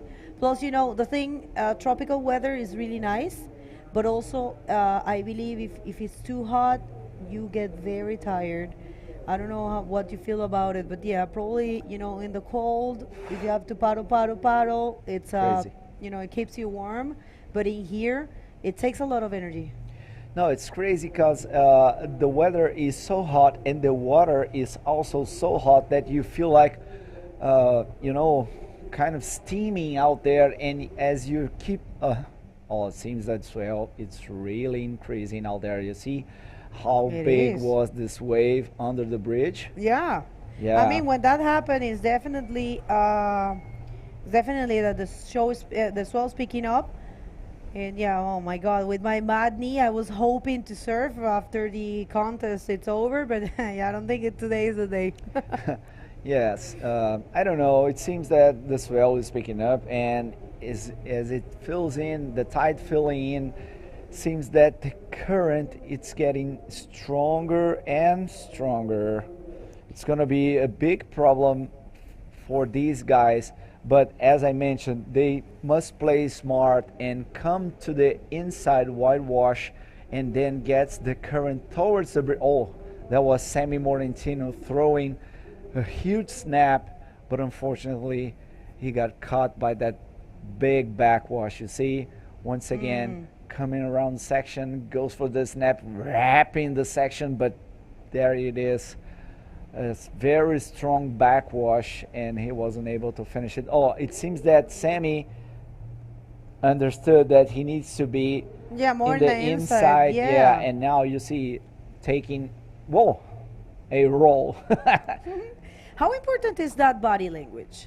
You know, Yes. just to, you see the way he uses his arms and the way he twists his core, his his body in order to get that projection for the maneuver. So that's one thing that I really love about Sammy's style. So body language is mandatory. It's so important in bodyboarding. Also in prom, for example, the use of the head, but in here it's like surfing. You need to use that core and that body language in order to, look at that. See how he well, actually in the previous wave it shows more, but yeah, he does a lot of that, and I believe it's working for him. So yeah, Sammy, what a versatile rider he is, man.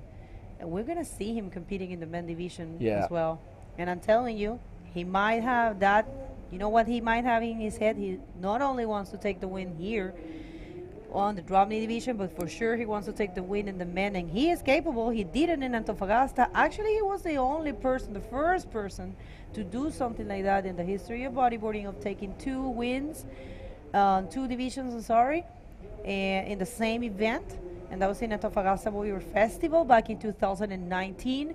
And last year we had the chance to see Dave Hover doing so in this event. So let's see if they can, just repeat that and take this event in both divisions. But they had to go over a few huge names, such as our tour leader, Tanner McDaniel.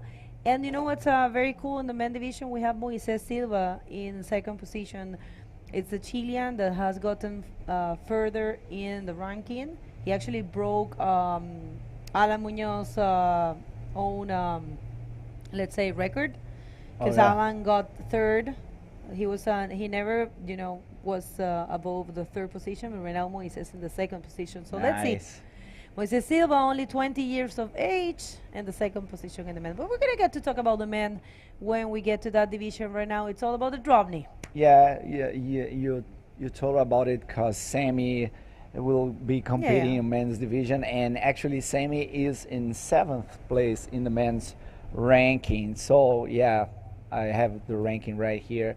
So Fácil, do you have drop knee ranking right there? So if you do have, you please. No, actually we had a little bit of a typo there, so we're gonna bring it to you later. All right, no worries. But I can tell you the ranking right here. We have it in our system, but yeah, the graphic has a typo, so that's why we haven't shown it.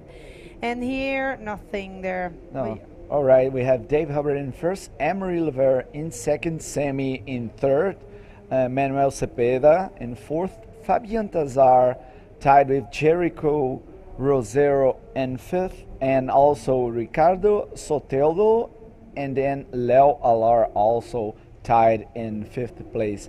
But we must remember that... No, that's actually what I was meaning. It was actually not correct because we were missing the Garden Island. But the actual, because the Garden Island just happened and Sammy took it. So Sammy right now is actually in the second position. Okay. And Amaury is third. The rest remains almost the same. It's Manuel Cepeda. But look at this. We have Araya Tabalno in the 5th position. Araya Tabalno, who is battling for the Pro Junior Women title this year. Right, because it's drop knee division has no distinction between men and women. So that it's drop knee. She can be in this ranking, obviously, so that's great. That's great. Well, heat is over, people, and the official results is what you see on your screen. No changes. It's Sammy Morentino and Hayden Han advancing to the next heat. We're gonna hit a quick heat recap and a commercial break. I'm gonna be back real soon. Don't go anywhere.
Welcome back, everybody. This is the last heat of the drop division for today, and it's been great. And we have a Jay, Dropney lover, back to commentate with me this heat. Let's heat the water. Well, what an amazing situation happening in that last heat. Two riders got no waves out there.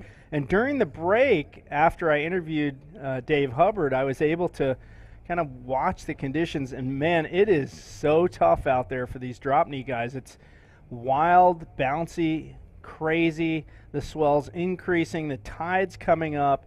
There's a ton of backwash. So if you see one of these guys get a decent drop knee wave, man, that is some serious skill. Opening the heat here, Armide Salaveras, and you can see backwash, chops, bumps, all wreaking havoc on these guys. And, you know, as I mentioned, the fact two riders never even got a wave in that last heat, pretty crazy. Well, yeah, I mean, you know, you had a sometimes a waiting technique, it doesn't pay off, and this is a wave here that's gonna count for Armide. Armide, if you guys haven't seen it, Armide is doing a vlog, and it's a pretty funny one. Well, it's in Spanish though, but he said in his blog that he actually registered for drop knee. He has never done drop knee, like he only surfed a little bit. So it was so funny to see. But no, there you have it. He has the first wave of the heat. 1 point something is dropping. 1 point. And yeah, Armide is such a funny character. Speaking of funny characters, there's Hen Chaim Vaturi from Israel. This guy is like an ambassador for the sport. Yeah. He's a pretty amazing guy. He came here last year. He spends about a month and a half in the Maldives up on Toulouse doing surf lessons and bodyboarding lessons. He does both. He brings crews of guys from Israel, and he teaches them. Meanwhile, out the back, Amory Laverne, number 2 in the drop knee division here last year. Nice cutback and just gets catapulted into the sky on the backwash. But back to Hen, he's doing the same thing this year. And one more look at this wave for Amory. Nice bottom turn, well controlled there. Throws the snap, and there the backwash just ends everything that he had planned on that wave. So a quick wave for Amory Laverne. But Hen Haim, back to him one more time. Injury plagued him last year at this event. I remember. And he's injured again this year. Different part of his body, though. So kind of a tough go for him. Oh, no. Well, this is Armide once again, controlling his board. Oh, no. Right when you said that, you jinxed him. No. Oh, I'm sorry, Armide. I didn't mean to. So low scores here. This is the replay.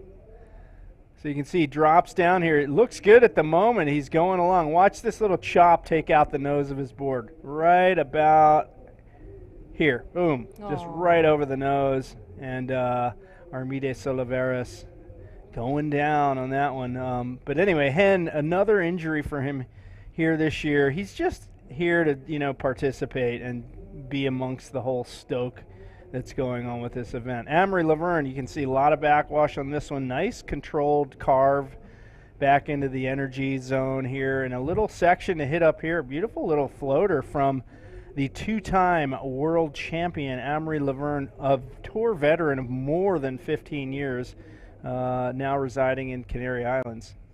That's right. Amory, you know, you can see he uses his body to, you know, just remain in control, and then just holds the nose of his board and finds that section to perform that maneuver. So yeah, that's a wave that it's counting, and it's the best wave so far of the heat. Is a 3.75 for Amory, and we haven't seen anything of him, Haim Vaturi, and our local hero Ali Kushran, also known as Kuda Aya.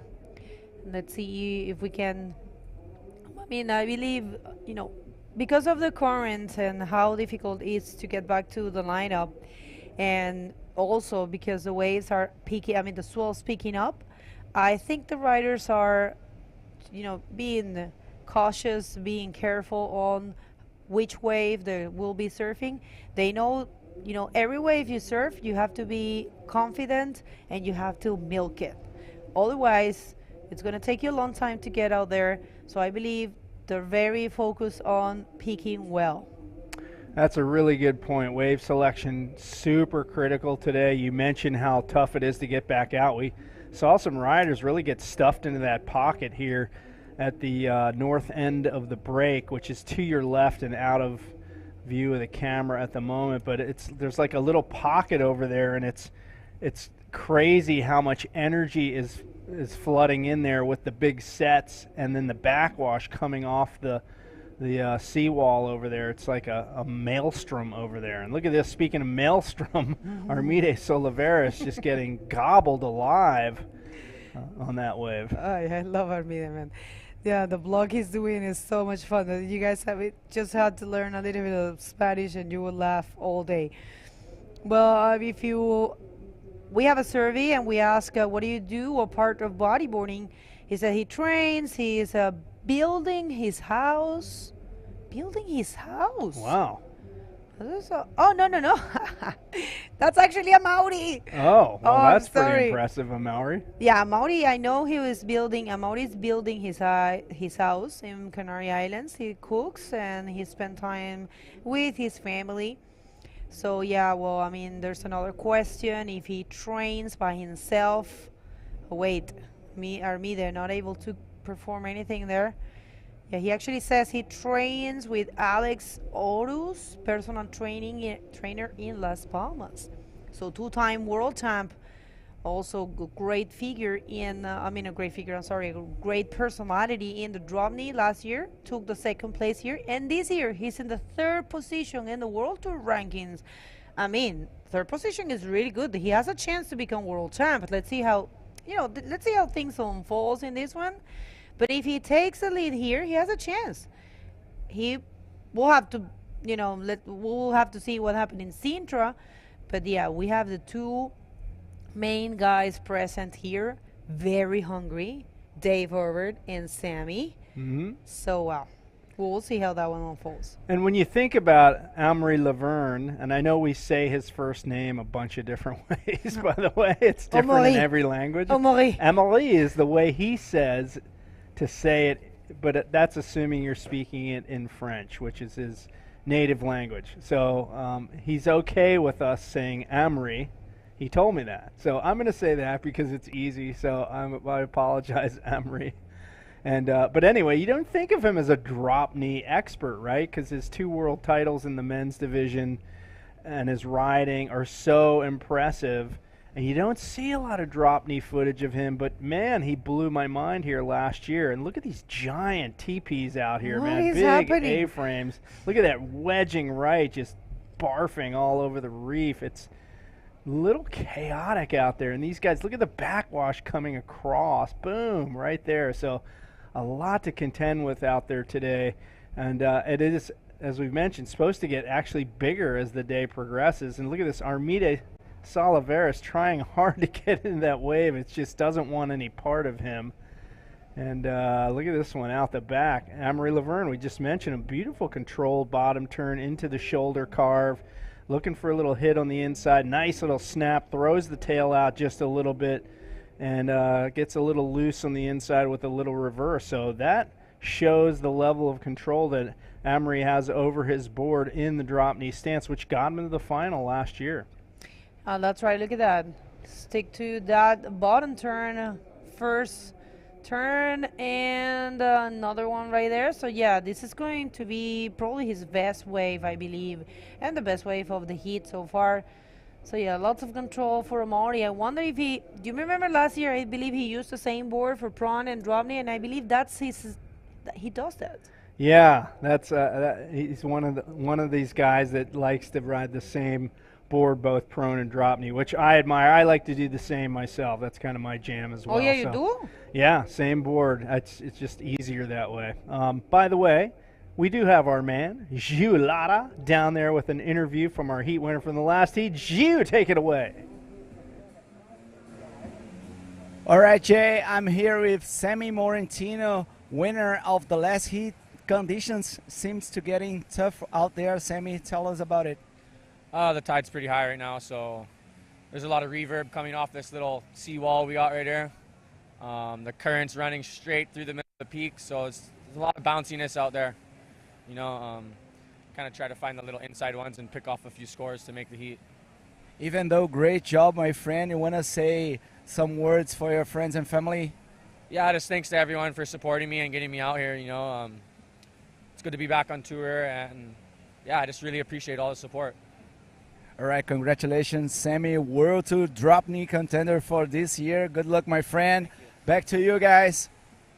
Thank you, Giu. There's our 4-time world drop knee champ, Sammy Moratino. And you notice the location changed for the interview. No, actually, yeah, we're fixing the stuff because the water is hitting the walls. Exactly why. They had to move. The water is now splashing over the seawall where we do the normal post-heat interviews. So they had to relocate there. Some electronics don't like salt water. Who knew? So Sammy Moratino progressing through, and we are heading ever so closer to a potential Garden Isle showdown in the drop knee final. I'm getting ahead of myself because a lot of good riders, including the man who leads this heat, Amory Laverne, who has shown complete domination out there. In fact, his heat score at the moment sitting at a 9.25. The nearest competitor, Armides Soliveres, at 2.3. And our other two competitors, much like the prior heat, no waves under their belt. It is really, really a testament to how challenging it is out there when these guys can't even pick off a wave. I think Sammy's strategy, sitting on the inside, picking off the smaller, cleaner ones, is the go. And we see Armides Soliveres trying to do much of that same strategy right here. Oh, look out. Bombs away on that lip. And Soliveres bails and jumps ship right there. Okay. Yeah, well, you know, it's not an easy task today out there with the high tides and the swell sides and, you know, drop knee with all the fins. You know, it's a mission. It's a mission today. But, yeah, well, so far, yeah, you see, I mean, it's been a tendency to riders not really taking many waves. I wonder, I haven't seen a Lee. Is he out there? Yeah, that's a good question. And I haven't seen Hen either, so. I mean, I saw him in the ceremony, but I don't know if he's out there. Well, I saw him about a half an hour ago. He was moving in the direction of the beach marshal. So I feel like he's out there. He just hasn't seen the right wave that's going to entice him to take off. So, but, you know, we're winding down. We got 11 minutes, 40 seconds to go. So not a lot of time left in this heat to get a wave under the belt of these competitors. Well, yes, I think you're right. He's right there. I can see him. He's between Hen Haing. Actually, Hen has been dragged. Look at that. Look where he is. He has been dragged very far away from the lineup. I don't even think there's a wave breaking in there. I think he's struggling to get back to the lineup. And, yeah. So that's, it's that a Maori or it's that, that's a Maori actually, I'm sorry. I don't see Kuda Aya. Let's see this one for a Maori. And here he comes, bouncing his way through the inside. Oh, a little pocket there. Bangs it off the top with a reverse. And look at the control on that maneuver. Amory Laverne blowing my mind with that. A reverse? It was like a... It was almost an air reverse. We got to see the replay on that one, Bego. Look at this. Well, that was very impressive to watch. Look at that. The way he controlled his board and find a section. Actually, it wasn't you're right. a Not a reverse. I was looking at you like he didn't twist it around. I need an eye transplant, apparently. That was a very radical snap. That was a full tail blow right there. Yeah. Landed 180 degrees around and brought it back. So I was like, I'm not going to argue with the drop knee specialist. I'll remain quiet. You've lost full respect for me now. No. I feel so bad. No. Wow. So Amory Laverne just really dominating this heat. A 10.5 heat score at this point, picks off a 5.0 on that last wave. And no surprise, you know, these guys, again, seeming to have the success on the smaller, cleaner ones. The big sets are just too much to handle in the drop knee stance. Here comes Armida. So, well. That was so much fun. That was so cool. Armida Soliveres right there doing a great effort in drop knee. I have to say congratulations to him. I know Miguel is tuning in, Miguel Soliveres. And look at Armida. Well, that was he actually managed to perform a maneuver. So he's gonna get some points. But yeah, tough situations for him and Ali, which we're not sure if he's out there. We have the same vision as you guys. The judges have a perfect vision of the whole place.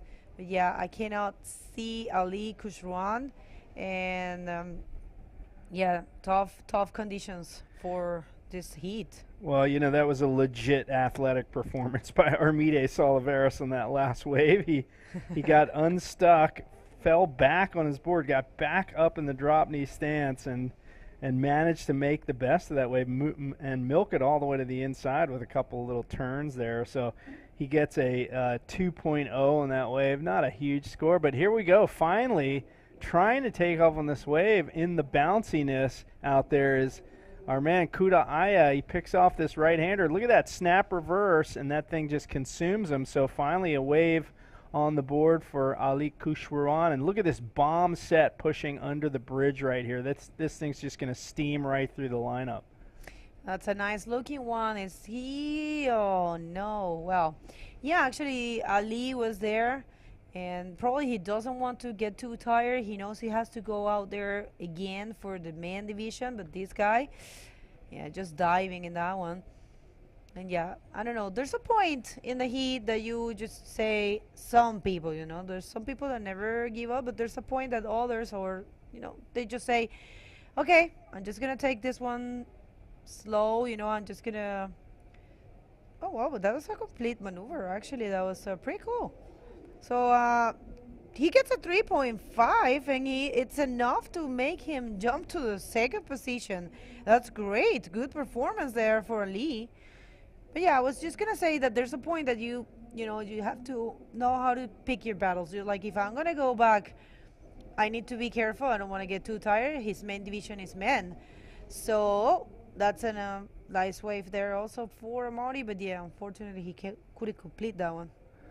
So interesting that our man Ali in second place with just one wave. Pretty awesome here as we see the replay on this wave from Amaury Laverne. Well done on that little wave, little snap off the whitewash. I don't think that one's going to be one of his top scores by any stretch of the imagination. He has a 5.5 and a 5.0 as his top two scores. And Armides Oliveros, his best score so far is only a 2.0. So Ali Kushwaran, on the virtue of that 3.5 on his one singular wave, enough to hold him in second. But Armide only needs a 1.51 to advance through this heat. 6 minutes and 15 seconds remain. And we're in heat number 4 of the drop knee. Coming up next, the women, right? No. Oh, am I wrong? Yeah. Oh, we're into the men. Sorry, what am I thinking? We already had the women's. We're going to the men division, the king division of this world tour, and that's one more wave for Amaury. No, not really happening for him. Yeah, I would like to say thanks to everyone that does stay awake to be here present with us. I know there's people in Chile tuning in. Thank you guys. Gracias a todas las personas que están en el lado latino del mundo, o más bien en el otro hemisferio, en el continente americano, que se mantienen despiertos para ver este evento, para acompañarnos. Muchísimas gracias. Sé que hay gente de Chile sintonizando. Para nosotros es un placer traerles este campeonato. Igual todo queda grabado y ustedes lo pueden ir viendo. Tenemos una buena participación de canarios y chilenos, así que va a ser interesante verlos en la categoría masculina. Okay, that was just saying hi to everyone and thanks for being awake and tuning in. It's very early in some places, especially in America. Yeah, early or late, however you want to look at it, for sure. So local time here at the moment, we're looking at about 1:47 in the afternoon. So over in California, where I come from, 1:47 in the morning. And in Chile, what are we looking at? Probably 3:47 in the morning? No, I think it's 5. Is it 5? I'll tell you 1 second. 47? Yeah, okay. 4:47. Okay, yeah. So very early in the morning on the west coast of South America. Over in Brazil, breakfast time. People waking up here on this beautiful Friday morning. And if you're in the, let's see, the Western Hemisphere, it's probably the next day. It's Saturday already. Yep. Some places. Well, that's so beautiful to, have the chance to bring these events from different places, and have the chance to, to have, I like to call them blocks. We have the South American leg or block, and then we cannot say leg here because we are right now in Asia. We're going to Europe, then we're gonna go to South Africa, and then back to Europe. So yeah, see this happen. I kind of thought that could have happened. Hen Haim just got caught by the strong currents, and he has to find help from a jet ski. Yeah, because we saw it, right? He was being dragged. So this is, I talked earlier about the event in Reunion where the women's division finalists had to get rescued by a jet ski. This is in the late 90s. And here we are again, back to the Indian Ocean just producing the massive swell. And look, it just sends you right into the abyss, if you will. So Hen Haim could not overcome the current in time to be able to get back outside. And at that point, when you're over at the left end of the screen, you can't see it in the screen, but it's actually the north end. There it is. There's rocks and tetrapods. You can't even get in. Even further to the right is sort of out of the picture, but you're pretty much done. There's a swim beach further around. You could literally paddle down there. It's about I don't know, a half a kilometer, but you're out of the heat if that happens. Well, here comes Amari. He's been smart enough to keep chasing those mid-side waves and the inside. And yeah, this is going to work for him. Those two turns were very good. And I believe that's a technique. That's a strategy here. You got to, stay there in that middle section. It's totally working. And look at it again. Excellent rail control from Amari. Nice tail blow on that first turn. Driving for speed. Throws another beautiful little snap there, and you think it's over, but he finds more open face on the inside and then flicks off the back. So Amory Laverne, clear domination in this heat, and no surprise there. He's going to be for sure a contender. We could have an absolutely amazing final here in the drop knee. Of course, we're just in the quarterfinals at this point. And look at that, a rider going right, and look at this into the death zone over there. Look at that, whitewater, rocks, tetrapods. It's not a good place to be over there. And look at all the whitewater in the lineup. I mean, it is just a sea of froth out there from these waves that are breaking through the bridge. And man, true waterman challenge right here. Look at me there, actually.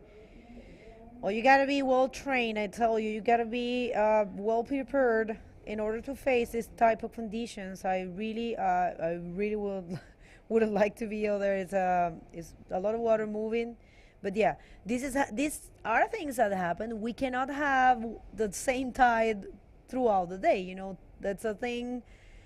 It's a phenomenon. It's a natural phenomenon, and tide changes and swell. It's increasing, so we can't stop the event. I mean, we only have 8 more days. I mean, actually 7. And we have to keep running, and this happens everywhere. True, but the beauty of this is we have a window to run the event, so we're able to pick and choose. And I'll tell you what, the alternative is not good. Flatness, you don't want that. It's right. Better to have too much surf than not enough surf, I think, in most cases. So we're stoked to see it. And you see the cream of the crop rising to the top anyway. The guys and girls that are well trained and well versed in riding all kinds of waves, they manage to negotiate it no matter how crazy or wild it is. So that concludes that heat. Amory Laverne with the clear victory out there. Second place goes to Ali Kushwarwan. We're going to see the recap of that heat right now. Take it away, guys.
All right, Bego is out, Jiu is in, and we are getting ready to kick off the men's division. 8 heats on tap, and with the rising swell and the crazy backwash, we're going to see some amazing stuff. Yeah, I went out there, and I can tell you, man, the swell is kind of huge right now. We have some 6 to 8 foot easy out there, some occasional 10-footers, and I can tell you more than that, the wave is starting to wash the bridge, my friend. Crazy. Let's go out and see what's going on. So you take a look at that, and it's just a sea of foam right there. I mean, you see all the white and the blue out beyond. That just goes to show you the amount of intensity these waves are pushing through that bridge and through the lineup. Currents are going every which way. You can see the current on the inside, as you pointed out earlier, moving south toward the bridge. And, of course, we saw Hen Haim Vaturi in the last heat get sucked so far north they had to take him on a jet ski to bring him back into the lineup. Never got a wave in the heat. So craziness happening out there, right? Yeah, and it seems that it's going to happen more and more often as the swell picks up and the tides filling in. Conditions will be very tough for these guys, and they have to play smart and have a lot of work to stay in position. You see Claude Clement just getting this little one to get the current towards the bridge, as you mentioned, and it's easy to see how hard it is as all the riders out there are pointing their boards to the south and paddling like non-stop paddle, man. It's hard. Yeah, I think that was actually Hen Haim Vaturi coming in from the last heat, because we can see a yellow jersey on the outside. So Hen, a rough heat for him. He's nursing a shoulder injury at the moment, and to just get pounded on the inside and swept out of the lineup is just adding insult to injury, literally, for him. So right now we do have a couple of waves already ridden in this heat, and Claude Clement from France, 4.75, so a decent opener for him, and Olivier Maramotu from Réunion with a 0.75, so that was pretty much a non-event there for him. All right, so let's introduce the riders in this heat. We have Kane Brewer from Australia in red, Mohamed Shibet from Maldives in white, Clement Lodehu from France in yellow, and Olivier Marimoto once again from France in blue. Okay, so a little name confusion on Clement. We had a different graphic than we're seeing on the scoreboard. You can see Claude Clement. And the reason it's reversed in France, usually they'll list their last name first. So, yeah, so we're going to see a couple of guys with it listed correctly and a couple with it reversed, but we'll try to nurse you guys through it in this opening men's heat. And look at this set just pushing through. So much energy coming through that bridge right now. Look at that giant lumbering peak. Yeah, that's huge, man. You see, I told you there are some easy 6 to 8 foot out there, lots of current, and these guys will have some tough trouble in this. It's a hard task for them to catch 2 waves and 2 good scores and stay in position well. With 25 minutes remaining, with 25-minute heats, top 2 waves scored, they need to be very smart to save energy and stay safe. Yeah, stay safe is true. We mentioned that dangerous situation there at the north end of the beach here where the seawall curves around and you can actually get stuck in that pocket between the backwash and this massive Indian Ocean swell pushing in here. And as I watch this and I see those sets, the only thing I keep thinking is somewhere close by is probably really good right now. Oh yeah, someplace is firing. So right? many waves in this country. So many. It's more than 100 islands, and you can imagine how many secret spots you have out there. But up and riding, the guy in yellow, Claude Clement, nice little roll right there, and he could manage it into the foam. Just coming, all right, that was it. Just driving out that section, and let's see how the current will affect his paddle. Let's see one more look at this one, Jay. Yeah, nice little pocket there. He kind of gets slightly clipped by the lip as he goes up, but he manages to pull the roll off anyway. And given the difficulty of the conditions at the moment, that's going to probably be at the higher end of the scale in terms of scoring from what you would normally see. It's not one of the bigger set waves, but he's picking off a fairly respectable score that's going to keep him well and truly in the lead in this heat right now. And there's that wedging right that I like to drop knee on when it's smaller, though. So it's a little too wild at the moment, you know, to negotiate all those bumps out there. But yeah, I was going to say, you know, you mentioned how many islands. 1,192 islands in the Maldives chain. God. That is a lot, man. And it is the lowest lying country on the planet. There's been some concern that sea level rise could actually inundate this country and it'd be unlivable at some point in the future if sea levels continue to rise. Who knows? But they actually build islands here to manage the population and, you know, have a place to build facilities. So there's been some of that going on here. In fact, just 2 islands over is a man-made island that they built here to put housing on. I mentioned it earlier today. So, all right, Jay, thank you for the information. It's very good to have you around with all your earth scientist knowledge for us. No, I'm serious. This is so good to have this kind of information. And as we do have natural, you know, we have to be very amped to natural issues, as surfing in many ways it's a outdoor sport. And for us, up and riding in blue, Olivier Marimotu goes for the roll in the section. Nice move from Olivier. Good roll right there. This was his second wave. His first wave, it's a 0.75, and he's backing up with this one. Nice little pocket here for him. The backwash hits. He times it nicely up into the lip and back down for the classic El Rolo. So Olivier Marimotu in that zone way down there. You can see how far down the beach he is right here. And the jet ski, you could see in the beginning of the shot way outside, just ready to drag somebody to safety if needed. And look at that, the wave behind red, Kane Brewer, actually picking off a decent one as well. Very similar wave for him. So, yeah, it seems almost like these guys are going to try that deep peak, but it's such a long slog to get back out to the lineup, as you can see. Meanwhile, down in the splash zone, as it were, Miss Bego Martinez. Bego, are you staying dry down there? Thank you. Yes, guys. You know how it is. These kind of things can happen. What a crazy situation. Mauri was actually telling me the whole experience out there. Tell us a little bit. Everyone wants to hear. Yeah, I was telling Bego how physical it's tough it out there, especially for drop knee when you're looking for like different types of waves. He looks like Itakochara on coral. No, it's really rippy. I mean, it's physical. I think for the prone riding, we're going to see some good action. Drop knee was tough. Managed to cap a couple of waves out there and find the hits and ones. But yeah, physically, it's you got a lot of demands there.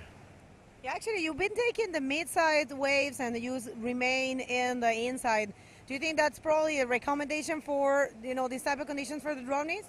Yeah, for the drop knee and almost for the prone. I mean, the biggest set, because it's actually big out there. I don't know you guys in the live stream, but it's like 6 foot solid out there. And because the wave are concentrating so much, it got a lot of power. So for drop knee, obviously, you need to find the small ones to just be able to take off and manage your trajectory. And then prone, I mean, it's going to be the same because the big ones are not really the good ones. So it's going to be about wave selection today. Well, Marina Verne, last year you end up second here, and you are third in the World Tour rankings in this division. So what do you have in mind with this? Yeah, sincerely in mind, I've had the most fun. I really like drop knee. Obviously, be on the top there at the end of the year, it's always a good bonus. but I'm just trying to do my best every event. I'm not drop knee much lately. Every time I come here, I just another motivation to drop knee again. Yeah, just having fun, but if I can make it tough for the top guys and for Dave and for Sammy, I will be happy. Well, anyone to say hi or thanks back home? Yes, hola a todos, ahí mi familia en Canarias, Maleni, Narita, Oliver, un abrazo a todos. And yeah, all the people watching, thanks for the support. Well, congratulations and best of luck for the rest of the competition. Back to you guys. All right, Begonia, wise words from Emery. As we've seen, some 6 to 8 foot, solid 6 foot out there, and it's getting bigger and bigger. And it seems that we have some waves that went through during this interview. In yellow, Claude Clement looking for a section, bangs a nice invert and managing to pull that off. Was he able to pull that off? Kicking hard, and here it is in front of the whitewash. Complete move for Claude Clement, the heat leader.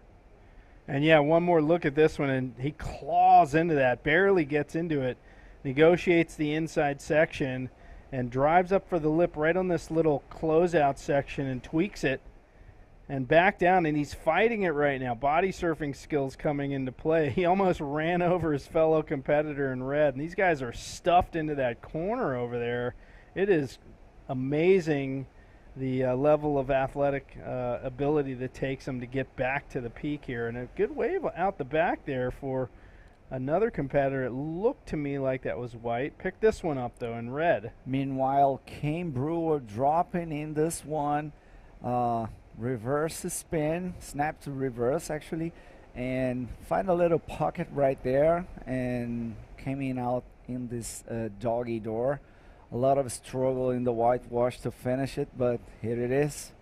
Wow. So yeah, one of the few barrels, granted, like you said, doggy door exit. But look at that, look at the bounce off that backwash. Yeah. Comes to the inside, carves the reverse, lays it on edge, and he's looking here, gets right up in the pocket, almost unintentional right there, and he manages to punch out the front. And look, the backwash tries to stuff him through the back of the wave, but he holds on and gets out front for the finish. So Kane Brewer with one of the better waves I think we might have seen in this heat. The scores coming through. This will probably surpass his lower score of a 3.25. He's sitting on a high score of 5.25, currently in second place. He needs only a 3.5. Pretty foregone conclusion, I think, that he's going to get that. And look at this massive set pushing through the bridge right now, man. We should be doing acid drops off the bridge, and look at this. Yeah, someone is without board out there, and gonna see this more and more as the conditions start to get harder and bigger. So a lot of water moving this moment here at Varunulaa Raalhugandu, and I can tell you this swell, it's gonna picking up at night, and tomorrow it seems to gonna have a really big conditions, and it's gonna be a tough call for the technical team, Jay. Well, we see Olivier Maramotu is the person whose leash broke, so he's swimming his way in. Look at the bottom of your screen right there. Look at the intensity of that current right there. I mean, that's moving like 5 knots to the south toward the bridge, and on the outside it's probably moving 5 knots to the north. So I mean, it's looking like the North Shore on a crazy big swell at Pipeline right now. Yeah, and how fast it's coming up. You see some 3 to 5 foot conditions in the morning, and now we have 6 to 8 foot plus, and it's getting bigger and bigger during the day, and the tide is coming in.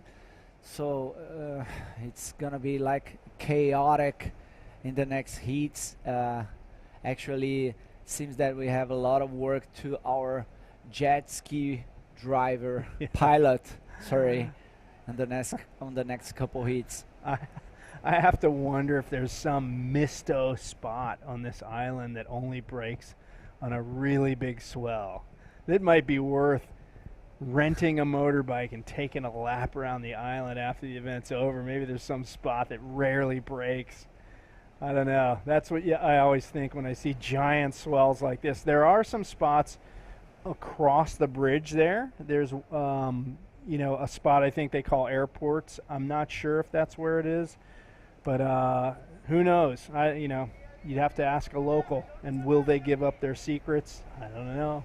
Yeah, definitely in this whole bunch of islands there will be a lot of secret spots, especially when we have this big swells. It means almost everywhere you have this rare wave that breaks twice a year that is special and so perfect, but no one knows because it's so difficult to have the right conditions to ride it. Yep. But here, with this quantity of island and surf spots, probably there are many and many options. And maybe tomorrow, don't know, let's wait for the call and maybe try to ride some secret spot, Jay. Ooh, I like it. So in this heat, at the moment, Claude Clement leading the heat. Second place, Kane Brewer. Kane, by the way, 24 years old. Home spot is Box Beach, which is, should I reveal the location? I think it's in the Port Stephens area in Australia. He likes to fish. He works, spends time with his family, likes to cook. And he says they have a really solid local bodyboard crew at his local zone there, Port Stephens. It looks like Port Stephens Bodyboard Club. And no coach. He says it himself. He did win the Box Fest in 2020, so won that event at his local spot. That's a real wedgy left-hander. That's a killer little beach break wave. And this is his first ever World Tour event, so kind of a big deal here, for him making the trek here to the Maldives to compete. And his hope, is that he encourages more Australians to compete on the World Tour. So he's hoping to be kind of an inspiration to all of them. So Kane Brewer out there in his first crack at the IBC World Tour. Good for you, Kane. All right. So heat situation, we have Mr. Claude Clement in first with a 5 points, backing up with a 4.75. Oh, now Kane Brewer got the first place with the last wave. So Kane now in first position, 6.25. Back it up by 4 points. And Clement now in second, best wave, 5 points. And here it is, live action, upper riding in yellow. Claude Clement looking for a section, trying the ARS right there, but wasn't able to pull that off. So it's going to be a throwaway score. And let's check the replay. So yeah, Claude streaking across this again. Smaller inside wave is the call. You see that little backwash seam go through the wave. But he gets back up to the open face, goes for the ARS, and just not enough energy on that little inside section. But between him and Kane Brewer, those two really, controlling this heat by far. Olivier Marmotu in trouble now with his broken leash. And Mohamed Shibeth, we have not heard hide nor hair from this man. He's somewhere out there, we hope, and not able to get in position for a wave. Our local rider from the Maldives. So tough times out there. We've seen a few heats where riders got nothing, and it's just one of those days, man, where it's a lot of luck. Look at this wave hitting the bottom of the bridge. I don't know if you saw that. That was crazy, man. That one actually peaked up, and I think cars on the bridge are getting splashed. Look at this set, man. Look at that. Great perspective. Great, and local says that in the really big swells, the waves really came over the bridge. Oh so, my gosh! Oh, see how big is that one? Bouncing on the drop, up and riding. Kane Brewer. Oh, I think it was a smart move to leave this one because no much score opportunity there for Kane. And well, look, one more look at this one.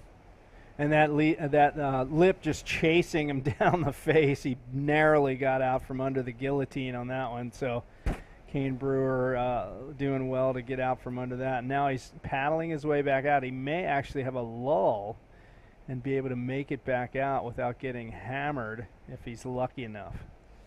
Yeah, smart move from Kane. As we were mentioning, how hard is that current here in the bottom of your screen, the white water.